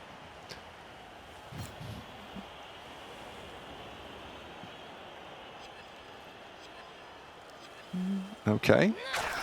And then it's 2 more. Oh, Fails no! the second rush. Unbelievable. Well, unless, of course, there's a quad skull, I think we might see a score. In fact, I think you can do this on 3 dice, right? Can you? Oh yeah, there's a player There's, free there's there. two. There's 2 players free. You can make this. So unless we see if 1 in 46,000. And it's one of those where, there's no excuse for not making it a 3 dice, right? And it's Yeah. one of the very, very, very few situations in Blood Bowl where you can clearly say something is absolutely correct or absolutely incorrect. And you have to make that a 3 dice. Yep. Yeah. And he does.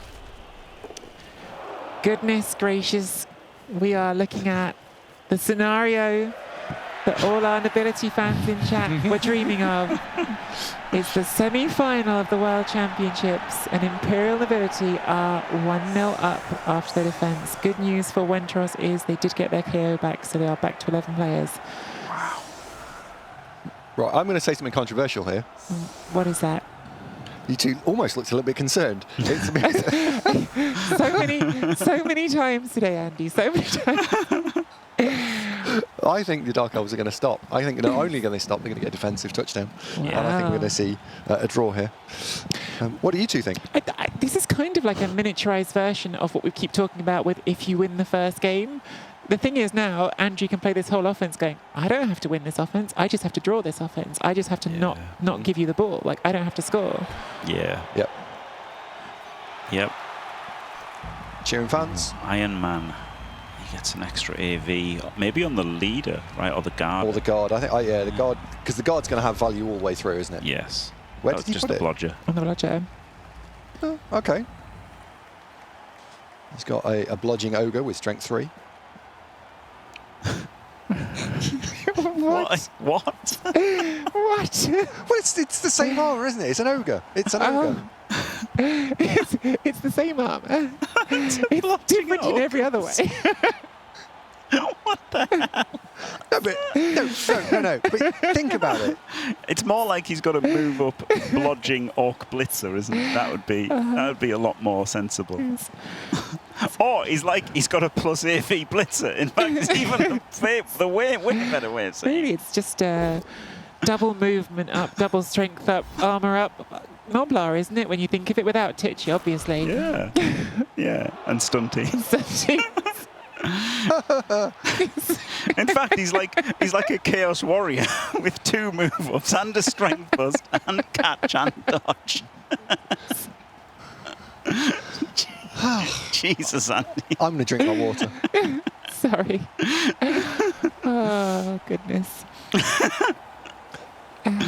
So we're now about to see a ball fail, pick up.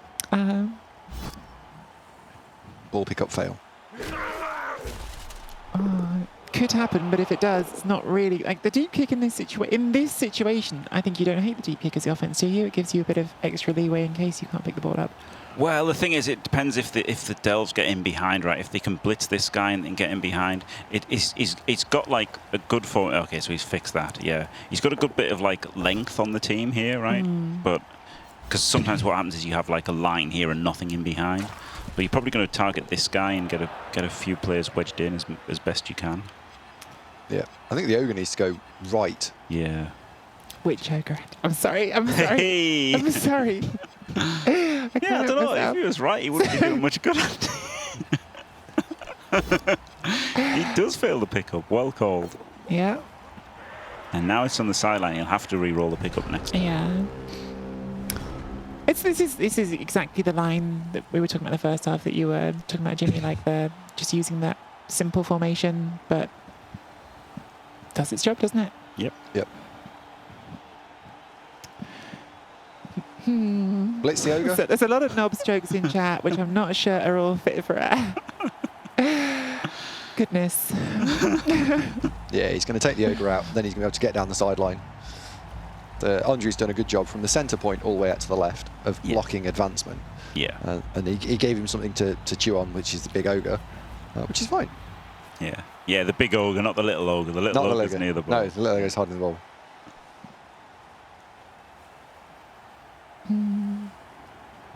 Like, this is the thing, if you had a block Witch Elf, it would be the block Witch Elf making the blitz, right? But unfortunately, you know, do you just go with a 2D with block, or do you go with the wrestle? He's going to give away some hits if he stands these line people up. Yeah. Goes without frenzy. I mean, it would also been a frenzy trap. Well, I think the line elf was in the wrong place. It should have been one to the right, shouldn't it? Yeah, it could have been. Yeah, it should have been. Yeah, you're right. And we'll see the other witch charge forward, and I think we'll be fine. Yeah, wants to cut this corner, doesn't it? Yeah.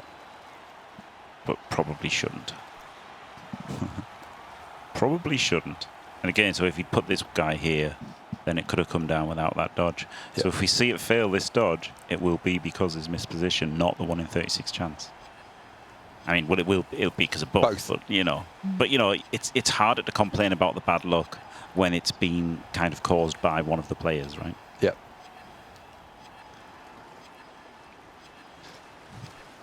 Interesting that he's throwing in, that Windross is throwing a load of players in. I guess what he's trying to do is say, right, you're not allowed to take those players and go back, and he's trying to make the cage formation next turn harder. Exactly, yeah. He hasn't really got the time bank to be wasting on this sort of activity. No, it makes you wonder if it is the, the lag issue again.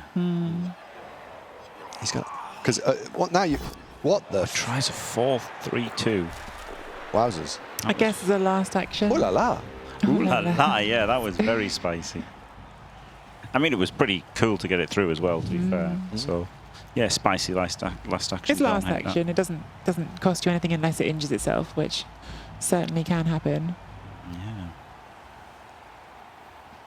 So this is all about cage formation, isn't it? Ball safety, cage formation, and Little Ogre not failing to pick the ball up. So talk about that. Clearly, we can't just pick that up on the sideline without doing anything else first, but how much are you hoping to achieve here? Which players do you think you have got free here to... And what are we looking at? We want to get into a standard cage about halfway up the half here? Yeah, well, I mean, you have to blitz this guy off.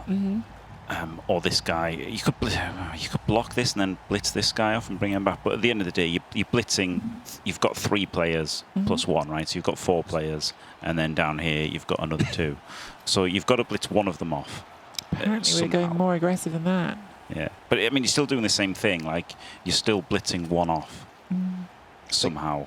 I think he's going to try and use that centre point as the place to put the ball, I suspect. Yeah, 1, 2, 3, 4, 5, 6, 7. So you can get to here. Yeah. And then you can make like a kind of a cage. It's tricky. It's pretty tricky. That's a surfable logo. Well, he'll move it. Don't worry.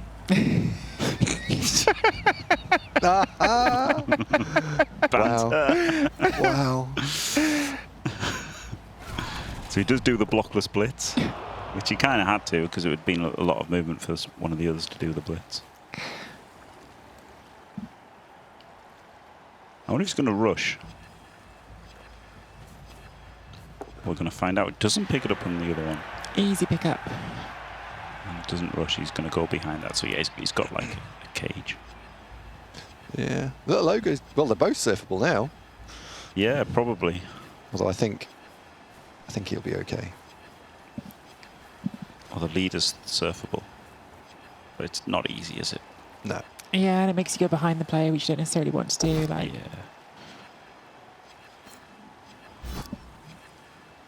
Now I'm going to surprise nobody and say I would go for the big ogre surf because it only cost me 3 people, so it's fine. Well, I don't know, Andy. do you know what as well? Like, I go for it. it's a commitment of pieces. You're already 1-0 down. I started this drive thinking Andrew doesn't need to score, but if you give him that much pitch away, might just go up and score. Yeah, I don't like it. I really don't like it. Not 1-0 down. I'm fixing the position as well. I mean, That's very hard to do. It's going to require quite a lot of players over there on the right, isn't it, to do that serve? Yeah. two linemen. Nah, it's too much. It's definitely too much. It's 100% too much. I'm sure that's too much. Again, Andy, this is maybe a play you do on the ladder. I don't think this is a play you do in the World Championships. Maybe. I really don't think it's a play you would do. I don't think it's a play Wentros will do. No, I don't should think do. he's going to do it. I think that my craziness is not going to rub off on anyone else at the moment. Yeah, I think it's totally different in messing around on ladder to playing in the World Championship. I really don't think even Andy would be as crazy enough to go for this ogre surf. Well, he's not going for it. No. I mean, he's going to make a nice he's going to make a nice shape, and he's got 1 minute. He's got 35 seconds. He's not taking that hit. Wow. Oh, this isn't a sack, is it? Holy moly, this is a sack. No. That is aggressive. Maybe you feel like you have to, but I'd have it taken seems too early. I think I'd have taken all the hits because you deny all the middle of the field, then just collapses. Yes, you've still got a cage, but where on earth are you putting it? Yeah, just take the hits. And if you might get lucky. Maybe 9+ breaks 1 in 4.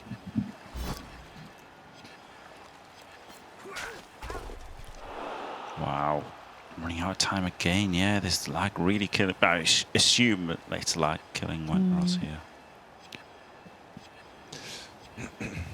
Yeah, Here it comes. It's hard to see how we're going to get to the end of this game without getting that time lag.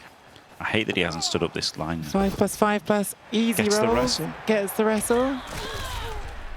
But he's got no recovery, has he? This is the thing. Like, okay, you get to sack it, but so what? Like 1, 2, 3, 4, 5, 6, 7 rush maybe. Like this guy can like double 2. Like you just don't get a lot out of it. That was the problem with a sack. Not that like it was ridiculous odds to do it, like which it wasn't horrendous odds. It wasn't great odds, but it was just more that you just don't really benefit from it very well. I wonder if the tournament, the league setting that he plays in, is not a ladder type environment where it's 2-minute turns. It's maybe 4-minute turns or something else. So he's actually struggling to adjust to the. It could be. Could be that because I've met people who find that the ladder format of 2-minute turns more than disruptive in some places. So maybe it's just that. But I've heard one of the Rebel divisions has 4-minute turns because of the lag. It's the Australian conference because Australia is struggling with the lag, which oddly is the one that I play in, even though I'm not in Australia, just because it suits my schedule better. Yeah. So maybe Ruble does the same, and then maybe they have 4-minute turns. Yeah, and it's so very maybe possible. it's a combination. Yeah, very possible. It does seem like there are some regions that are affected by it. Andy, we were told at a certain point in your game when Diomed paused that was because there was some lag going on. Right, okay. Did you get told that as well? Or? No. Okay. I assumed you knew more than we did at the time, but I guess not. You just sat there thinking, I really want to pause. I was like, now he's got a fire alarm. Unbelievable. This isn't straightforward to make entirely safe. No, it isn't. No, to be fair, Which is the argument for doing the sack. The argument for doing the sack is you just keep your opponent having to make uncomfortable turns, and hopefully eventually you'll be able to punish one of them. Yeah. Yep. Well, I did say, I said the Dark Elves would get a stop, and I think they'll get a defensive touchdown. Yeah. I mean, I do too as well. But Jim said he had total confidence. Yep. Total confidence. Total unmitigated, supreme confidence. Yep. Spectacular. How could you not, honestly? Look at these guys. Look at their feathers. They've got 2 ogres, Jimmy. Yeah, they do. They do. Ooh, Rush pops the leader. And then you put the leader in, blam, and then Mini Ogre steps out and closes the back door. He'd better make this 1 in 9 dodge. Where he Easy gets a full power. power there. If he fails this dodge, He's, absolute disaster. well, he's an ogre, so I don't know if he can. Is that even a reasonable request from him? Oh, he's going to save the bonehead till last. Run the one on the bonehead. Oh, he makes the 1 in 9 dodge. Oh, Wonderful, glorious. honestly, the best ogre I've seen, I think. Yeah. Well, it's got blodge, that's what. Yeah, it's good. Stacking should be allowed. Now, do you surf the ogre here?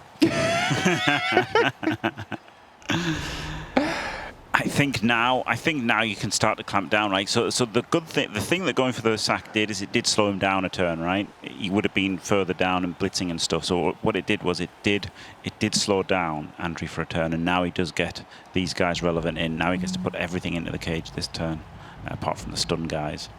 So yeah, I don't know if we'll see a ball sack this turn. Maybe we'll just try and see a bit of. I'm actually. There's Oh my nothing silly goodness. about it, Andy. Okay, it's like American football. It's a completely normal turn. Someone put him back in his broom cupboard, says cauliflower. What? We weren't sure where you were playing, so we assumed it was probably a broom cupboard somewhere. This isn't the BBC. I actually think Andy could be right about the surf. Why not? It's a valuable piece. Get it off the pitch. Keeps the pressure on. The problem is, it's just difficult to do, right? No, the witch elf, she jumps up and she hits it. Yeah, Andy, I get that. Now, No, it how is do you actually- stop this Yeah, assist and this assist? It is actually. And this assist. It's probably not possible. Yeah. And I actually prefer blitzing one of the 2 front ones, because if you take one of those 2 down, you can squidge in from the front, and you're denying, because he wants to go towards the ogre next. Really Yeah. is kind of. So I'd take that one out. Yeah, Deny I'd that be blitzing space. this and wedging. Yeah, I'd just Yeah. take all the punches. I'd just take Yeah. the punches here, and then try and take maybe take this punch and this punch, blitz this, and just wedge him. Maybe he's gone for the sack again in the front with a witch. It does this 1D, so that implies that he's going for the surf. Wow. No, he's going for the surf. Yeah. Yeah. So 2 into 1. No. No, he's going for the Going for the sack. sack again. No. No. 5+ dodge in. Doesn't make it this time. Wow. Well, I think after doing all of that, I'd be going for the surf like that. Yeah. Yeah, that's interesting. I mean, I guess it's not the easiest position to move forward from again for the inability. We're looking at, I think, a decent chance of some important 3+ dodges here. Yeah. Yeah, this isn't super easy. It does seem like there's a very clear mindset here from Wentros, which is just, I am going to go after it over and over and over again. Yeah, and that's the advantage of the double wrestle witches, isn't it? So, yeah, fair enough. It only takes one of them to work, maybe. I mean, one did work last turn, but it didn't. Yeah. You know, this time, if you got it down, he's got. You know, it's a lot harder for Andre. DMP Umuki, we are, well, that's the second removal. The first removal was that we had a KO just now Surf. on a lineman for the ability, but we now have one removal on both sides. 1, 2, hit No it for way. 3, stand, then go and stand on the sideline, and then No, bang it out. no, that's insane, Andy. That's literally insane. There's a witch elf here. You lunatic. You absolute loon. There's no way on earth you can try that, sir. Yes, sir. Some people have no adventure. You're right again. I don't know where this ball's going. No. He might be sidelining it. Against someone who's cage diving you every single turn. Yeah, no, it's not what I do. But I think it's going to go and stand next to Yoga. which one? Shut up! Shut up!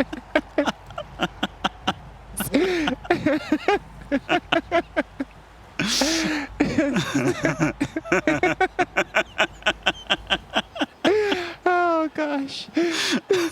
The double ogre game. This is going to be forever the double ogre semi-final. Oh my goodness. Who knew? Who knew you could build an ability for 2 ogres? Yeah. Advanced strategies. The funny thing is, you actually could, right? But when the rules first came out from Games Workshop, you know, in the journal or whatever, the Imperial Nobility did have 2 actual real ogres. So, you know, obviously, Andy ahead of his time there, or behind the times. Wait, thinking they've hang still on. got 2 What? ogres. The Nobility team had 2 ogres? Yeah. In which edition? It was like a Citadel journal or something. I don't know. Oh, he's what messed it that was. up. Wow. Yeah. If he'd done that block the other way around, so the man next to the ogre hits first, that makes the T shape, and then the guy that's just punches and chain pushes the ogre north. Now there's no, it'd be fixed. Yeah. But there's a random witch just knocking around. Yes. And he's got no. Oh, he just does the dodge. That's it. Massive ogre, that one. It's a great ogre. Yeah. Do you Roger. why not just give yourself the 2 dice now? Yeah, I think I'd do that.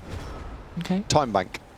Time bank. Yeah. So we're currently down at less than 2 minutes of time bank. Just quietly, Andrew's also only on a minute and a half. I didn't Yeah. notice. Yeah, okay, wow. Yeah. Combined, we've got less than 2 minutes. Yeah.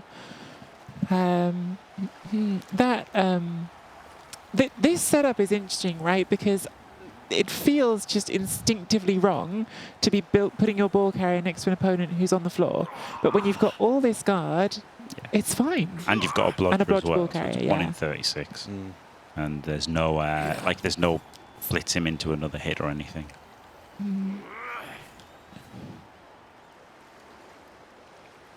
Thank you so much, Nate, in I chat. think you might be able Lovely to. to say.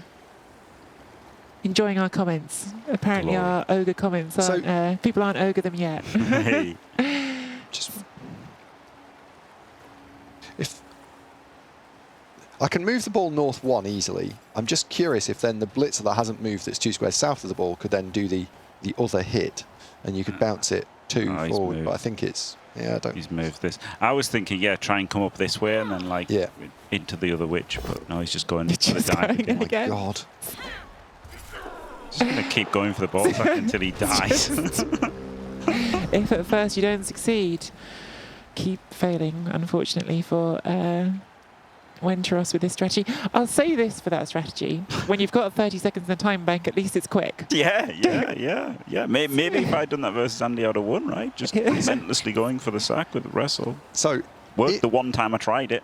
There you go. if Andre, if I end up playing Wenteros, I'm going to have to be very considered about the dodging sacks, Yes, he will. because he will, right? I also think it's a good idea to put him under lots of questioning pressure, because he doesn't like lots of questions. Yep.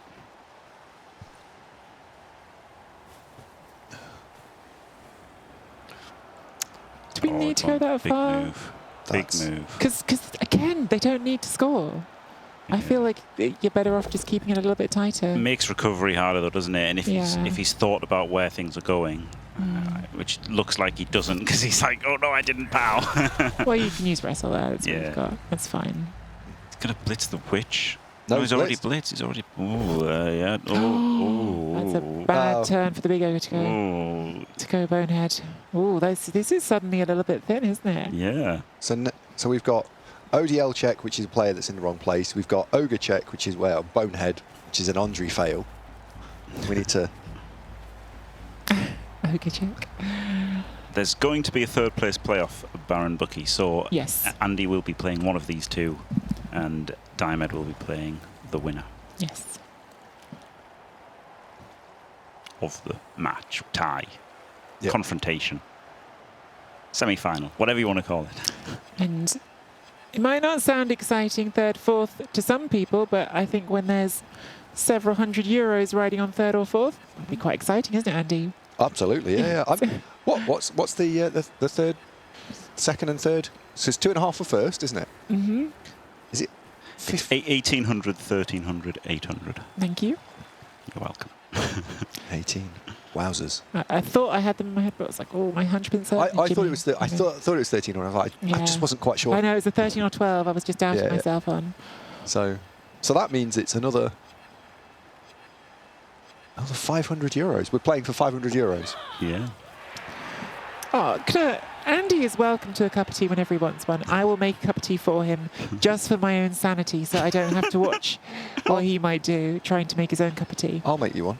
No. Huge block here, isn't it? Yeah, if this is a POW, this makes this. You can make a Y cage again. Yep. And if it's not a POW, fuck. Oops. I'll drink some more. He does a dodge instead. Wow. Wow. Wow. Oh my god, another dodge. Why don't you want Lots to of punch dodges. this guy? That's So very confusing. Very confusing to me to dodge instead of punch. That's really weird, isn't it?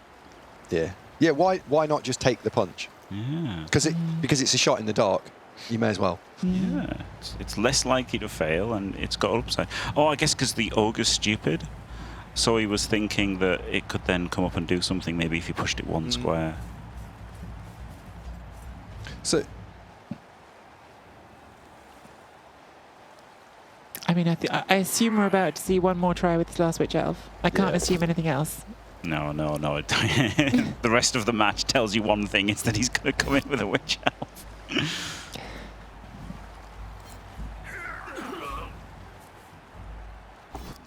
Okay, we've got a double chain here. nice. Hmm. So that's your recovery once once the witch has charged through and pulled it down. I hope. Yep.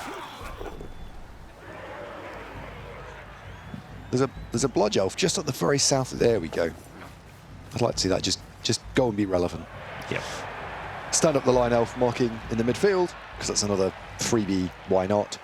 And then just for something different, let's dive the ball. Yeah. Oh. Ooh. Surprised by that. But Yeah. Okay.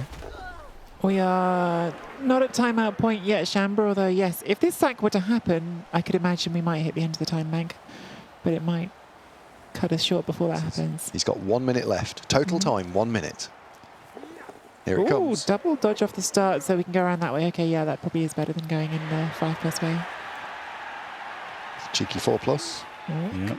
I reckon that would have been the rushes if you didn't, because you could get there without doing that, couldn't you? But if you had to pop dodge, but they hadn't, so Ooh. Has to rush. I mean, Yeah. has to reroll, sorry. doesn't get it. No. But doesn't turn over for a change. Yeah, No, and now that's the blodger can come in as well to make it a Just- bit more trickier. Yeah. Blodger comes in. Blodger. No, Blodger comes in. Yeah, I like that. Yeah. The Anxiety Badger, this is game number 1 of the second semi-final. The anxiety badge is a pretty great username.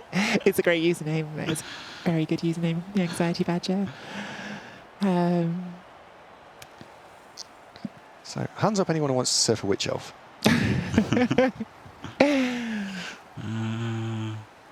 Honestly, maybe yes. Maybe yes. No. I No. just can't see an easy way to do it. No, exactly. Like, yes. Yeah. Like I want to Want because I don't to, have yeah. the score 'cause I'm winning 1-0. But then I can't. So no. Okay. Oh, not with that attitude. He could hand off to the thrower and score. Is like an option, right? Not a good option, but it's something you could do because then it's just over, right? Well, the double push has taken the ball carrier out of range because the ball carrier was in range. Yeah. There's a way which sort of ends. So there's an option on the table here which just sort of ends it, but I don't think again you want to do, which is dodge out to the left, hand off to that bodyguard, and then run to the top left corner. Yep. But it's 2-3 pluses that could just give the ball back. Yep. I think he's going to blitz the bludgeoning elf north of the ball. Because standing and fighting is what I would like to do. Oh, he's not. Do we blitz to get ourselves free, blitz forward? Hoping for the power, because the power would save us a dodge? Yeah, maybe. Because there's no other way to not do a dodge, is there? No, there No. isn't, yeah. No. Yeah. That's what he's having to do. Doesn't get the power. This is the world's biggest 3+. Ooh, Maybe he just Yeah, doesn't huge dodge. 3+. Maybe he just doesn't dodge. He hasn't moved the ogre. Do you know what? I like the dodge direction that way, because at least that way, if it fails, you're scattering into. Your players. True. Yeah. True. You can eye cage with guard. Couldn't they here like just have a little line with the Yeah. guard thrower? Again, that's why stand firm's so good, because it means that one on the right, on the left, sorry, isn't moving unless it gets knocked down. Yep. Now he's just going to block with this, I guess. Andrew's on 14 seconds. Oh of my time god, I bank. didn't even notice that. Andrew, yeah, is now lower than Wenteros on the time bank. Wow. Wow. That guard's really good there, isn't it? Really, really good. It's so funny because you look at it and your brain says T-shape, there's something you can do here, but it's the exact opposite. That guard has just locked it, the stand firm has locked it down completely. Yep. Yeah, stand firm is really good sometimes. Another witch elf here who is surprisingly super relevant, but you know, it's the hard thing now is he's got so little time bank, so little time, so many options.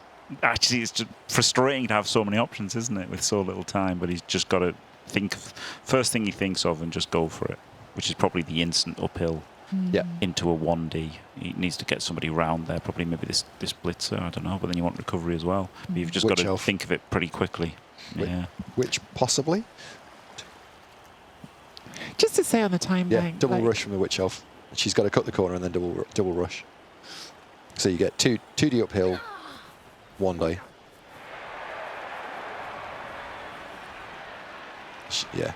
Yeah, she stands there. Yeah. That's your 1D then.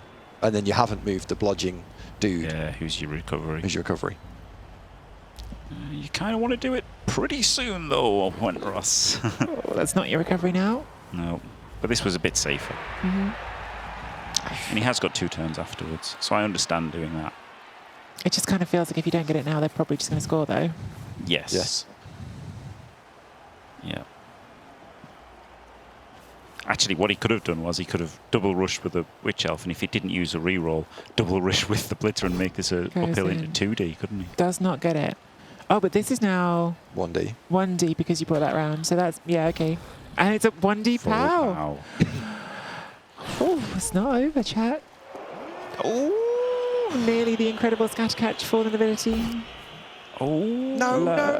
Last reroll, you can't my seem to seriously God. hurt. I will say, those witches have had armor rolled on them a few times, and maybe it was about due that one of them was going to get removed, but that is rough, Oh, certainly for snakes. the. Yeah, snakes. Yeah, she hadn't dodged in, right? She Oh, just went she in hadn't done directly, it, so of it was just course, yeah. dodge with dodge. Snakes dead. They are not automatic. Onto the But- ball. Not that the dead bit matters. The bit matters. Not onto the ball. No. Andrew feels as though he can clear. I suppose he can clear, can't he, actually? Yep. Yeah, he can clear from here.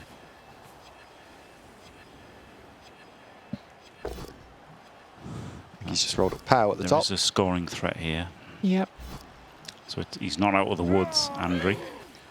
Well, the Dark Elves have 2 turns as well, so Yep. They're going to get one more shot on the ball. Yep. Unless the big ogre goes to the pickup and scores. Can they? Can the big ogre reach the score? Yeah. Big ogre touchdown. Let's go. Oh my god, that'd be incredible. He can't. He can. No, Oh, they're he's not not going gone for to. it. Yeah, I think that's much more sensible. Less fun, but more sensible. Yeah. Yeah. Now Big Ogre just dodges away and closes the door. Big Oh. logo. That's the little ogre. Oh yeah. Wait, what? Hang on. No. What? So It's very hard to tell them apart. I prefer the terminology North Ogre, South Ogre.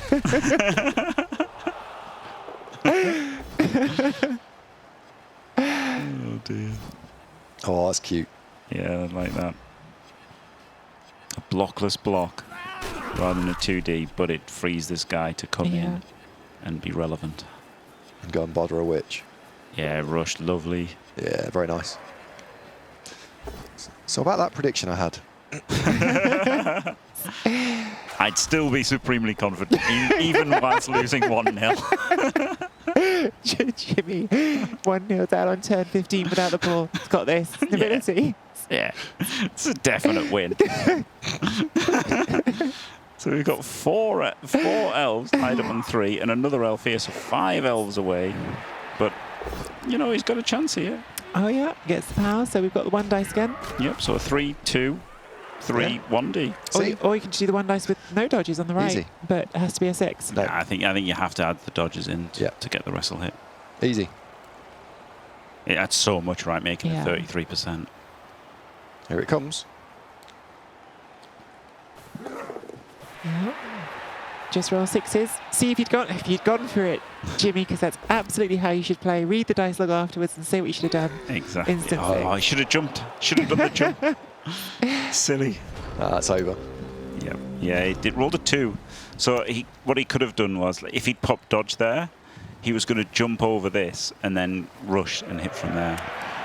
Because he didn't pop dodge, went for another one, and wow, that is the first. Absolutely incredible scenes here.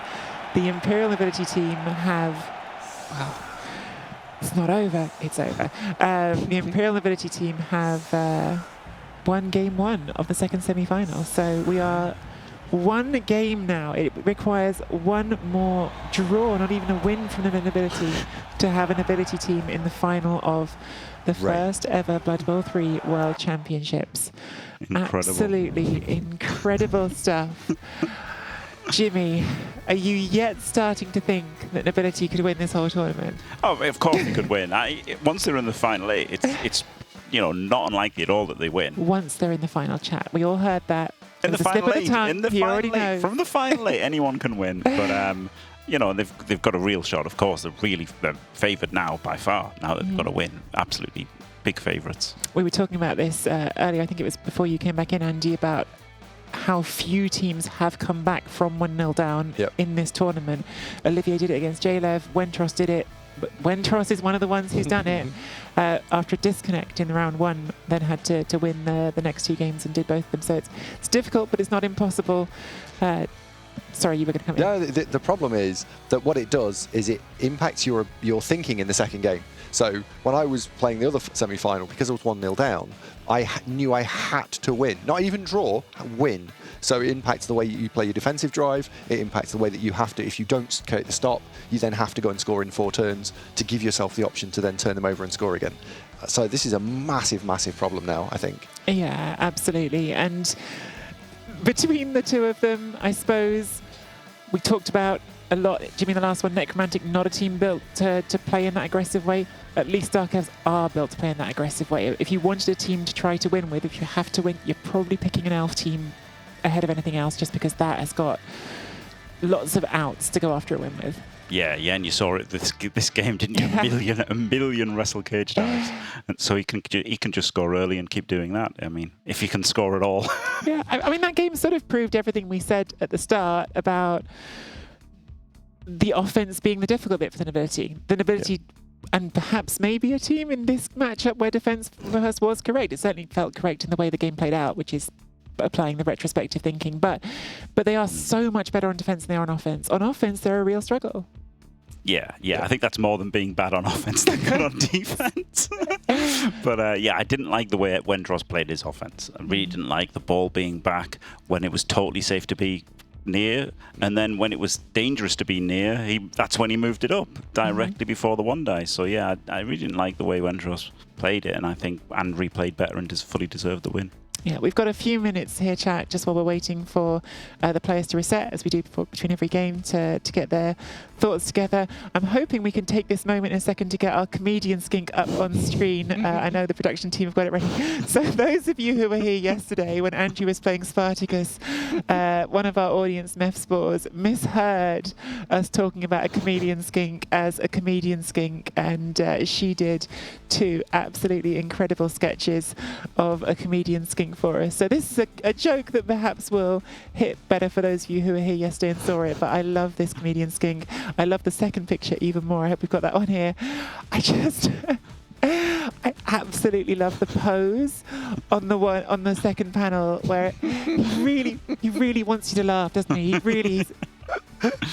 He's desperate for you to laugh with him. What do you call a skink in the snow? It's a lizard. Thank you, Mef Spores, for both the comedian skink inspo and for doing the drawings. I thought that said AB lizard. I thought that was an AB lizard. I was like, oh, I guess a lizard there on the side. It's a skink in the snow, Andy. Right. Yeah. What do they call the kickoff event in Blood Bowl where it's snowing? Yeah, I know. It looks like that though. I was just saying. That's what I'm saying. It just yeah. AB lizard. Oh well. I mean, this poor skink, he's trying his hardest to get you to laugh, and you're there adding a whole layer to it, really making it hard on them.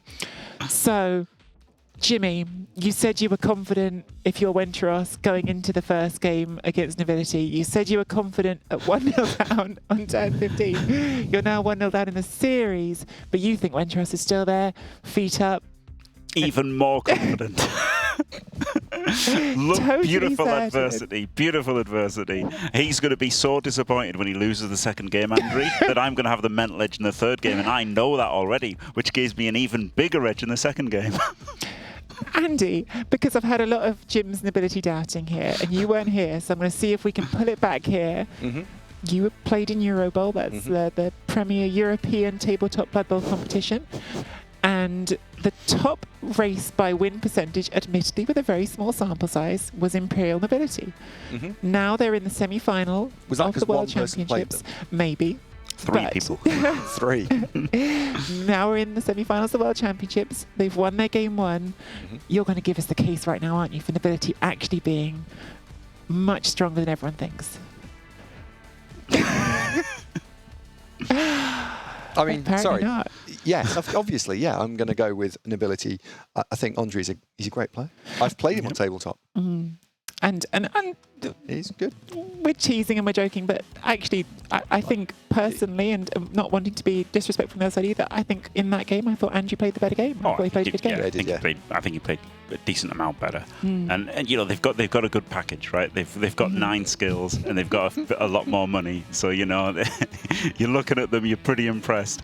And but the problem is that they're just built on a house of cards, right? Like the Nobility team is not a good base, but 9 skills is a lot, and the extra money is a lot. Yeah. Do you look at this and think next time they could end up going up a tier, or is that just no? Because no. I do think that I think we're going to see 3 games, and as much as I think Andre can get it done, the problem is that the Nobility offense is the weak point. But Andre knows if he scores, he's going to go through probably. But their offense is so bad. So we'll see. We'll see pretty soon. We'll see soon. It looks like we are heading into the game, guys. Second game of our second semi-final. This could be the last game we get today because the final and the 3rd, 4th place game are tomorrow. So either this is our final game of the day, or if Wendros can claw it back, then we will have one more game after this. So everything to play for, and it looks like the Nobility are on offense first this time. Who won the coin toss, Jimmy? We didn't see, unfortunately. So we don't know if this was a decision by Andrew, who did win the coin toss and chose defence the first time. Did he say this time, you know what, I've got this 1-0 lead in the series. If I can just punch in the 1-0 here, then I've well, I haven't won yet, but I'm in a very strong position. Or is this? I think Wendros? I think Andrew would choose to kick again. So this looks to me as if Wendros really just wants to go, really all out, attacking the cage with the wrestles again. Yeah. Wendros, Andrew having one player stunned there by the pitch invasion, which is inconvenient but not a disaster. And deep kick means the ball's not immediately under pressure, at least. Ramafan asked a good question, because it's a helpful one, because I keep saying their offense is a lot worse than the defense. Andy, do you want to maybe give like an idea of why the offense is so much worse for the nobility than the defense? So they're very similar to how the old the Bretonians were, and ultimately they have to, if they need to reposition their cage, they're doing a lot of things like dodging on 3+, whereas the elves are doing the same thing but on 2+, so their failure rate is a lot higher for a lot of their actions, and they're not quick, so they struggle to break through and push through a line, so they're going to end up having to move their cage several times. We saw that in the first drive, that Andre was having to move his cage, and once you force them to try and move their cage when some of it's based, that's when you create the problems for them. Well, one of the things that I found when I played them, which I think is maybe not like immediately obvious, is that because you have wrestle on so many of your hitting pieces, that's great on defense, because dragging your opponent's players onto the floor on defense is great. But when you're trying to move your cage, like you're just talking about there, Andy, if you take a block and it's a boat down, if you've got a block, great, we're set where we are. But if you're having to to have your own cage corner pulling itself to the floor, that's created a problem for you. Yep. Big removal there seriously hurts. The Dark Elves are going to play this whole game on 10 at a most. And needing to win. Yep. Yeah. Yeah. What? Oh, he's not picked it up. I think I put a... No, I don't know, No. maybe I don't. It's so maybe I far don't. back. Oh, No. you've got so much. This is really nice formation again, all pretty much connected. Very narrow though. He is very narrow, so it's not that good a formation. It's Did like put the very reroll in narrow. and failed it. Wow. Into So the end that's really zone. gone, yeah. Wow. Yeah, I preferred the last time where the Dark Elves actually had to try and put a little bit of effort into getting round. Yeah. This is just going to very be narrow, yeah. 9 Dark Elves in my backfield. Yeah. Noble House coming in with the salient point in chat. Andrew is down an ogre for this game. which- Yeah, I was going to say that. I was going to say the worst thing is he's down an ogre. I just didn't get the chat. So, which is well, no, it behaved itself. It caused a casualty. only Yeah, relevant. but this one was just guarding the pickup. Only relevant if you saw the last game. The other thing, again, last point on the offense that I think doesn't get mentioned, so many Edge 3 teams, not all, Andy, I'm sorry to bring it up again, not yours, but so many Edge 3 teams get a sure hands to pick up the ball with. Nobility are one of the ones that don't, which is another reason why the offense can feel really rough, because you haven't got that added security on picking the ball up. Yeah, I would like to have had a sure hands goal. It's actually... Because, and I know you guys disagree and say that the Wood Elf matchup isn't so bad, but I've actually been thinking about putting a sure hands goal in to stop the strip balling nonsense and provide some relative stability on my offensive drives. And I also typically play a lot of games and win 2-1, so short format, have re-roll for pickup kind of stuff kind of works for me. Yeah, I think it would suit you. It might, a it bit might more, work yeah. me more. I'm not suggesting that it might be the greatest for everybody.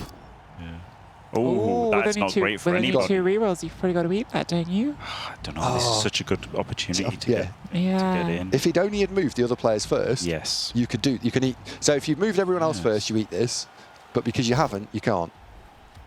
So you don't. Yeah. So we haven't. Exactly. Yep. This Witch Elf could have been here. This Blitzer could have been there. And then he couldn't really move these 3 first because he wanted this guy gone.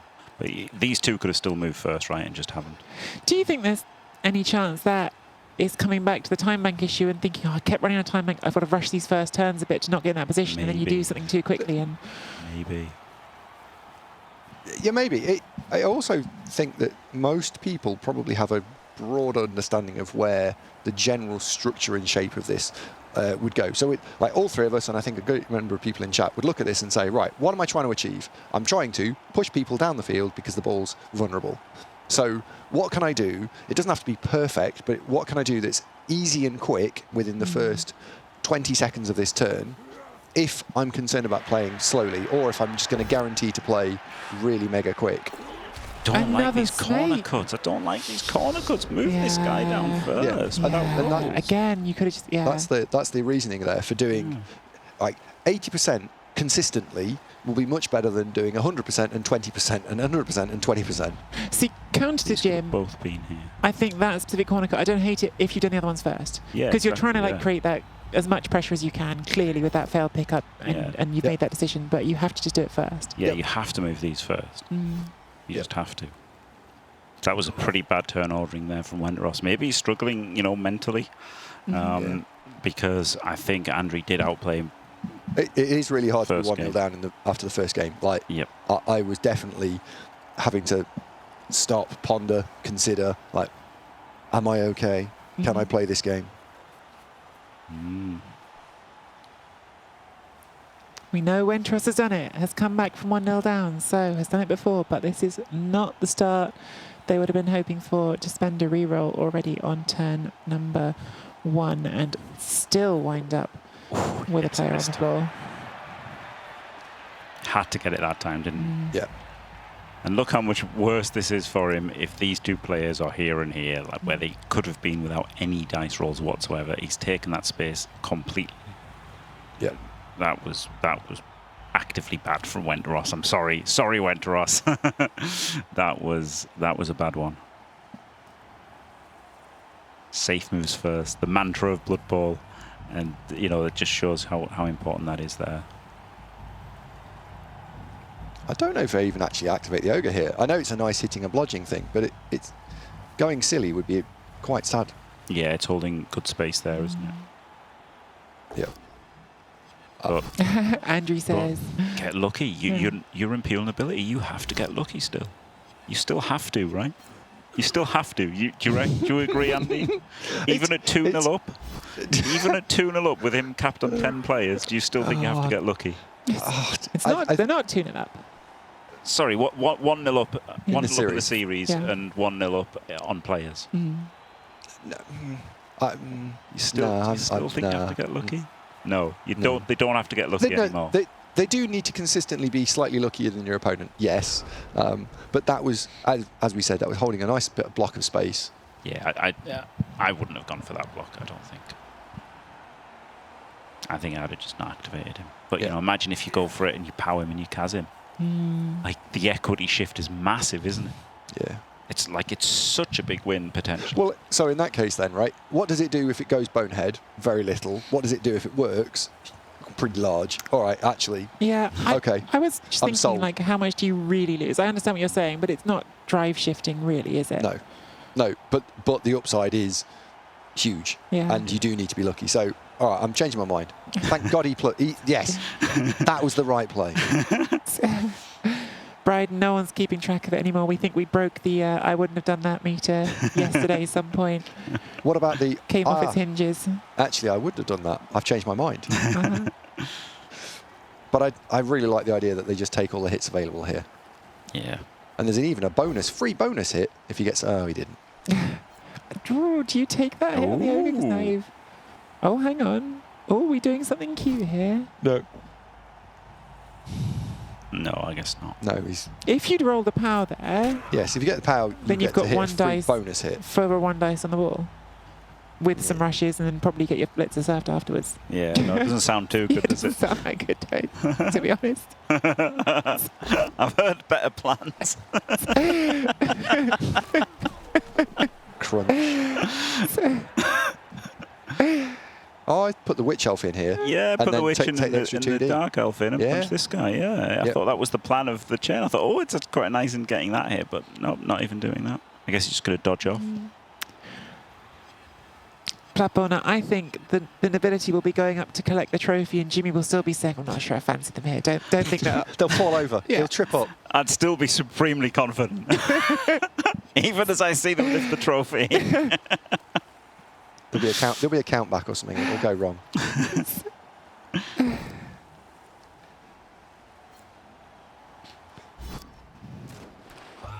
Ooh, wow, that's big removal cards. back. Because I think Equity has shifted. there's Yep. no apothecary, is there, for the nobility? They've Nope. got 2 bench, so that player was just a lineman, so it is replaceable, but for this drive, going to 10 on 10. Dark Elves very heavily showing them down the side, Yeah. which is where the Witch Elves normally have a lot of fun. Yep. Just going to say, before Andy does, you could surf that lineman. You could, yeah. I think you probably needed to use the ogre to do the first hit. Oh, I think the mini ogre can run around the side and blam him. Oh, yeah. Ball yeah. carrier can do it. Yeah. It's hard for the other one too, but the ball carrier could do it, right? Yeah, Andrew's not seen it. It's the only explanation. That's the only explanation. That's Just pretty a nice stun, result. but it's a nice stun. Yeah. And then ball goes 2 squares north of where the blitzer who just blitzed probably is, I think, because it's not surfable. Because I don't like going within the edge 2, because we've seen that a Witch Elf will just YOLO in no matter what. Yes. So you can't stand in the edge 2. That's just... You can stand in the edge 2. And I could still stand here. You could still choose to stand here, right? And have the guard there. Yeah, I think he's gonna walk forward 4. I think I mean, I agree with you. I think that's what he's going to do, but that's not where they're gone. no, I do not want to. After how aggressively Wenteros played that half, I would not be letting him have this surf now. It's too likely, isn't it? 55% dodge in. Yeah, and then you uphill. and then it'll be, yeah. Wow, no, I do not like this from Andri. Like, it's not easy, but it's still. It's Wentros. He will. But it's there, he's going to go for it. Yeah, he's going to go for it. That's the problem. It feels almost surprising that we're 2 turns in and we haven't seen a hit on the ball yet from the way it went last game. Well, that certainly helps, doesn't it? Just roll a 3+. No problem. He can still surf him though, right? Harder, but yes. Yeah. It's a 6+ dodge in now. Yeah. I don't like the dodge. No. It's a bit too hard, but it's possible. This is one of those where I saw Wentros in the round of 8. No, look, he can push this one into there. Ooh, No, it's got Fen. It's got Fen. You can still chain it. You can push it in there, then fill this, then hit the ogre, and then chain him into there.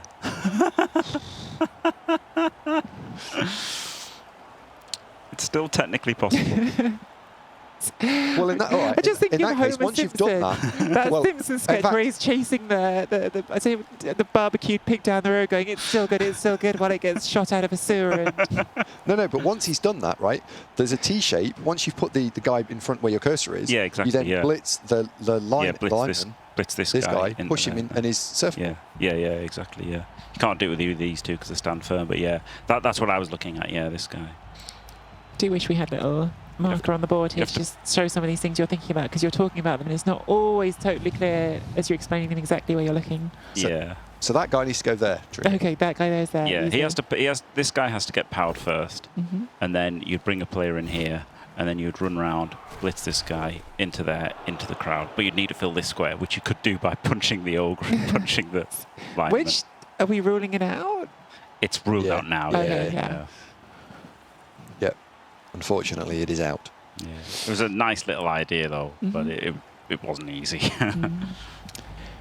Tictor, 9 skills is a lot, and that's why some people took Imperial Ability for this tournament. That's exactly the purpose of tiering in tournaments like this, is to try to make it so that more races are appealing. If you give every team the same number of races, there will be some teams that just don't get taken at all. Even with tiering, we still had some races not taken at all in this competition, didn't we? Dwarves, yeah. So, Oof. So this is where the Imperial Ability offense is suddenly a problem. Yep. Right, they're now down a player, and they have indeed picked off 2 of the rubbishy linemen. Yep. So the good news, such as it is for Andrew, is that is still an 11-player roster if you get the players off the bench, but those players not coming off the bench for, well, I was going to say until the end of the half. That's not necessarily true. Things could happen between now and then, but until someone scores or the half ends. Nobody showing off the greater strength. Marion Berry, that is savage. I mean, the greatest strength is the 9 skills and the extra money. Like it is really quite significant. But the problem is the base that you're building off. You just can't change that. As appealing as all the extra skills are, I thought about All World Alliance for the Season 2 finals, and really did think about it. Artemis thought about Imperial Nobility for the Season 2 finals as well. But the problem is that's it. Like, how do you win? Yeah, okay, 6 guard is great, and 2 blodgers are great, and leaders fine. But it's just you still got Imperial Nobility, and the way to win is 3 dice blitzers with your ogre, and so therefore block players. Yeah. Because they also don't have a tackle. I know you couldn't do it in this, but no one had a tackle mighty blow caddy, which really would help. But they don't have it, so they can't. Yep. I like this one, Andre. He's moving back, trying to re-centralise because he's clearly going to get stuck where he was. But this is... Get away from the sideline as well. Yeah. This is where the Dark Elves are just going to pile into you. Oh, yeah. Now this is almost giving up on scoring at all doing this. So, you've got less chance of going in 1-0 down, but you've also got much less chance of going in 1-0 up. You've almost given up on the score at this point as the Imperial Nobility. Yeah, and your player's down, or a player down. Yeah. Well, Soku, I think Andriy played really great the first game, and that was the difference. To be honest. Yeah, I thought Andrew played really, really well. He spotted all the options, like there was a lying down person, chain push to 2D on the ball. Very clever, very nice. So yeah, that was the difference. highlight. But just overall, right? Overall, I thought consistently he played really well. Yep. Cosmeagle saying, wish they'd given something extra to goblins and halflings considering the no inducement rule. I think balancing every single race in Blood Bowl is exceptionally difficult. Yeah. It doesn't mean it's not worth trying for, doesn't mean it's not worth people having a go at, and I think that I might even drop a casual watch this space on that, because there might be someone with a bit of an idea on trying to do something with that. But I do think that, especially for a tournament like this with the World Championship, what you don't want to do is to take a gamble on a rule set that you're not sure about and end up overdoing the balance. So I think the approach of not pushing it too far and risking unseating it. Andy, you want to come in on that? I think is too big. So there's a difference between all teams viable and most teams viable, and we talked about this off air, and I think that our collective point of view is that the very worst rule sets are the ones where 1 or 2 teams are clearly head and shoulders above everything else, because what that does is and this is exacerbated here because you'd be playing for money. Right, and the pride of winning in the whole thing, but yeah, this is the biggest tournament on online Blood Bowl. I'm going to take the best team, so I do not want 1 or 2 teams to stand out. Equally, going at the other end of the table, like goblins, halflings are probably the 2 weakest teams in Blood Bowl 3. If you want to make them viable, then the only way to do that is to allow them to be able to just murderize everything. And is that really what we want? Do we want them to be given all the toys, all the weapons, and the ability to destroy everything? Or do we want to play some semblance of a puzzle-solving game? Yeah. It's a really difficult balance, and I think it's a balance that it's possible to agree with most of what Andy just said, and also just think, but people are going to keep trying forever and always disagreeing where that balance is. And I think in every single rule set, in the end, people will say that team got a little bit too much, that team got a little bit too little. There's never ever been one rule set that everyone has looked at and gone, oh, that was perfect, that was exactly right for everyone.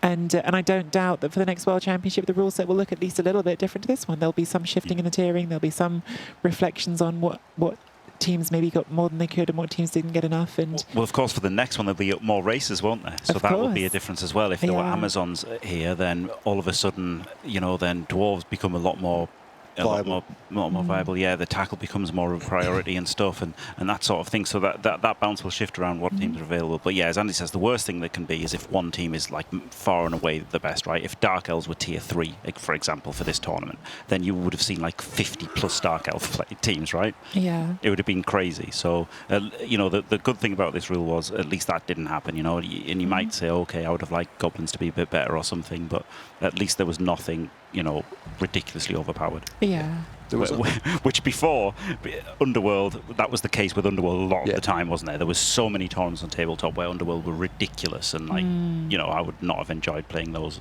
So many tournaments in real life. As someone who played them for a bit and then went very hard off them and then hated every single game against them, the Underworld era of peak swarming and mistiering was not a fun time in the tabletop. No, Scene. I'm very pleased that is no longer a thing. Yeah. So Soku, if people want to take goblins or halflings, and they're going to go and take it to a tournament like this, what they're saying is they think they can win it with the goblins or halflings. The only way you can make goblins and halflings have a viable chance of that statement being true is if they can destroy your entire opponent's team. Yes, you can only increase variance with them. Like you can't really increase what's the stability with them, right? You can only increase variance with them. Yeah. That's all the tiering can do. Like give them crazy star players that work sometimes and not every time. You can't have a star player that works every time and stuff. So yeah, I think this is fine. Oh, we might see a witch on the ball now, eh? Yes. Please insert your witch here. Yeah, Eye Cage is usually pretty decent, but Not here. Not against the witch. no. Although this will be a lot nicer because he's shutting down the push into push kind of combo. Yep. Oh, no, He's gone stupid with the ogre. There's one I wouldn't have thrown. Yes. Right. Yeah. Talk me into throwing that block. No. No, it's wrong. Yeah. No, that is absolutely critical to keep that. I would definitely have not made that block. But, you could have powered and killed it. Yeah, and also just going on the ogre, the chat about star players, it wasn't possible in the current UI to roster star players for this tournament. So Yeah, it just literally it just wasn't possible. Yeah. Yeah. So there was no rostering of inducements. There were no inducements, I think, right? Just Yeah. with no the current inducements. tools, yes. Yes. Now, maybe if that situation is to change, then again it can be revisited. But at the moment, as things are, no chance. Yeah. And I, for one, do not want to live in a world where goblins and halflings are viable as a solution. Okay, but we also do know, Andy, that you're not the biggest anti-fan of people I am. in Blood Bowl. No, I am. I am hugely a stunty fan. Uh-huh. No, you're not. No, right, you're right. No, there is a bin, Yeah. and they can all slide into it.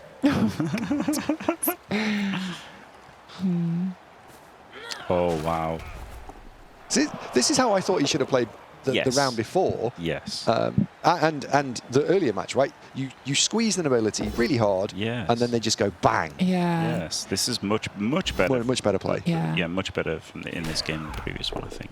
It just felt like last time, and again, maybe it was the time bank and just deciding I haven't got time to play the turns I want to play, so I'm just going to go for the obvious answer, which is roll high and get the sack. But it's so different, like it's so much better. Yeah. Yep. This is so much stronger. Yes. But also, let's frame that another way. The joy of this format, letting coaches learn a lesson in one game and go, okay, I learned that lesson. Maybe I shouldn't have needed to learn it, but I've learned it, and now I'm not going to do it again. Yeah. And also, you can have strategies as well. Like, I had a strategy within the 3 games versus Andy of that I was going to get riskier and riskier as the games went on. Like, game 1, I'll be not risky at all. Game 2, I'll be a bit riskier. And then game 3, I'll be like more like Olivier. And I didn't ratchet it quite up to that level, but I did have like a plan for the series. So maybe Wentros has had that kind of plan for the series as well. You just don't know, do you? Yeah. Andre's in so much trouble here. Holy moly. Yep.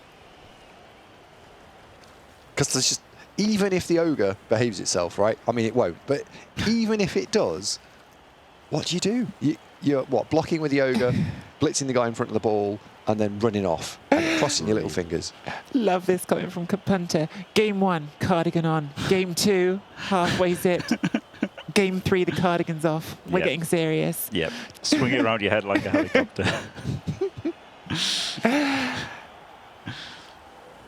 That's how you do cardio. Hey. This is so rough. You could blitz the blodger Yeah. like you just need to push it, and then you've got another eye cage, like after a ball carrier dodge. Like it's terrible, right? But that's something.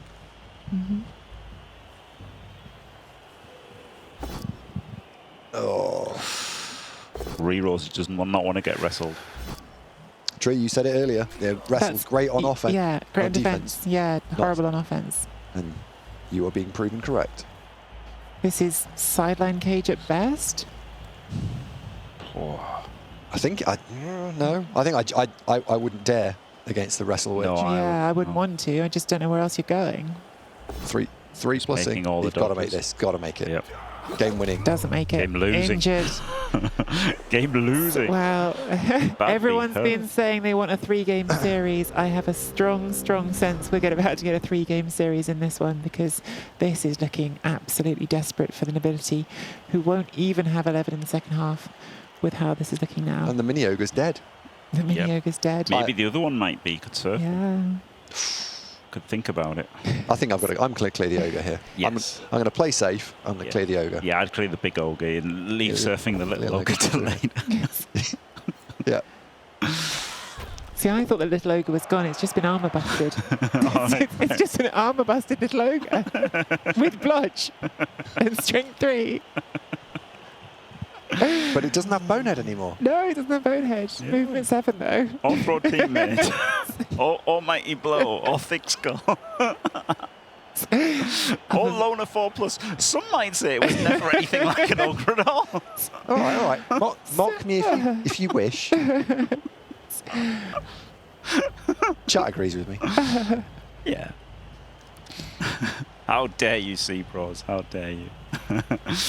So, just to come back on this again, part of that is about the inducement availability in the UI, and I think that's something that is just where the game is currently set up, and is certainly on the list of things that I know that people are going to want to see improved as the game keeps updating with every patch. Ooh. Yeah, I Destroyed. I would be surprised if it's like left like that forever, because it would make running another tournament so much easier, right? Yeah.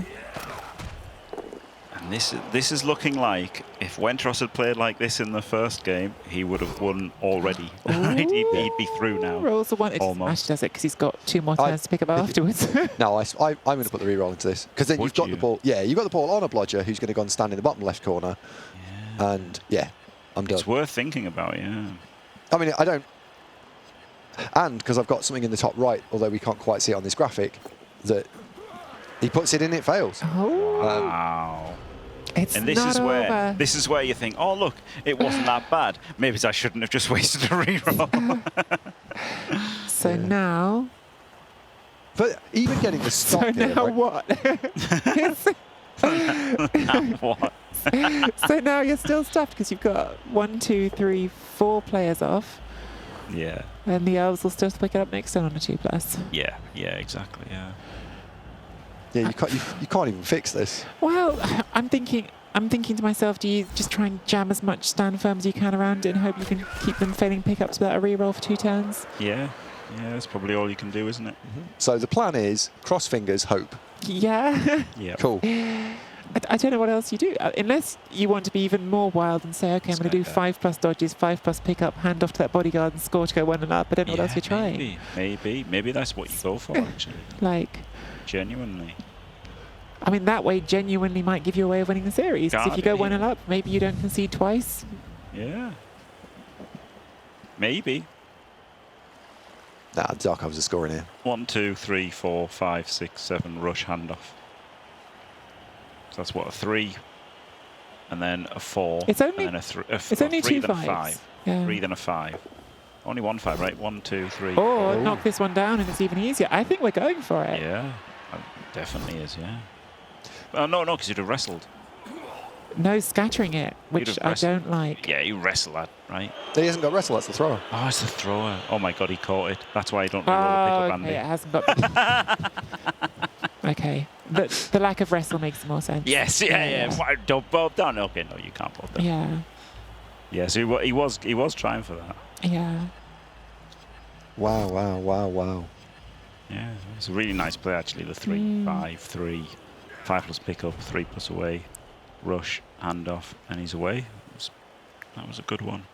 Like it wasn't likely to work, but it's one of those things where the upside is so big that it's Yep. It wasn't super unlikely. Like it was really quite reasonable with a team reroll, 2 team rerolls and dodge. That was like reasonable odds, completely reasonable odds. Well, I think we're going to see the Wrestle Witch is going to clear the guy furthest onto the left-hand side. Yeah. And then you've got the Blodger in the south that'll come and form part of the screen. And I think it's, yes, that's the blitz. And the Blodger being marked by the Ogre will probably... Oh, Ooh. no. Interesting. Oh yeah, because he needs the assist. Yeah. It's got the payout. now I pretty much just don't. No, we don't need to worry about snaking, do we? Well, double skull is a snake, and double skull still is a problem, but Yeah, there. Or he could go there for the assist. yeah, you want to use that witch hit, don't you? She's got to come south. That ball carrier's got to go south this turn. Oh So, yeah. Dodging out the ball, 7 squares south. Oh No, my he's word! Hitting, yeah, he's hitting. I quite like this because you have to get the ball out, right? No, come diagonally down left. Oh, but you have to get the ball out. Yeah, diagonally down left. But you've got to dodge then, Andy.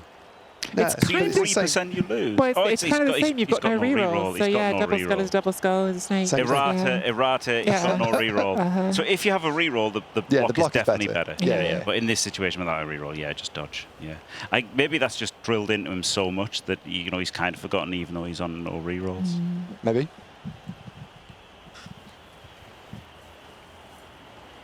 I would have gone an extra 2. Honestly, Yeah, I would have just- just gone completely as far down as possible, Yep. And and then dodge all these down the screen. yes. What I dodge and just dodge and just take that out. Just put your blodger in front of it. Yeah, this is a wrestler. You have to. Yeah, you got to respect that. Yeah, you have to. Yeah, if the witch double skulls, they still have the ball, but the player who needs to score is not in scoring range, so it's a little bit. Yeah, you just have to get him in there. Yeah. Because there's only one turn left after this. That's nice. Yeah. So we saw Andre play arguably better in the first game, and I think we've really seen Wentros step up his game Yeah. and play really solidly in this game. Yeah. So much better from Wentros. Yeah. So much better, I think. This is like some of the best I've seen him play period, I think. Yep. Yeah, we talked a lot about how Jimmy has cast every single game prior to this weekend. Unfortunately, couldn't keep it up while we were doing the quarterfinals too much simultaneously. But Andy, you did replays of all these last round games as well, didn't you? So you've seen all Yeah. these players and had a good look at them as well on that analysis review. Yeah, I covered all 16, all the round of 16, and I tried to do it over about 3 days. And I was thinking to myself by the end of it, Jesus, that took a long time. And that was the round of 16. Imagine doing the full tournament. And I was like, there's no way I can do the round of 32 because I was going to go back and do that. No, only a completely crazy person would do that. And then there was the round of 64 and there was the group stage. So at some point, yeah, madness. Imagine someone doing that. Yeah, they'd have to be crazy. They need paying by cyanide or Nacon. Wouldn't object to it. So he's going for the 5+. He's got it. Makes it. Oh makes my it. goodness. I thought he had it for a second, but that's not a POW. Wow. Why no reroll on that? Yeah, I don't know. He wants to get it surfed. I don't think you can surf it. That's not a frenzy ogre, Andy. It's just a regular move to 7 over. No. Just a regular ogre.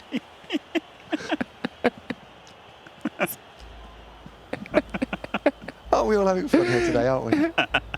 I don't know how you two coped in the first semi-final. We love having you back, Andy. Thanks. What I meant was, now he's going to get surfed. Look.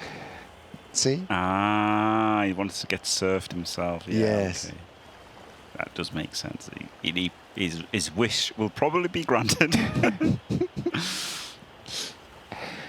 Because that's still only 7 squares to the end zone. That hasn't ended a rush. I think you have to reroll that. Yeah, I think so too. But he wants this guy in as well. Okay, I guess that does something. Not sure if it does much. No, I but don't- it does something. Yeah, I don't that's a think- 2+. You've added in, I think, a forced 1 in 36 chance. Yeah. Yeah. Oh, my Oh God. no. I don't think it matters if they make the stop here, because the second half of the ability you're going to have 9 a players. fraction of a team. 8 players maybe. Yeah. Yeah. So, can you But- 3 dice as well? Probably, No. right? Well, I would go. Lineman goes and stands against the sideline. Witch Elf pushes Little Ogre without frenzy into the crowd. No, but Um, for this one, right, you could 3 dice it, probably. Yeah. So this blitzer can go. Well, no, this lineman, as you say, can stand Goes there. here. Yep. This blitzer can go up. This blitzer can go up. This guy can come over. So you can make this a 3D for the jump up. Yeah. So a little bit safer. And then this witch surfs. Yeah. And And then he you cut the corner. dodges. Yeah. Yep.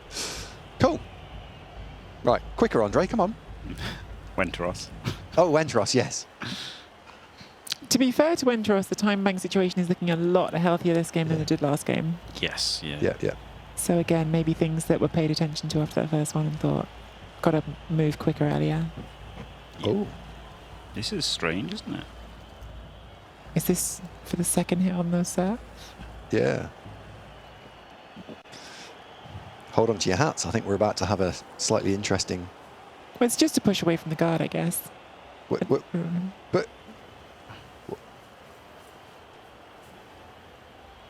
I don't know why I didn't just blitz the other way. This just seems completely unnecessary, doesn't it? So jump up here, gets the wrestle there. so he's going to push it. He's going to push it from behind. But I suppose. Oh, I know why. Because if you wrestle, both down. Oh. Oh, So- he so has if been it- from if that. it Yeah, did- no, it was better. it was better. Yeah. It was better, except he Yeah. blitzed from the wrong square. Yes. If he blitzed from this square, it would have been better in the event of a Both Yeah. down. wrestle. Yeah. So he really did. nice from him actually. Yeah. And if he'd gone for the I right guess it, square. I guess it auto-pathed, right? I guess he Yeah, thought of it and then probably. it auto-pathed. Yeah, that was a classic, as Cobblestorm identified, a classic not surf that was actually a surf because it got cleared anyway. Yeah. Yeah. And Roll didn't the come power. back. Yeah. Oh dear. This is 1, yeah. 2, 3, 4, 5, 6 Imperial ability. I've said they're 7. good on defense, but I'm not 7. sure they're this good. 7, correct? There's 7 of them. Yeah. No, but there's 7 of them, so There it's are fine. 7 of them, you're correct. The Magnificent Seven. Uh-huh. Supremely confident here, right? Yes, it's the Dark Elves. Yes. Knob's really not OP, apparently. I'd score early here. Go for the 3-0 mental domination win. Wow.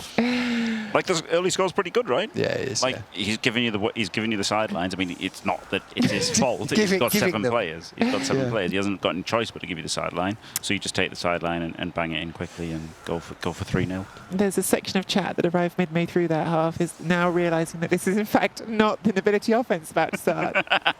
Yeah. Yep. rough first half of the nobility. I mean, that really was brutal. Brutal dice, but also Wenteros played great as well. Yeah. So Yeah. he deserved to be ahead. Hmm. But yeah, obviously Andrew's not going to probably feel quite that strongly agree with us. But it's definitely been bad dice for him. But Yeah. I do think Wenteros has played great. Put him under the cosh with positional play as well as removals. This is what the people wanted. They wanted a 3-game series. We haven't had one in the quarterfinals or up till now the semi-finals. So I think it's not done yet, but very, very likely to have an extra game here. Incredibly, the Dark Elves had 3 assistant coaches on that kickoff event and still didn't win it. That's hilarious. Yeah, I rolled a 1 and a 6. That was a straight roll-off to see who got the extra reroll, and despite having 3 assistant coaches, this is the one time when you think, okay, I'm going to get some value for those 3 assistant coaches. No value. Not really that it's going Diced. to matter here, but yes. Comedy mega dice. I was thinking about whether you hand it off here, and I think, no, I'm just going to just pick it up, just trundle forward. Oh, yeah. My quick score is like 4 turns or something. Yeah. I mean, 3 turns probably, right? 1, 2, 3, 4, 5, 6, 7. Yeah, so 3 turns. Yeah. Bang it in. And I know he's setting to blitz the guy closest to the ball, but I would take the guy furthest away from the ball because I can then loop around the top and then I can cut off so you can't stop me then just walking the ball down the field. And you're blitzing with block as well this way, Yeah. right? Instead of wrestle this way. So yeah, Yep. this is definitely better blitz. That's- here, I that's the agree, blitz for me. 100%. Because they will smatteringly get in the way next turn now. Yeah, he could have gone all the way here, right? 1, 2, 3, 4, 5, 6, 7. Yeah. And you would have had everything. And that Dark Elf doesn't need to be basing there. Yeah. I'm sorry, Nate, you have missed the Comedian Skink. I've shared it on my Discord already. Maybe I can share it somewhere else after the stream as well. But yes, we've had it on screen, I'm afraid. But I'll try to. It was hilarious.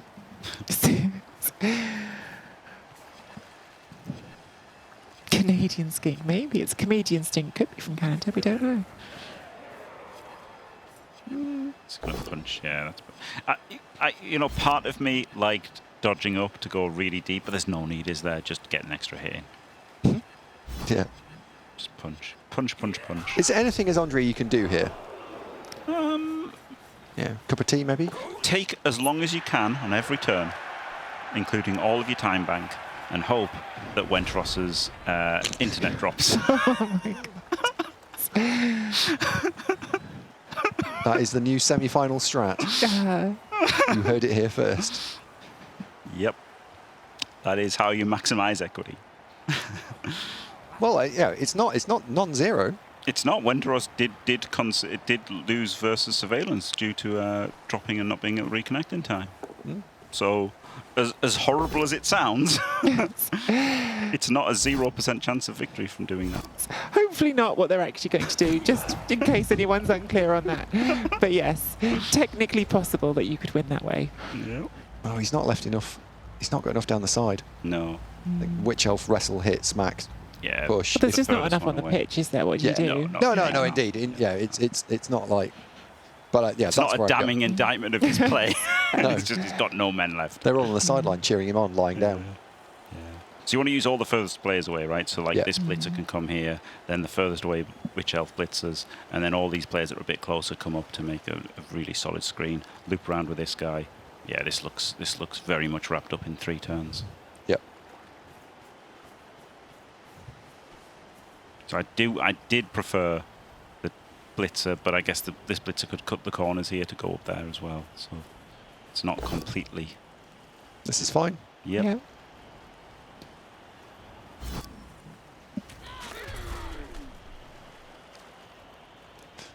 And then Wentros will now just roll forwards.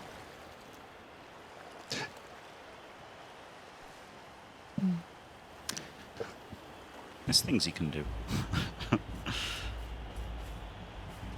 Oh no, he's going to take the 2D. He's going to take the 2D first. Yeah, so this is a tough one, right? Because you don't get to follow, right? I think he's forgotten fend, so you don't get to follow out of the way. So the idea of taking this would be you follow and now you don't have to dodge anything. But I think he forgot fend, and that's why I did it before moving people. Yeah, he's only Oh, got... we don't need to dodge anything here because we could just not go anywhere because we're winning 1-0. That's not adventurous enough for him. I mean, even then you still don't need to dodge anything. Yeah. This guy can get to there, and you can put the ball there. I wouldn't put it on the sideline. Even in this situation, as good as it is, I wouldn't put it on the sideline just because what if there is some ridiculous there. 6-bus surf and... Oh wow. Or you can dodge this one and get it there. Yeah. No. So it's square 2 north. Yeah, I'd go 1 more north. And then make a Y cage. I do think there is something in...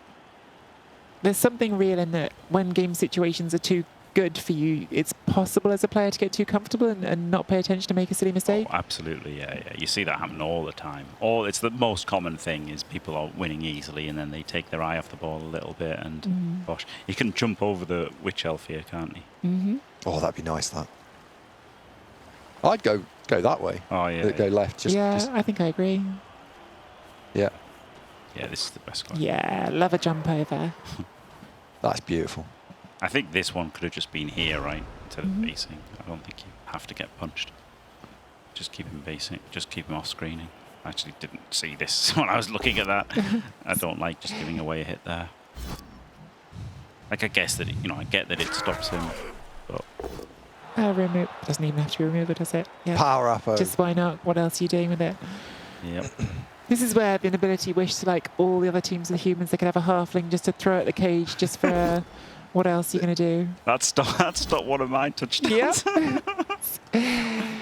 What, if anything, would you guys do to nobility to make them better? Ooh, that's weird. I mean, Make their blockers block and not wrestle. No, see, I wouldn't, because I think that's the character of the team. You don't want every team to look the same. So I like the idea that you've got a team that's a bit different. The stand firm wrestle is something different that makes a team interesting.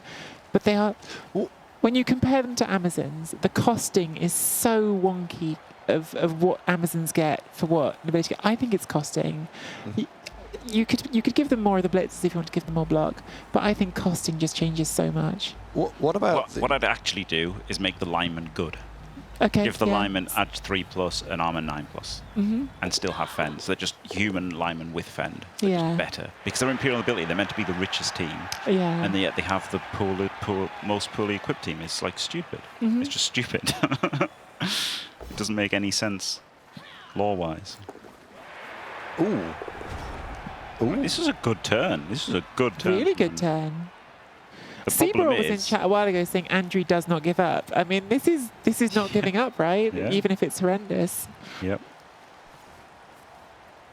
But I mean, you can just go back. That is the problem. There's just not enough players. Yep. I think I'm going to go through the ogre here. Yeah, I'm going to just go through the ogre. But actually, the correct thing to do probably is just to go back. Yeah. Because go back. because it requires 0 risk, and you can put the ball back inside a box. Yep. Yep. Right. Oh, look, it didn't work. Never mind. Let's try again with one of my other 17 extra players. Yeah. Yeah.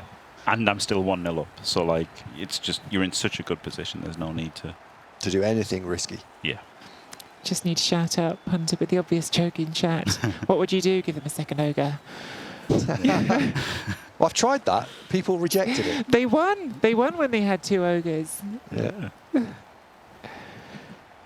Making the throwers better would also be a small thing you could do to make them immediately a bit better, because the throwers are not good. Or Yes.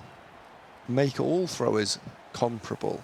So sure hands is such a big boom, right? It's like an auto pick on a thrower type position. Yeah. And when some start with it and some don't, that safe pair of hands is quite an interesting skill. I actually quite like it as an interesting skill, but nobody is ever picking it for 20 team value. So in terms of what would you do with it, well, now you're maybe going into a slightly larger question, which is what else would you change within the Blood Bowl construct to make the skill picks a bit better?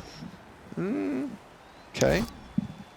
I have a theory about the skill picks, which is He's not closed the back door. No, I would have just No. moved this guy down. And just dodged off the ogre to And do then, that same hit. dodged off this, and then dodged off this to blitz, yeah. Yeah. Okay, just safety first. It's Yeah. absolutely safety first at all points in this time. Yeah. with the skills. Is it not perhaps true? Tell me if you think I'm just way wide of the mark on this. That they almost have to have some bad skills because of this random skill system, because otherwise there's no risk in randoming. So you have to have some skills that aren't good to make that justifiable. No, I don't think they have to be bad. They can, because you don't want a frenzy lineman in lots of cases. You don't want a dirty player lineman in lots of cases. You don't want a You show sure? hands lineman. In some cases you don't want. In some, After the like, first 5, it's excessive.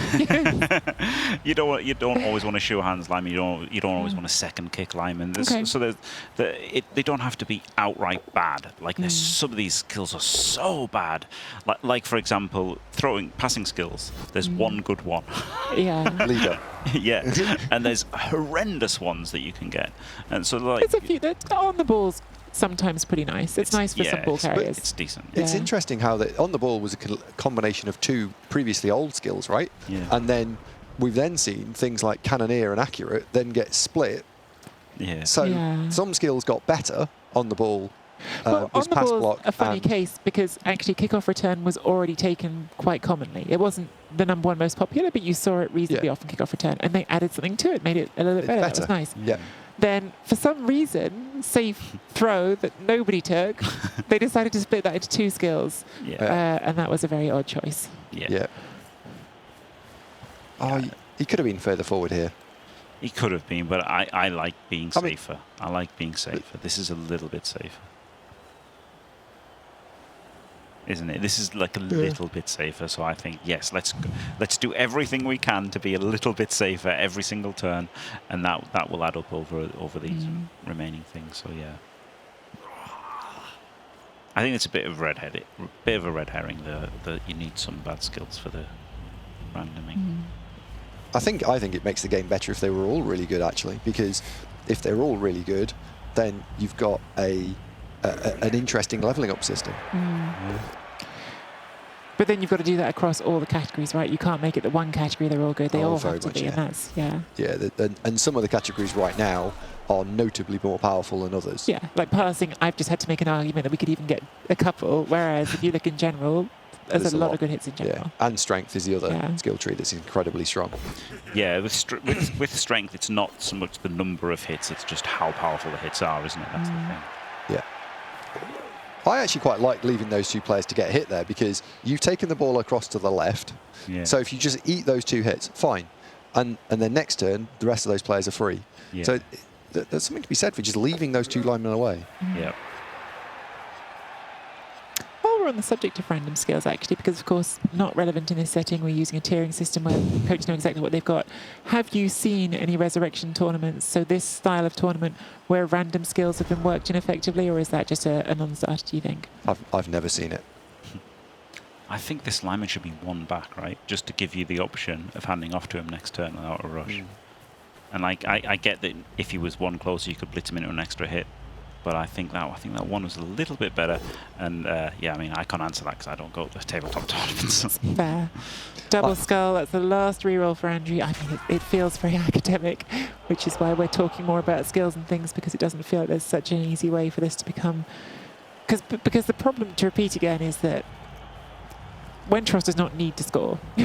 Wentros is probably going to score, but does not need to, so every time can choose the more cautious option rather than risking exposing the ball. Exactly, yeah. I think he's playing it exactly right.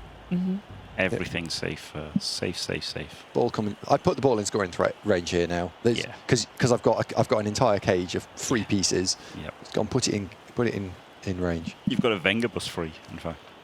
Yeah. So just whack it all in. Yep.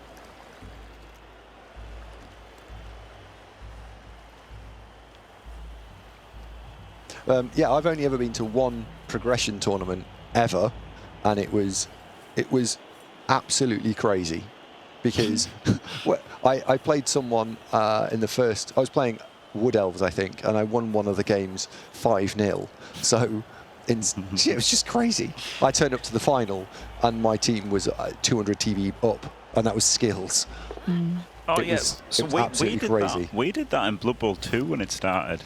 We had like a Think Fast tournament, that was like you remember Blitz Pit? Oh yeah. We had like that kind of format. It was minute turns, but there was also progression. And you started off on rookie teams and progressed up, and with 1 minute turns. That was a pretty cool format, honestly. So yeah, if you were doing that in Blood Bowl 3, you could random in that for sure, because it would just get you more skills, wouldn't it, quicker? Quincy, this came up earlier, but either of you, would you like to give a quick explanation of Wenger bus? Yeah, so in this situation... This isn't a Wenger bus in the end, but it could have been. Yeah, the 2 back players, you would move an extra square back, and then you would put a player in here and a player in here. And then the only way you could hit this guy would be 2 dice, your opponent's choice, and he's got block and dodge, so it'd be very, very... it'd be almost impossible to get him down. It's basically a long cage with 2 players in the middle instead of a regular cage. Yes. And the principle behind it is that you can't mark out the cage, the person, not the ball carrier that's inside the cage. So you're effectively making your ball carrier 1 stronger than it is, because it can't be touched. Yeah, you could also use guard on the front, either guard or 3 in the front, or back, depending on where, or side, depending which way you orient your... Cage dive? Yeah, yep. You've kind of got to, just because what else is left. But Yeah, well, he had to, because he put himself in scoring range, didn't he? So he forced that. Now you get 3 dice Yep. here and score. Yep. And then you put the game to bed. the game to bed. So for anyone wondering what happens next, for going to game 3, there is going to be a little break. Give everyone, players and ourselves, a short pause. So we're going to have a little pause after this one before we go to the decisive final game. Build up that drama for you all. Make you all feel the tension going into the last game to decide who will play in the final against Diomed. And who will play in the third place playoff versus Andy? Indeed, indeed. Someone's going to be playing against Andy with, again, hundreds of euros on the line in that game. Interesting there, he went for the completely safe thing, not even risking the 3 dice block. I think I would have liked the 3 dice block into scoring, personally. And it would have been a story to tell your grandchildren. I didn't go through because I trip-skulled. Yeah, right? hexa-skulled, not skull. A hexa-skull. But like the chance of him dodging in and uphilling you Is higher. Is higher, yeah. So hex it. So yeah, hex it, yeah. And he could have like reinforced the cage as well. So even if he did hex a skull, it'd still be a cage and stuff. Although Andre's now not got a scoring threat, so this is now a moot point. Yes, yeah. So unless the ogre walks forward now, there will be no scoring threat, in which case this is done. Yeah. Oh. Yeah, it's done. Oh. Diced. This is where you need little ogre. Yeah, you need the fast ogre for that job.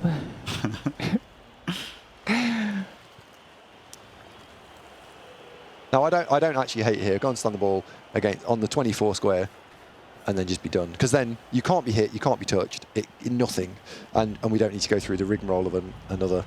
Yeah, I don't know why we've moved towards the one standing player, and not that it matters, but it does seem like a choice. Yeah, it's just taunting. It's just like showing. It, oh, right? I see. So okay, yeah. Oh, I like that. Suddenly, Andy's ears prick up. Get away from the ogre as well, I guess. Gets the push. Mm-hmm.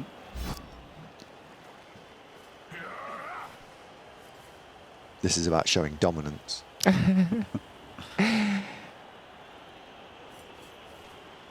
Oh, maybe he's not going to serve. What? Or 2 into 1. Why? Oh, hang on. There's that witch elf back there. Yeah, okay. You're doing it. It is a 2 into 1 though. Oh, and a rush as well. Oh well. Rerolls. Yeah, yes. Things that don't matter at this stage. Yes. There you go. One. Off it goes. There you go.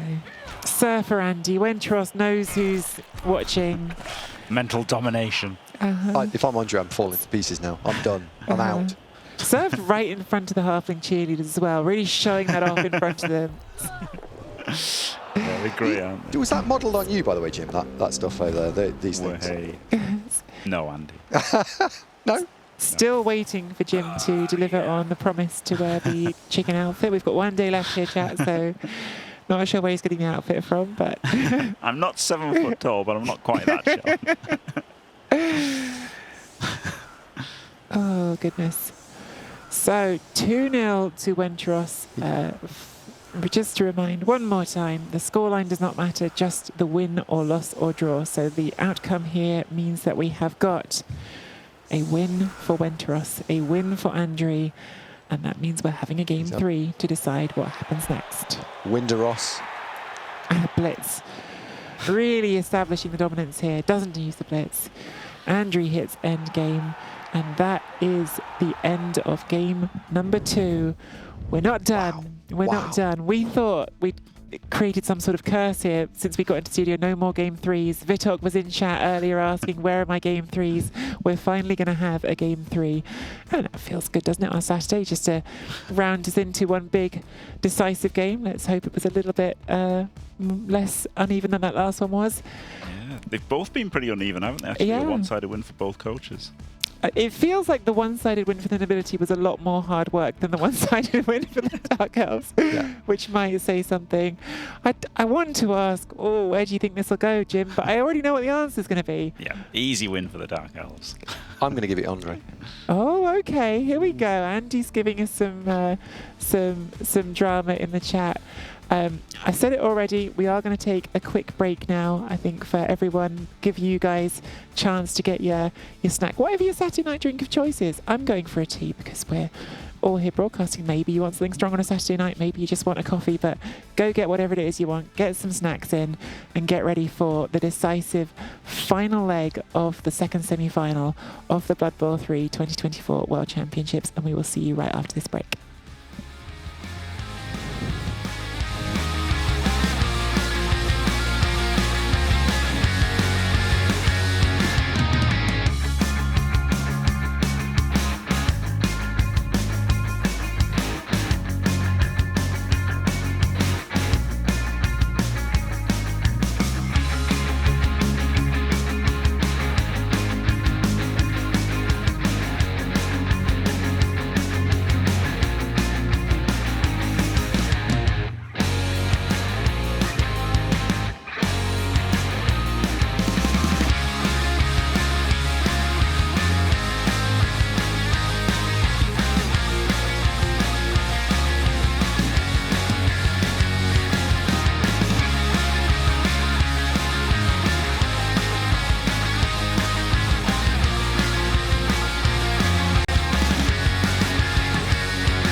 the room one last time for tonight. We've got game number 5 of Saturday, game number 5 of our semi-finals, our third game of the second semi-final. The time to find out who will be playing against Diomed in the final of the Blood Bowl 3 2024 World Championship. It's perfectly poised, one game each, and we've got one of each of my colleagues here in the studio pulling for each team. Jimmy thinks it's going to be the Dark Elves of Westeros that goes through. Andy's totally confident it's going to be Andrew's Imperial Nobility. I'm totally confident. And whoever loses gets the consolation prize of playing against Andy in the third and fourth game. So I don't know if, Andy, that's wish fulfillment that you want to play against the Dark Elves, or who knows what he's thinking for that one. The players are prepped, so we will be getting into the game in just a second. Hopefully you took advantage of that break just now to get the snacks and drinks, just like I said. But yes, that is the situation we're in. Diomed through, Westeros and Andrew playing for the final spot. How would you feel going into this last game? What would your mindset be? Oh, we're already in. We can do this as we go, and let's go into the game, and we'll go from there. My mindset would be absolute confidence, because I'd be the Dark Elves. Full confidence for Andy. And Westeros has won the toss and chosen to kick. I like that. I actually like that. Because thinking about how the last game went, the Imperial Nobility drive fell apart pretty hard. Yep. I think this is fine. I think this is the rare occasion where both teams want this kickoff event. Yeah. Well, we saw last game, this is exactly what. So first game we had Knobs on defence first, and they had a successful defence. Second game they went offence first, and it was a disaster. So from Wentros's point of view, just do exactly what we did last time, right? Yeah. Yeah. And if you're Andrew, what do you do about it?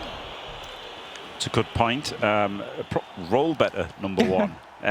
Get some removals, and don't get your players surfed, and try to protect your linemen as much as possible. Your linemen are a bit vulnerable with AV8 plus. Try not to let them get picked off, and yeah. It's really hard because you don't want anything getting hit, right? Because you don't want to lose the linemen, because then you just players down, and the bodyguards are the core of the team. You don't want to go those down either. So you just be like, can you just not hit me, please? yeah. You really need to not get hit at all, Yeah. and the Dells need to hit as much as absolutely possible. Short kick this time, so already a different shape to the drive to how we started last time. And on that kickoff event, as Chris was pointing out in chat, we got really sunny, which probably won't impact this match very much because that plays on passes, and we're not expecting to see a lot of passes here, are we? Ooh, wow. Ooh. So just like last game, it's an instant Kaz. But this time one it's an can be Apple. apothecaried and is apothecaried, so that one's coming back. But still nice for the drive to be up a player right away, and now you know that any removals you can get as an ability will stick. Yep. So this is where I would consider starting. Thinking about fouling. Get a blodger on the floor, kick in the head. Get a blodger on the floor, kick it in the head. Yeah. As in, I did do it twice, that's not me just repeating myself. Jimmy, because you've been here for through every game with me, I can barely remember any fouls this whole weekend. We feel like we've barely seen any. We've seen one or two tops. Very good point. Yeah. Very little fouling. I feel like the Witch Elves would have got fouled at some point, right? Especially, again, this nobility build has got a little bit of leeway built into it with the 2 players on the bench, so you'd think fouling could well be part of the game plan. Yeah. Yeah, really hardly anything. But we thought that with Diomed as well, having the 13 necromantic, and didn't foul either. But he was always on the back foot, wasn't he? For the first game, and then the second game, I guess, like he was using his players to do things and just didn't really have the opportunity to. You have to reroll this, don't you, against elves? Maybe not. He's got a bit of a really screen around reinforced it. it. Yeah. Does reroll it and doesn't get it. It's exactly how the last game started, with a reroll on a pickup that didn't work. It's all right, the ogre will pick it up against the sideline now. Hey. Yeah, it was. I mean, it was really, really well covered, right? He put everything in there beforehand, which made you think he was going to not re-roll it, and then did anyway. Yeah, I don't hate that. No. The only time that goes wrong is if it bobbles onto the thrower, and then the thrower bobbles it onto the lineman, and the lineman bobbles it against the side of the field. Right? That would make me a little sad face. Yes, more than a little, I think. In the semi-final of the World Championships, I think that would small tantrum possibly. Yeah, there might be a monitor to replace for them. What you're saying? It's showing it wrong. Like that's why I need a new monitor. I understand. Wow. Mention passing once, someone says they miss Rick Reckless. The passing lizards that he played once was insane, wasn't it? I'm just going to make a line. Yeah, make a elf screen here to start things off, I think. Yeah. And then Frenzy hit the edge, the lefternmost nobility standing up blitzery thing. What? The blitzer, the nobility, no, not the blitzer, they're The not blocker. blitzers. You mean Blockers. the blocker Yes. that has wrestle? That one, yeah. Punch that in the head. The wrestler. Yeah, we're seeing chevrons again. This is like playing the AI, isn't it? It's just like, oh, we'll make this shape. I mean, I wish this was like the AI. It wouldn't go quite like Yes, this. the AI, not quite at the level of these World Championship coaches, I think. You could say that, yeah. You could say that, just a little bit. Tiny little bit worse. Tiny gap between the two. You've talked about this lots on stream, Jim. It's really hard to make an AI for Blood Bowl because it's a really complicated game. Yeah, I think what they should try and make is not an AI that Andy or me could play, but an AI that somebody like Dimmy could, get a good game out of it. Let's not go after people in the audience. I know that was just a joke. That was just a joke. Something for new players, Yeah. or for something that people, just kind of, I don't know what kind of win rate you'd expect it to get in ladder, but like something like a 30%. Nothing much. Yeah, Dimmy's fine. Dimmy's going to be okay it's with just that. teasing Dimmy, but they're friends. They're allowed to tease each other. But Yeah. Yeah, like just something for new players and something for people who just want a casual bit of fun. I definitely don't think they should try and make something like top level. It's the biggest thing is to not ruin the immersion, isn't it? Yeah. yeah, Right. Don't make it do silly things, and if it can do competent things, that's fine. Just competent plus. Yeah. Just competent. Well, Not yeah, even okay. competent plus, just competent. Yeah. Okay. Oh, 3 dice with the ogre is denied by that. But see, Yeah, between the two, you'd rather roll the one on that one, wouldn't you? Yeah, by far. One of the nice things about nobility, so I'm drawing the contrast in my head here between what we talked about, Jim, with the foul appearance on the race and how frustrating it is to put an assist in and then not be able to do the block. Yeah. This doesn't feel the same because you've still put 2 guard pieces on it. It's kind of annoying for the Dark Elves to do anything about. Yeah, the stand firm is super annoying. I'd slam them. All right, calm down. Calm down. All right, Andy, all right. No, but you could though. You Oh, would. you can block them both. Yeah, you can. Yeah. And you probably do, right? You blitz one Yeah. of them and take the hit on the second one. That's what I mean. But if you're not, if you don't knock it over, then you're getting hit back because of the stand firm. So, Oh. little update from chat. Maybe this is a bit off topic for I think, but Dimmy G is about to win a tournament with their nobility. So, is that an omen for the nobility in this competition, or is that all of the nobility good energy being stolen by Dimmy G? We'll find out.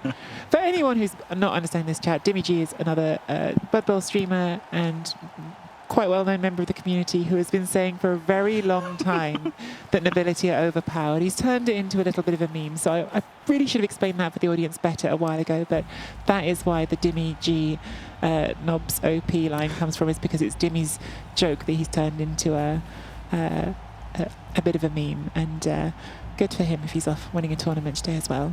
Yeah. And now Andrew's trying to turn it into reality. Listen, best win rate at Euro Bowl. And there you see, that's what happens if you take the hits. You can just get wrestled. It's not that bad though, right? No, it's because with having it clears him from the other wrestler, it actually kind of isn't that bad at all. Uh-oh. We're still blitzing this one. Yep. Ooh. Are we doing it with the witch? Because that goes to...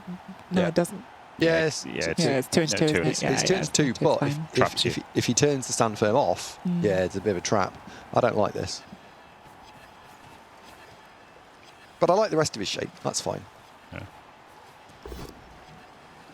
And now I turn stand firm off anyway, because then I force the dodge. Yeah. Yeah, make more dice. Yep. 1 in 36 has happened. Yep. I turned my stand firm off against ODL in one of the games, and he snaked the dodge out on a war dancer. There you go. He sneaked every dodge out. Well, yes, I mean, that also, yes. Yeah, that doesn't narrow it down. Yeah, Did he fail the knockout roll as well? yes. Every single one. Yep.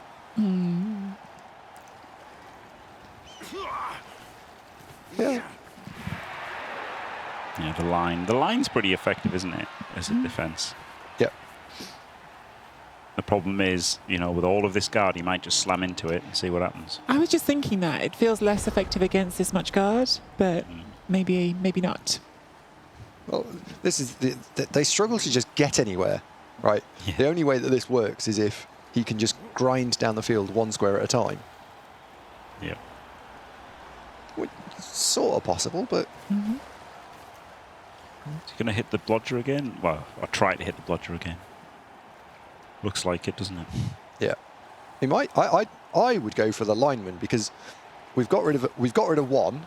The apothecary's gone now, and I'm thinking about the 24 turns. So Yeah. lifting, I'd rather be up to just playing versus 9. Yeah, yeah. Up in men rather than up in quality. Yeah. Yeah. Thing is, though, the apple is gone. But he does go for that. So, like any Kazuna on a positional will stick. And, you know, as you were saying against me, like once I was down the positionals, it was so much harder. And it'll be Wentros's receiving drive before the overtime, right? So he might have to use his rerolls on offense and have none for overtime. Wow. Yeah. This is getting ahead of ourselves a little bit, though, because, you know, but you do have to think about that as well. You have to consider everything while you're playing your turns. But, yeah, it might not even get to that. Runbad calling the play that we can't believe Andy didn't call. Just 5+ dodge and surf the witch. Yeah, yeah. It's not a terrible play at all. It's a good piece to get off, Andy. Can't believe you missed it. Yeah. Yeah. Oh. Rumbad, next year, how are you free? Sort of maybe early December. There's a headset with a microphone with your name on it.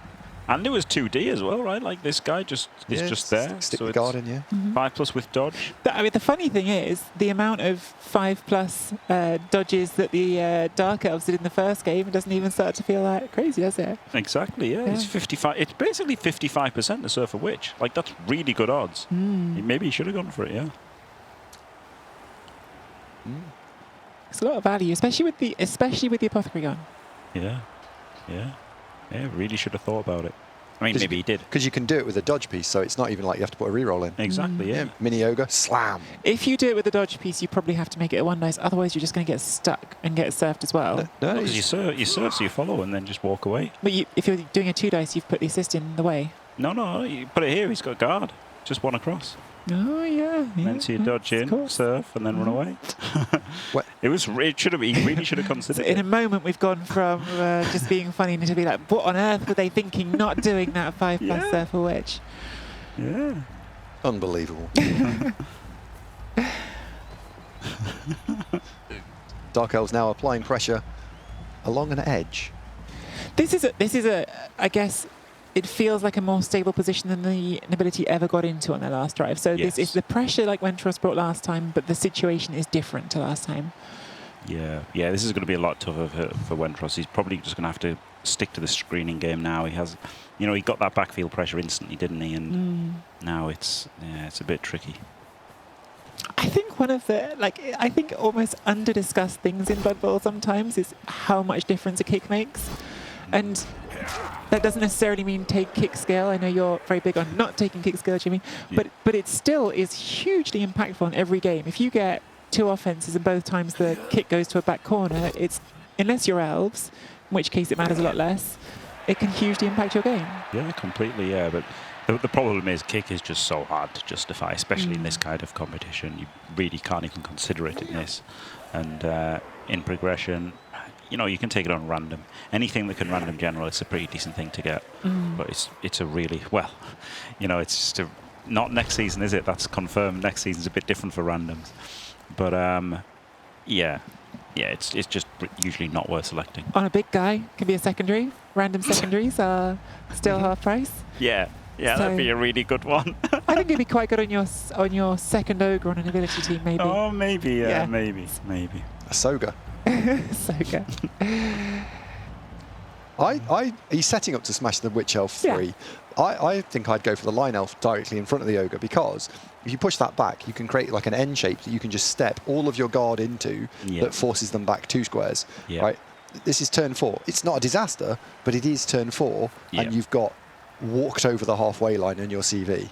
I actually, you have to get forward. You have to. Yeah. So I see, because I see what the argument is. The argument here is position versus Value. high roll for the value. Yeah. Yeah. So I actually think I agree with you on that as well. So Way. we all agree. And then the ogre does what And the ogre another does. thing is the ogre boneheading, right? Yeah. Because if you, like, let's say you'd made this one, what if you bonehead later? You're not getting any progression at all. on the ball here now. It's a Wenteros 3. Yeah, he could. Yeah. I don't think he will. I think he'll actually continue. The correct thing to do is basically stay as he is, because he's literally held him for an entire turn. He could press end turn, well, move the witch, but he could basically press end turn, Yeah. which would be quite good for his time bank. Yep. Oh, he's left the leader. Oh no, he hasn't left the leader. This is, Andre, I think, hesitant to say made this worse, but has made this Worse. What's the word Andy's reaching for? Yes. different. Different. Badderer. Badgerer. Deconstructed it in a way that I wouldn't. Would you say it's not what you would have done, but who can say if it's good or bad? That's a really interesting way of describing it. I think I could catch on that. Yeah, I'm going for the guy on the bottom left of the screen, and then I think I'm going to punch the Imperial lineman behind the ogre, because that just crunches the whole situation, and now I need less elves to cover the same volume of pitch. Yep. And I can do that all with linemen, so the blitzers can be at the front being all blitzery. Yeah. Because this only goes wrong for Wenteros now if he snakes a critical dodge. Yep. Yep. This seems pretty strong. Let's see if he'll do it. Looks like it is. He's got the blitzers in front. Yep.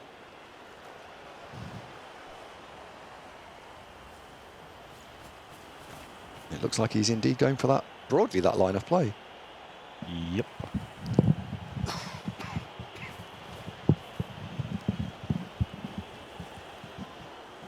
This feels like one of those pivotal turns in a drive, doesn't it? Yeah. This feels like the way these actions go has a big impact on where we go from here. So not a knockdown there is obviously great news for an ability. Yeah, so stand firm. Is he going to blitz that then? Because that's the only way that makes sense, doing that block before the blitz, right? Before blitzing the lineman. So he must be going to blitz here. Yeah, I think that's got to be the blitz. Because he's got to cover in front of the naked witch. Yeah, because otherwise you definitely just, put the assist in, blitz this guy. So yeah, that's why he did it, the blockless pit first. Doesn't stand firm, wants to get off the 3-player base, that makes sense. So both players, I guess, not quite getting what they wanted in the end those turns, because the ogre not activating took away the turn for the inability, but then not getting that knockdown stopped the Dark Elves from getting that pressure they wanted around the back. Yeah.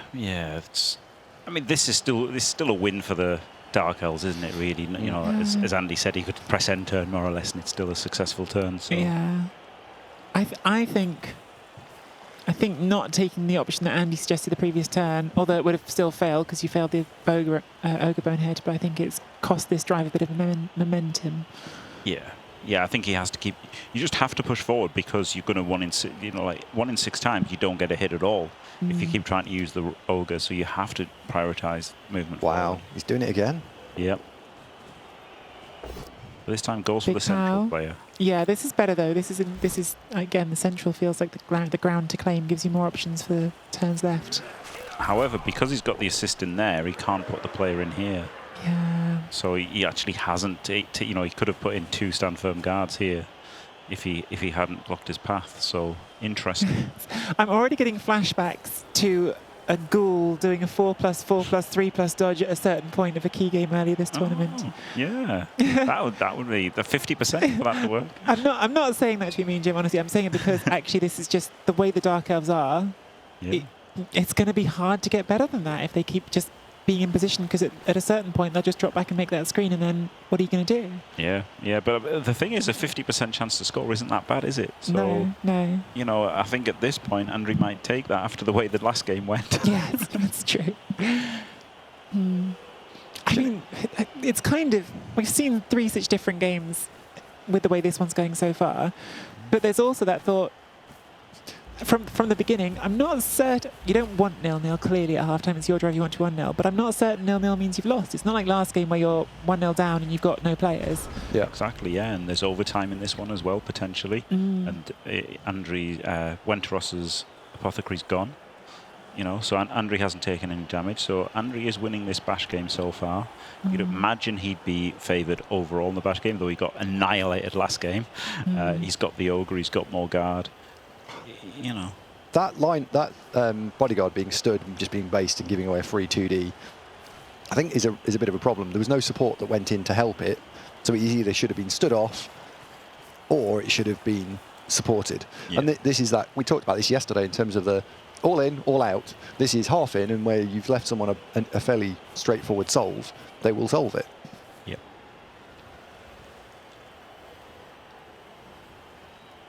I don't think the Dark Elves are going to get a blitz here. I don't think there is a blitz. No.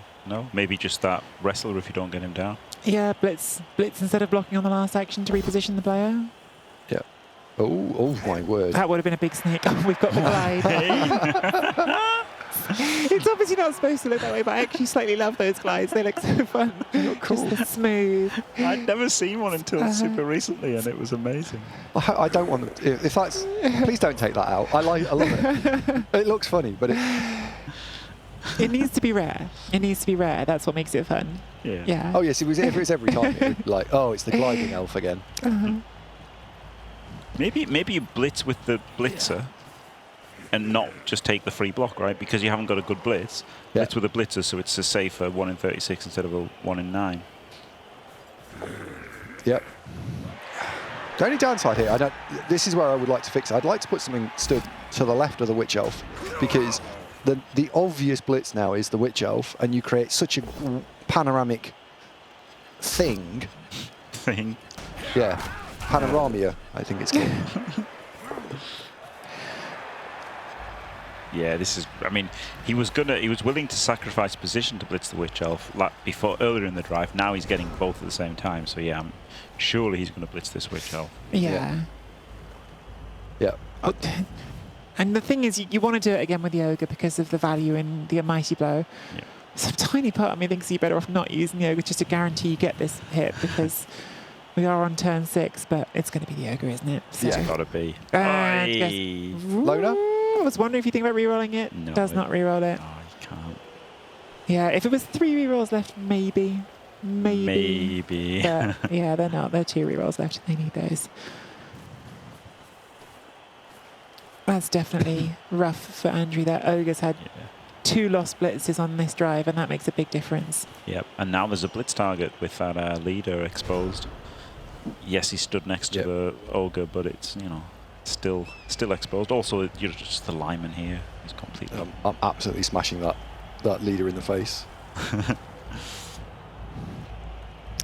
Mankiss in chat of 4+3+leap, but that is also possible, isn't it? If you've got the elf screen in front of you and you get a knockdown, you can save yourself a dodge by doing the 4+ jump over. It depends how they screen, though. Yeah. If Wenteros screens correctly, as I did versus Andy, then you do force the dodges. Yeah, I wish you hadn't done that.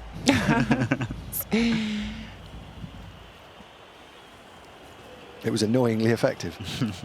Well, it would have been annoyingly effective. It was annoyingly correct. Unfortunately, it was very ineffective. Yeah. I guess one thing we can say here, it doesn't look like there's any question that Andrew is going to be in scoring range on the last turn of this drive. The way this is moving, it's getting that one square turn. So if nothing else, he's going to give himself a chance to score on the final. I mean, he's in range now, isn't he? Yeah. So he wants to get a bit more central if he can, which is why blitzing that guy makes sense, to try and keep him a bit narrow. Like, he's been pretty narrow. Maybe Andre should have been trying to move over as much as possible. The other thing that Andre could do is take the other blitzer and just sort of run it into the green grass on the far left-hand side. If he can. Yes, but it's something that you would want to try and do. I would have wanted to be developing that over the last 2 or 3 turns. Yes. Now I'm unlikely to be able to do that, but it's something I would have been trying to do. Yes, funnily enough, do you remember the Blitz Pit teams a while back? With, I don't know if you took part. I was on Team Wales with K-Fog and PC. Yeah. Oh, you famous Welsh players, yeah. Yep, exactly. And in that, I actually had some practice games with K-Fog, and he had Pro Elves, because they had like a really good package, and I had Necromantic. And like every game against him, I had to do there is crazy. a surf on. I think it might be a trap. Yes, this is a trap surf, definitely. This is turn 7. He does not want to do this surf. And every game I had to end up doing, like, I had to run somebody over the left-hand side in here and had to do the handoff, like, every time, because every time K-Fog locked this down. And yeah, this is looking like that's what Andre should have been trying to do, because this is looking pretty locked down right now. Yeah. But this turn 6 is the critical turn for elves, right? Because turn 7 is the turn that you have to break through to get into range for turn 8, and this is not a good spot for Andrew right now. Interesting that Andrew does not go with the Ogre Blitz that turn, because absolutely really wants to make this ground. So. Yeah, every turn before is not as critical. Turn 7 is the critical turn for offense, even more than turn 8 in many ways. Yeah, I'd like to see the ball walk at least 2 squares left, just for freebies. And then the other blitzer, I think, if you scroll down a little bit, is there another lineman off field? No, I'd blitz that guy. So the thrower can, someone blitzes that, and then you can run him round. Yeah. And, I like that. And what that does is that pulls the Dark Elves open a bit more. I like that. I really do. Giving yourself one other point that's outside of the box you've kind of trapped yourself into. It's not what we're going for. But we're going for the blitz dodge, which is decent. This is okay. The problem is if he fails this dodge. Yeah, that ball's not safe. Okay, yes, he's not doing it. Oh. Was that only if we power, maybe? No, because if you just pushed him south. Yeah, he could have dodged. He could have dodged off. Yeah. No, I'd have moved the cage in considerations. Yes. Beforehand. Yes. But I would have. Yeah, that plays also fine, right? That's the. And this is kind of bringing me back to, though. I get doing it. The apothecary's gone, but was it a mistake to do those Ogre Blitzes? Because this kind of claiming of that middle ground is exactly what you just talked about. And would it have been better if you'd done that one turn earlier, and you'd have more options then again for turn 7, more options for turn 8? Well, yes and no. The thing is, like, how much better is it if he's another player down? Yeah. It's a lot better if he's another player down, and that's the trade-off that you've got to make. Well, you were saying in the first game, they've got to be lucky, right? They've got to be lucky. Mm-hmm. Yeah. So, this is that. Yeah. There's like failure states, but there's also success states, isn't there? And there's planning for failure and planning for success. And, if the best things happening doesn't get you the win, then what's the point in trying them? Mm-hmm. So, maybe he thinks he just has to get removals. This looks pretty easy to defend. He does at least have this guy out a little bit. I'd smash that in the head with a Witch Elf. Yes, 100%. Yeah, I'd be blitzing this guy. Yeah, that line elf can go there. The one in the bottom right goes and tags the thrower, and then I can hit that. And I can just push it. In fact, I want to push it backwards, don't I? So maybe not. Maybe not with a Witch Elf. Yeah, maybe not. But it's still got to get hit. And you've got all this to screen as well. Yeah, this looks pretty rough. Pretty rough for the nobility. Few 1 in 36s to make, though, for Wenderos. He could actually make the same screen you've made, right? He's got 9 players easily to pull back. Yeah, I think he probably should. Yep. Yeah, I think so too. Because then that makes it 4-4. It's a coin flip. It literally isn't it? It's a coin flip. So you've guaranteed it's 50%. Yep. And you might be able to make it a touch harder, possibly. Yep. There is pretty decent time management in this game compared to Yeah. previous ones. Interesting, like, it feels like they've got better, both of them have got better each time. Yeah, maybe it really is the lag. Also, he's not done the proper screen. So this is, so in case this wasn't clear when we were talking about it before, do you want to explain why this is a bit more vulnerable, Jimmy? Yes, yeah. So, funnily enough as well, because he's got this player could have been stood in that square anyway. But if this player was, so this is the old school way of doing it, right? You have a player here and a player here, and you have columns, elf screen, whatever you want to call it. And you would have to block him down, and you'd have to do a 4+4+3+ dodges. But now what you can do is you can knock him down to here, and then do a 4+ jump, and then a 3+ dodge. So basically, this is breakable by a 4-3 instead of a 4-4-3. So he's, you know, it's significantly harder if you go an extra square behind. Yeah. And in this rule set, you can reroll multiple times per turn. You've got 2 rerolls left, so it's a 4+ with a reroll and a 3+ with a reroll. Yes. Yeah. Yep. Yep. Now he does have blodgers, so knocking the blodger over isn't so easy, but he can also wrestle him, which won't help. But true. he could. Yeah. Yeah, that's the compromise answer to what you're talking about, is using the blodgers there. Maybe you think you've done enough because of that. Yeah, it's still just strictly better to have, this one back. Hopefully he's going to put that last elf in scoring range. Yes, he did, yeah. Oh, That's nice. Yeah, always nice to have that. Yeah, something to think about. To be fair, this guy can't do anything, so yeah, he's going straight onto him. Maybe even a second one? Yeah, why not? Yeah, if they can't affect the play, then that's what they do, isn't it? Third one? Maybe. I don't What hate a else third they one. I doing? genuinely don't hate a third one. Yeah, like, Unless he's affecting the score attempt. Yep. can that please get all the way around the edge? No, it's not fast enough, surely. No. Just when he moved that guard around, I was thinking he's not blitzing through there, is he? But No, it's it's not fast enough. Yeah. I don't know why we did that I don't know why we did that wrestle position. I think, like, you know, the idea is that if the ball falls over here, he'd get it to this guy, who'd then hand off to this guy, who'd then run and pass it to this one. Yeah. Yeah. Yeah, he's now trying to make a net to get through. Yeah. If this is a fail. Really nice seeing these details. Nice seeing coaches plan for that failure and go, okay, I know what I'm doing, has a downside, and I'm going to do Something. the best version that I can think up right now to counter that possibility. I wonder if a dodge first is best here. Ooh, so 5+ dodge, 1 dice blitz on the player in the back. Yeah. Yeah, it's pretty much a 50-50 on the dodge, bit better. And then you'd have re-rolls for a 1 dice block, which is a 2+, and then a 3+ dodge. I don't think it is better. It could be, but I don't think it is. I think this will be better. Oh, and he Full gets the pow pow. Yeah, the fact that you definitely can makes this pow. Yeah, the fact that you can pow. Especially because it also gets you roll armor on them. Oh, he removed him. Oh, so he's got a harder path to score. Could be good if you've taken that player off, but it's definitely bad for scoring. Oh, well, he rolled it. One in He's hand. caught the ball. He's caught the ball. So now we're going to have a chance to throw it up. Oh. But, okay, so this is where Mankiz, I just read Mankiz's name in chat, that's why I said This that. is where Mankiz comes in. Yeah, Mankiz? Mankiz is in chat saying lulz and diced, contributing to the conversation. But Andrew, who's actually playing, says, I guess this is where at least you think to yourself, well, I did do what I could to cover for this happening. Yeah. He did a fair bit.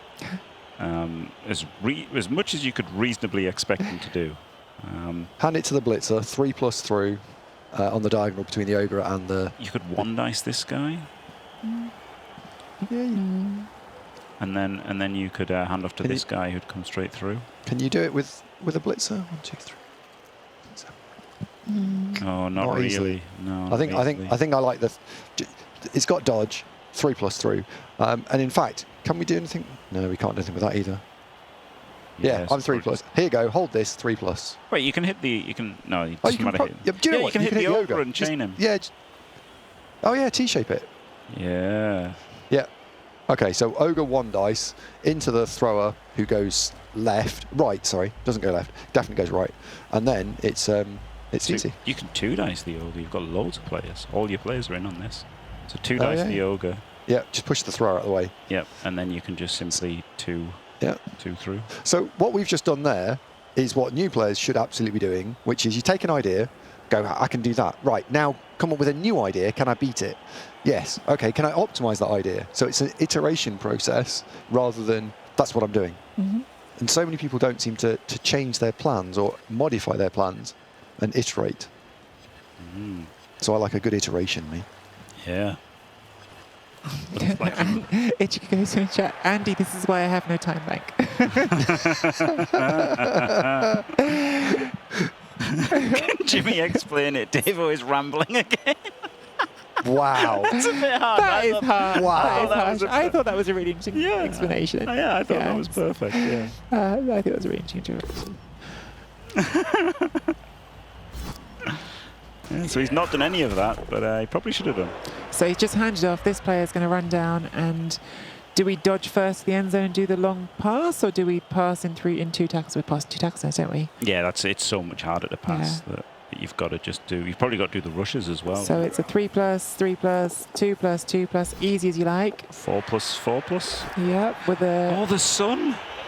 Oh, yes, and doesn't Oh, make he the failed the catch. 4+ catch. Oh my God, he was so close to counting. Yeah, that was really close. Yeah. KO's back. No, it's not. KO's not back. Well, there you go. So some value at least on the action. Yep. So, if the Dark Elves can score in probably 7 turns, they will collect a slot in the final. Yep. That's That's the clear. equation. Yep. For you there in chat. Andy taking over my job there as host, laying it out better than I was going to. Thank you, Andy. I didn't want to ramble. You are a loquacious interlocutor, according to chat. What? Actually, I think Santa just wants you to say loquacious interlocutor. I think he would like you to say that phrase. That sounds What? very, very like Roman, doesn't it? There's a loquacious interlocutor over there. How many swords has he got? 4. That is the situation as you've set it out, Andy, and the only thing perhaps we could say going for the nobility, other than that we've established they're better on defence and offence, is that they have got a 1-player advantage. It's 10 for the Dark Elves, play 11 on the nobility. Yeah, and also Wenteros's offensive drive in the first game was horrendous. So you know, if that repeats, which it looks like he started in the same way, he could get into trouble. I'm still thinking about a loquacious what? Oh, goodness. Yeah. It's how you cook tea, and Oh, right, okay. yeah. Great. I keep thinking interdictor. I'm sure it didn't have an interdictor in it. Did it have an interdictor? I don't think it did. Oh dear. So obviously the plan here is not quick score, it is get to turn 8, score, Yeah. celebrate your place in the final. Yes, Yeah. score as late as you possibly can, preferably 8. You know, if you have to score early, you have to score earlier. But Just a reminder, we did see Andrew attempt a 1 turn, so even on turn 8 we might see Andrew try it. It won't be easy. He got the pushes right last time, but Yeah. it was the agility of the team that still lets you down. Yeah. There's another big consideration here, which is re-roll management. Absolutely critical now.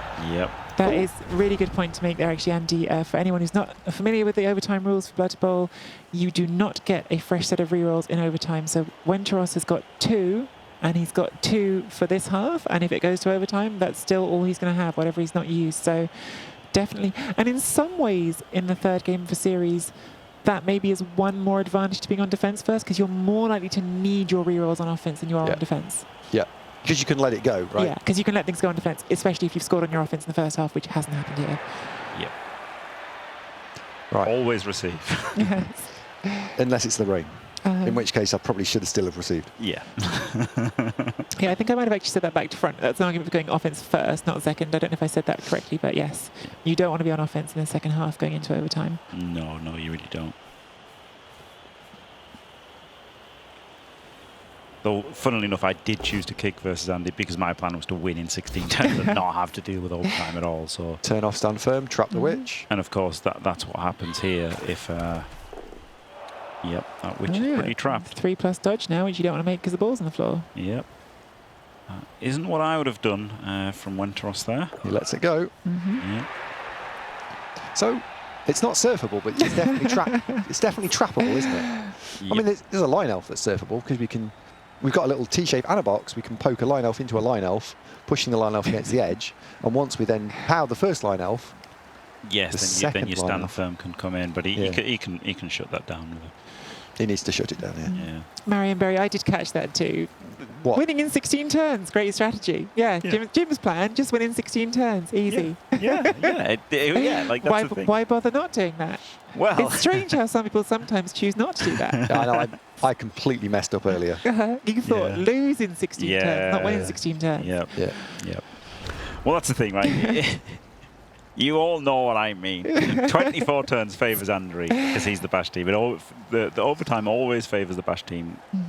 You know, because they're going to, at the end of 16 turns, they will have more players than the agility team generally. Winning is always the best strategy, says Rolex. Well, I don't know. It's ambiguous. Not always. The way this draw, if the draw had been worked out in advance, the tournament tree, then definitely some people might have lost to not win their group to get a different draw. Always, sometimes. That's like England at Euro football. European champion. That's the one. Euro football. Euro football. Oh, Gaz get the power on the Witch Elf, so definitely some punishment here for the going for that hit. Armor break as well, and it. Oh, wow, my goodness. massive punishment on that decision to take the frenzy hit. Yep. Did not like it at all. But also well played by Andrew to punish it. Yep. Saw what was happening and said, okay, you're going to get stuck here if you take that. Yep. I mean, I think that's more just on Wenteros doing it.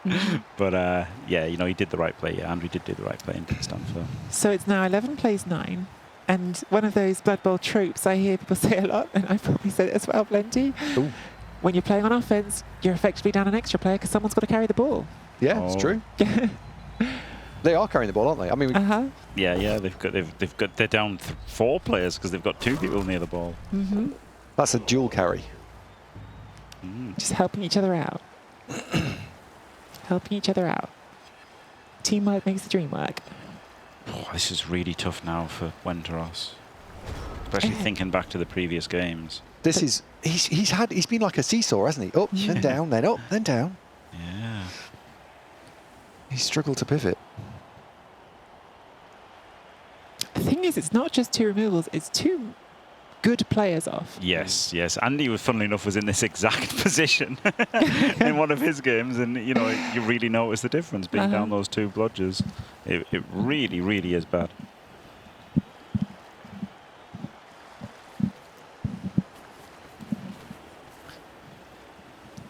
This is a special level of zoom, isn't it? Yes. Zooming right in on the ogre, look. Whoa. I wish they'd cosmeticized them a bit. Yes. They would have, because the ogre, you can make the ogre look really cool, like a little tank. Yeah, the others did. Fez had like a bow and stuff. He looked lovely, and Spinky had loads of spikes and everything and a crown.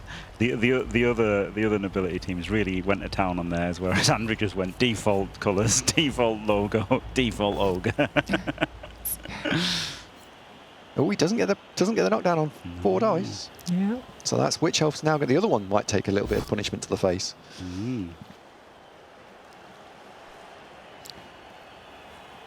And it's not like a massive problem because it's 1 player that's only strength 3, but that guard is now good for hitting anything. Like, it's actually kind of an annoying spot for that to finish up. Yep. Where's that going?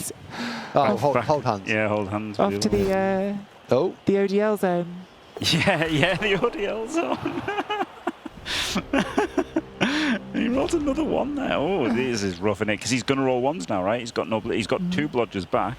He's only got 2 blodgers up. You're going to try and take these out if you can. And then he's got no blodgers, and he's only got 2 rerolls. Even if he gets the score done, well, no, if he gets the score done, he won. If he doesn't get the score done, but uses his rerolls, yeah. if he gets the score done using rerolls, and then you get a chance to score back, you might do. Which is an if, because it is now, so a score can just end it, but... Yeah, it's got to be late.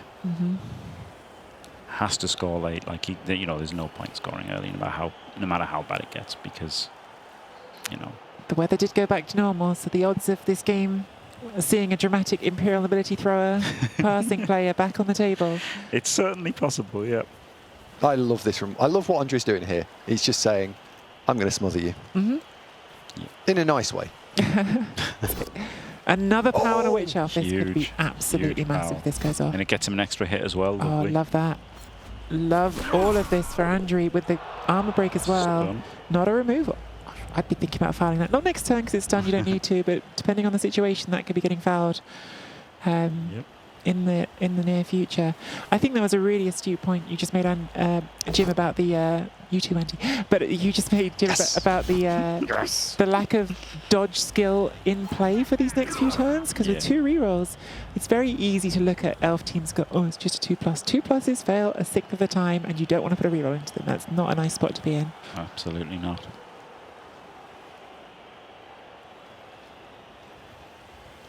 Punch the last little line elf. Just knock it over. Yes, yeah, I like punching the line elf. I like punching this one rather than this one, because then that can punch it free, right? Ooh. So yeah, where's this trap? Oh, it's not the wrestle ones. You have to take it. Yeah. It's another removal for the Dark Elves and not for the... So that's a good outcome. It's a stun, but much better for the Nobility there than the Dark Elves again. Flip. So 8 players. 8 players and a couple of them not in nice squares. No. Well, I mean, they'd be in great squares if the other 6 were with them. Oh, no, I meant the ones at front aren't in nice squares. The ones who've got to do 3+s. Right. No, I mean, these would be in great squares if the others were all back, but unfortunately, they've like Dacker without Dackering. They've just had players removed. But, strange. I don't like the half Dacker kind of thing that people say sometimes. It's interesting that he's done that both times. Yeah. Aside from the offense where there just wasn't a defense, both offenses have been keeping the ball back there, and it's one of those tricky things, because we've sat here and we've said we don't really like that, and perhaps there's a good reason for it that for some reason hasn't played out, and he would like to explain that to us, and we can't see that. But it's just hard to understand when it hasn't happened in both games. It's really hard to get what the mindset is and what the plan was. Yep. Oh no, you can't stand there. That's the square you can't stand. Yeah. Yeah, that is the absolute worst. You'd have been better off going back, right? So you could have just dodged out there if you... Yeah, that's blocked the 2+ dodge out. Yeah. That is peculiar. So I think it's going north. That's where I think he's going with it. 4-2. Okay. Have a scoring threat. Yep. Maybe with this You number of could players on jump. the pitch. You could jump here and then go out that 3 way. out. Yeah. So 3 with a no But you don't want to put the reroll. reroll. No, there's no reroll. Yeah. Disregard. Errata. He's No. he's dodged to here. He's That's dodged it. Jim, that's mean. Dodged straight into the injury box. Wow. This is really piling up for the Dark Elves now. That's 7 on the pitch. Yep. And there's just a 1 dice on the board if you want to, which you probably don't, but No, there. line elf on the edge. On the left-hand side for me. Take the line elf out. And then just go and stand a couple of people around the ball and say, hey, I'm annoying. Yeah, you've got loads of stand firms. So Yeah. jam some of it in. Hope for the best. I don't hate the principle of what Wentros was trying to do there, to have a scoring threat, because your drive is going badly, right? So you want to give yourself an out. It's a good idea. But yeah, he gets credit for the idea, right? Absolutely. The execution, he gets a B on that one. That's much worse than a B, and he knocked himself out. You've got really low standards of giving a B for essentially killing yourself. But can't die there, safe. It's true. Took the safe course. Wow. All right, okay. C minus. I know, I feel like I'm pressured to change my grading. This is now how a university professor should operate. I should have morals and standards and convictions. Too late for that now, Andy. Oh, yeah. Ruined. Boy, this is so tense. You could fry an egg on this tension. This is for a spot in the final, guys. Incredible. Follow and then walk straight forward. You've got to do something about that line now, Witch Elf. Stomp the Witch Elf. I You've got a really lineman want to foul that. That's a bodyguard, Jim. It's a bodyguard. This is not a lineman. There's a lineman all the way on the right. This Can is it a reach? lineman. I can't reach. Can't reach. I really want to stomp it. I guess you could just use a guard to lock it down. I think I just saw the white ring of the, activation and thought, there's alignment. He just completely ignored that it had guard. Oh. So he's not standing on the ball. Maybe the leader goes and stands on the ball, right? It can get there. 1, 2, 3, 4, 5, 6. He's go for it, but he can get there. I mean, he doesn't need to. The leader's kind of doing a job. We're fouling with the leader. Broke armor. Not what I would have done. Gets caught for a stun. Argue the call. Oh, I thought I'd done it for a second. Loses the leader to argue the call. That is... That for me is where you're high rolling to be further ahead. And I've never been a fan of high rolling when ahead. No. And especially, like, if he'd used the leader reroll already, fair enough. But, like... Oh, he hadn't used it? No. Oh, right, okay. No, that was not what I would have done. Yeah, no. So it still has some impact on this turn. That Witch Elf is now not available for the turn. So clearly not the outcome you're looking for, but it's not a zero impact. It's got some impact for this next turn still for the Dark Elves who are not in a happy spot right now. No. Maybe you just have to take this to overtime now as the Dark Elves, because they're KO'd, yeah, right? they're KO'd mostly, yeah. So overtime isn't too bad for you, so just score at any point. The problem is scoring at any point isn't easy, is it? Well, no, you don't have to. Like, you just say, right. Or just don't score, yeah. 0-0. Survive. Don't use my 2 rerolls. Survive. Hang on. Cling on. Well, hang on. Yeah, it feels so bad to go from having had 11 versus 7 to not. It feels like it's too much of a... The reroll is the killer. Like, if he'd used the reroll, fair enough. But to have not used the reroll is... I think that's a pretty outrageous foul, to be honest. Criminal. I think he's going to dive the sideline. I think he's going to try and take that wrestle guy out and dive the sideline. Wow. Let's get the pow. That is a huge pow. Yeah, maybe. Yeah, if that doesn't pow, you're in not a good square. So what the idea is, run down here and then he... Three's out. Yeah, 3 2s out. Oh, left. Right, sorry. Oh, yeah. 1, 2, 3, 4, 5, 6, 7. Yeah. And then he 2s out here and, like, double rushes. Yeah, because even if you get sacked, right, the inability you've got to deal with it 7 squares further north rather than... And there's no wrestling things knocking around now. Yeah. I'd double go for it there, I think. Yeah. Because just being south... There's 2 But rerolls. 2 rerolls, that's the problem. 2 rerolls. I want to do 1. All right, I'll split the difference. We'll go 1. Can't roll any dice, honestly. Well, There they've you gone go. for Andy's That's what strat. happens when you roll dice. And that is now 50% of the rerolls gone for the rest of this game, including overtime if we get it. This square is great, though, because you've got that player there as well. So this square and then this guy double rushes as well. I like cutting the extra corner. Like, if it was possible, do these 2 and then see if you've got the reroll, see if you still got dodge. And did still have dodge there as well. Yeah, he didn't path it all out. Like, so I did like 2 there. If you keep dodge, get to there. Yeah. There's a little Andy Davo sound alert that comes up sometimes, which I really want to hear right now. Is that ball safe? Because I think it might not be. It's probably got to go for it, right? Like, it's not that safe. He's got to dodge. Oh, you have to hit this ball, because if not, the Dark Elves can just score next turn. Yeah. Or just no, you can block him. He doesn't have to dodge, does he? 1, 2, 3, 4, 5, 6, and then. But he's not blitzing with. He's not going to get hit with wrestle. No. But he doesn't have to dodge. No, you can just block him and then come through. But you can't just give the Dark Elves a score, because then whatever the position, you're suddenly having to score yourselves. Yeah. You've got to power him. You've got to stick a reroll in to power him as well. Yep. One of your 50% of your rerolls. Yeah. No, it is 50% because it's the leader foul. Yeah. Yeah, he just got his leader sent off. Oh my goodness! Oh, what a moment! That was unbelievable. That was genuinely unbelievable.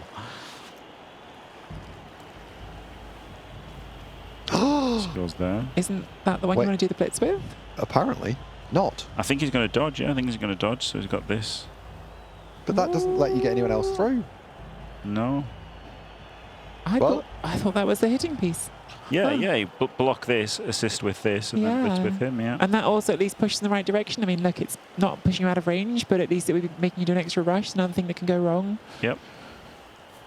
I'm so confused. Yeah, he's just going to dodge. But you know, high stakes and that. Maybe he just thought, I've got to dodge. I mean, this is pretty quick on the side. Oh, no, the scatter could go wrong for him, though. Well, the good news for the nobility is wherever the scatter goes, Dark Elves are not scoring next turn now. Probably not, yeah. Well, maybe there's a clever chain push, but you probably haven't got enough players to do it, even if there is. Okay, well, now they're almost certainly no. Now they're not scoring. That's a pretty big pickup there on the sideline as well. Yeah, so this is the thing. By doing this dodge blitz, he had movement left for the recovery, right? Whereas he wouldn't have had it if he'd blitzed with the other guy. So planning for success rather than trying to deal with failure. Yep. So the ogre can go and stand. Ogre foul the witch. Yes. Yes. Do it. Give us what we need. I like the ogre trying to pin down the witch elf. Right, just go. Get involved. Because the witch is your actual problem now, isn't it? That's the only way you viably take the ball off the blodgy thing. But I guess what he's probably going to end up doing is dodging the guy off the line, off the edge, to stand behind the ball carrier, and then the blitzer that hasn't, there's 2 squares to the right of the ball carrier, will dodge out. Oh, there, that's nice. Yep. Yeah, but it's now 3+ with dodge into 3+ with dodge for 2D on the ball. Yep. Oh, and hang on, what am I doing it that way? Why don't I just take one of the line people? Yep. Yeah, I'll do that. I'll just do that instead. Yeah, that seems okay, doesn't it? Yeah. I think with Dark Elves here, you're dreaming of a scatter out, right? Because if it goes to the far side of the pitch, there's a couple of elves over there. Yep. Yeah. Yeah, that's a good point. You know, would that play have been on if this witch elf was up? And probably wouldn't have been. Yeah. So, yep. Maybe that's worth a reroll. Yeah, maybe it was. It was a hell of a player to do it with, though. Oh my goodness. But the choices were a player with leader or a player with guard. They're both pretty good. Or not. Or not. Or yeah. Or not. Yeah. If you're going to do it. I'm going to table not as my option, please. You're Well, no who fun.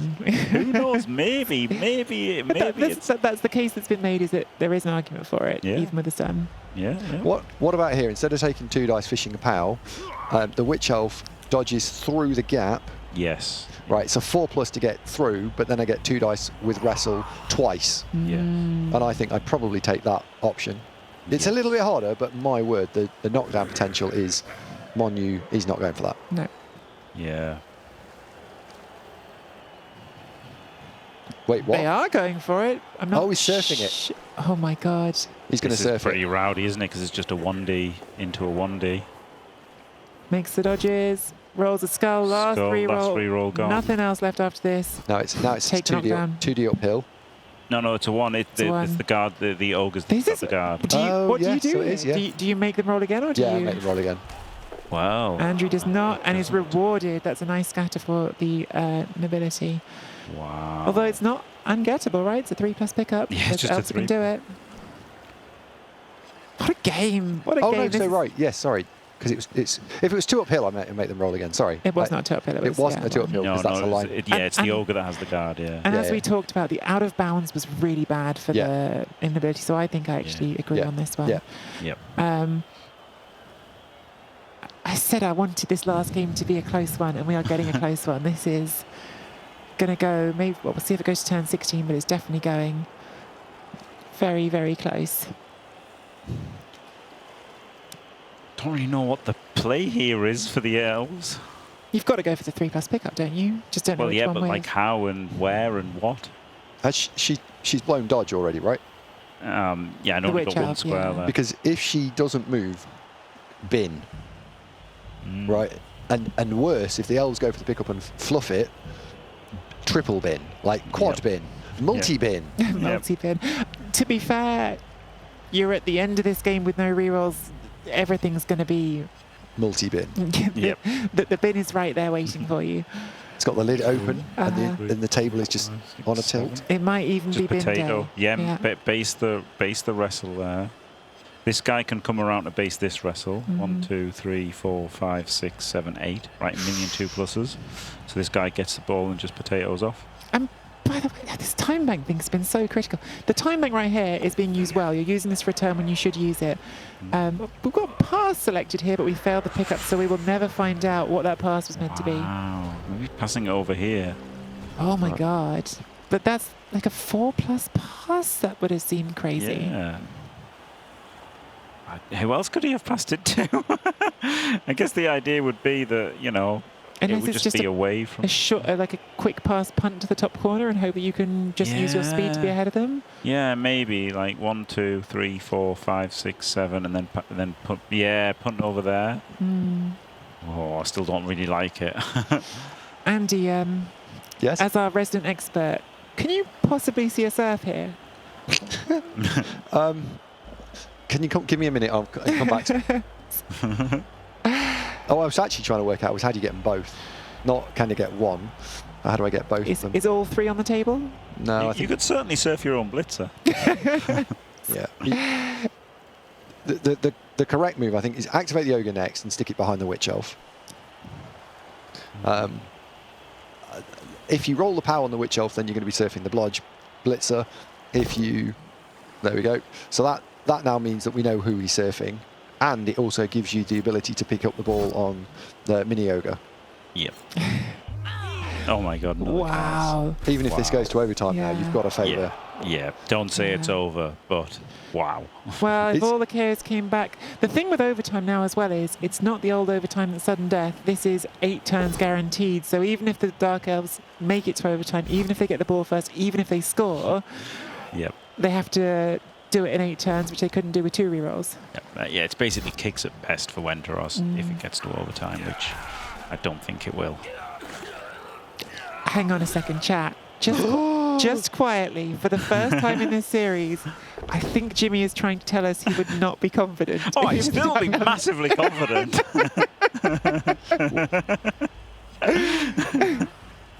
How could you not be confident? But no, Stay there. Don't move. Just stay there. Confidence remains unwavering. I'm sorry, what was I thinking there? Thinking that maybe Jimmy was starting to doubt. Oh, we can surf. We can surf the ball here. Yeah. You need a 5+ dodge in from somebody. Right, hit this guy, chain him to there, and then okay, then you need this guy to make 1 billion dodges into there, and then surf. You won't have anyone behind you. I mean, this guy does 1 million dodges. Oh, okay. So, in a world where I can pick up my players in a custom sandbox environment, Yes. Yes. there is indeed a surf on the table. Yes, and your alternative to that is Lose. Yeah, so you probably got to go. So it's 5 against how many? Gets the power. Oh my, it's on. The surf is on here. The surf is you on. can do it. The problem is now he's got to get there himself. Oh, he can jump over it. Yeah, jump. It's exactly what I was thinking. Yes, jump over. Jump over. It's only a 5. Jump over and the surf is on. Oh, this only is a 5. fantastic. You've got to do it. Yeah, you literally have to. You have to do Yeah, it. you do, yeah. 5+ jump. In case anyone's missing it, just 5+ jump straight over the play you've done. Yeah, Do you know rolled what? a 1. Saw it but didn't make it. Fair enough. That was the correct play. Yeah, that was a much easier way of doing my ridiculous surf. Wow. And now he's going to get 2 more elves served. Yep. But One thing that will remain on the pitch is Wenteros's confidence.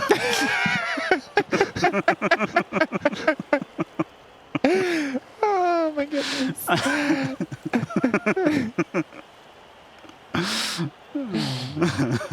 right, ogre move first. Get that out of the way.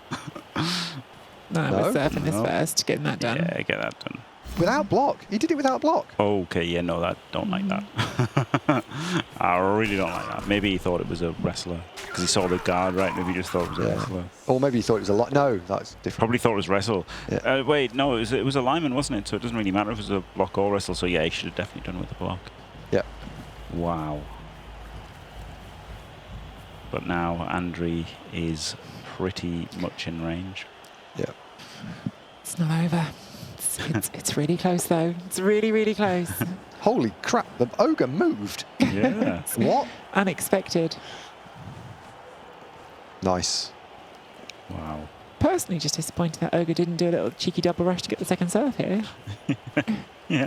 I hope what he does with the lineman behind the blitz target is it now just double rushes. Yeah, yeah. I would do that. Yeah, yeah, because it's kind of free, right? Yeah. Yeah, because the consequence of leaving it on the pitch is you might get hit next turn. if you take it out, it can't hit you, so you're safe. Yeah. So this is, and I'd put rerolls into it and everything, because you win the game once that's gone. Yes. Yep. That's fine. That's actually really good. It's now off the. Yep. It's out of strike range. Yep. Double rush. Re-rolls in. Yeah. Yeah, he could have passed the whole thing out, used both re-rolls, as you say. Yeah. Incredible. There are 3 elves left on the pitch. And Winter's confidence down in the bottom right corner. But, well, the good thing is, you see, now he's got more confidence per elf. His elf to confidence ratio is sky high. You know, this is the point where Dionysian would be saying, "This is fine." Oh no. Oh dear. And there we have it. Absolutely incredible stuff. We joked about it, we teased about it, but I think I'm now going to feel confident to say it. Imperial Nobility are going to be in the final of the 2024 World Championship. Unbelievable, yeah. So Imperial Nobility better than Davo, better than Jim, better than Olivier Gilak, better than everyone in the top half of the draw, because they've beaten them all. Yep. Much better than Tree. Yeah. Funny enough, better than Bright, who had the same exact build as Diomed. Unbelievable. Are we doing dominance foul here as well? Oh, I think so, Try to yeah. finish a pitch clear. Oh, now on turn 16, you could foul that last elf for absolute dominance. Yes. It's the ogre foul. Foul. It's the ogre foul. Yes. Oh my God, that should have killed him. What a great animation as well. Great is awesome. big stump. It's not a pitch clear, but it is a spot in the final for Andrew, who we had on the show just earlier. Wow. Defended the nobility. Jimmy still rolled his eye at the nobility. And Jimmy can be as confident as he likes. The nobility won, the Dark Elves did not. Andy, you caught it. Easy win for Andrew. And you called it in both of those last 2 games. Well, there we go. Right. So, who's going to win the final? Oh, it's such a good final now. We've got Diomed, who was clearly an early favourite, talked about, such a strong necromantic player, someone who was in the final last time around, and he's got that chance to make up for losing the final to Strider at the start of the year. I'm sure that's going to be an extra motivation. But on the other hand, we've got the People's Champion, the team that we know that chat has been cheering through all the way through, and which has come through a side of the draw where they've had to cause an upset and then they've knocked out the other team that caused a big upset. I think it's a great final. I think Andrew's going to win the whole thing. There you go. Wow. Bold.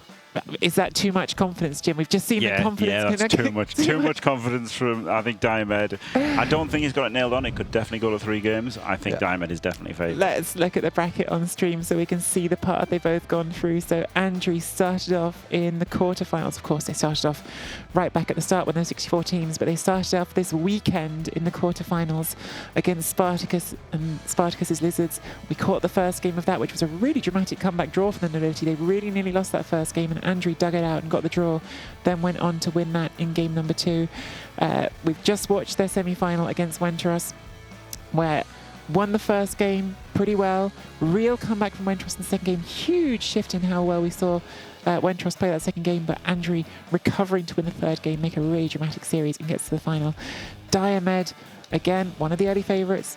Necromantic beats Orcs in the quarterfinals, beat Andy in the semi-finals, and hey, I think Jim's definitely going to agree. I think Andy, even though he's picking Andrew, might say that this is the favourite, has not lost a game in either of these quarterfinals or semi-finals, both of them against good coaches, so that is certainly a way to head into the final feeling confident about yourself. Yeah, but it is interesting. It is interesting that Andrew knocked out Bright.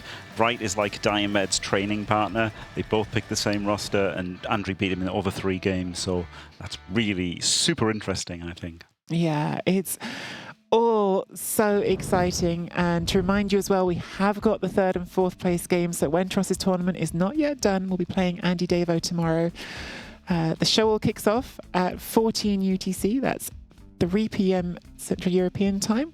So that is when to get back here and join us. We're going to do the third and fourth game first, and then after that we will head into the big final. Well, perspective. Perspective, Andy. Yeah. The little final first, then the big final. The little over and the big over. It's all that again. Isn't it? And again, huge prizes riding on all of this. 2,500 euros for first place. That is what they're playing for in the top spot. Second place, so guaranteed now for Andri or Diomed. You lose, you still walk home with 1,800 euros. And then that third, fourth game has a lot riding on it. It's 1,300 euros or 800 euros, depending on how you finish in that one. And yeah, all jokes aside, and even leaving aside the money, I know you're seriously up for that game tomorrow, even though it's not the big final. Oh, absolutely. We were talking about this, and I think winning the tournament would have been everything. The money's nice, but the winning of the tournament and having that on your CV forever is the thing that two players will actually really care about, I think. Yeah, I think that's absolutely true. Any final thoughts from you guys before we wrap things up? Knobs OP. Knobs OP. That's the message from today. Nobility overpowered. I cannot wait for this final, guys. Nobility against Necromantic. We will be back to preview that, to show you that, give you that third and fourth game. Thank you again to Nacon and Cyano for putting on this tournament, and thank you all for tuning in and watching it with us. And we've got some exciting news coming through tomorrow, so it's not even just the games. We're going to have even more reasons to watch, so please do come back tomorrow, 14 UTC, 3 p.m. Central European time, and join us for that. Until then, have a wonderful Saturday night, and we will see you tomorrow. Bye. Stay fantastic.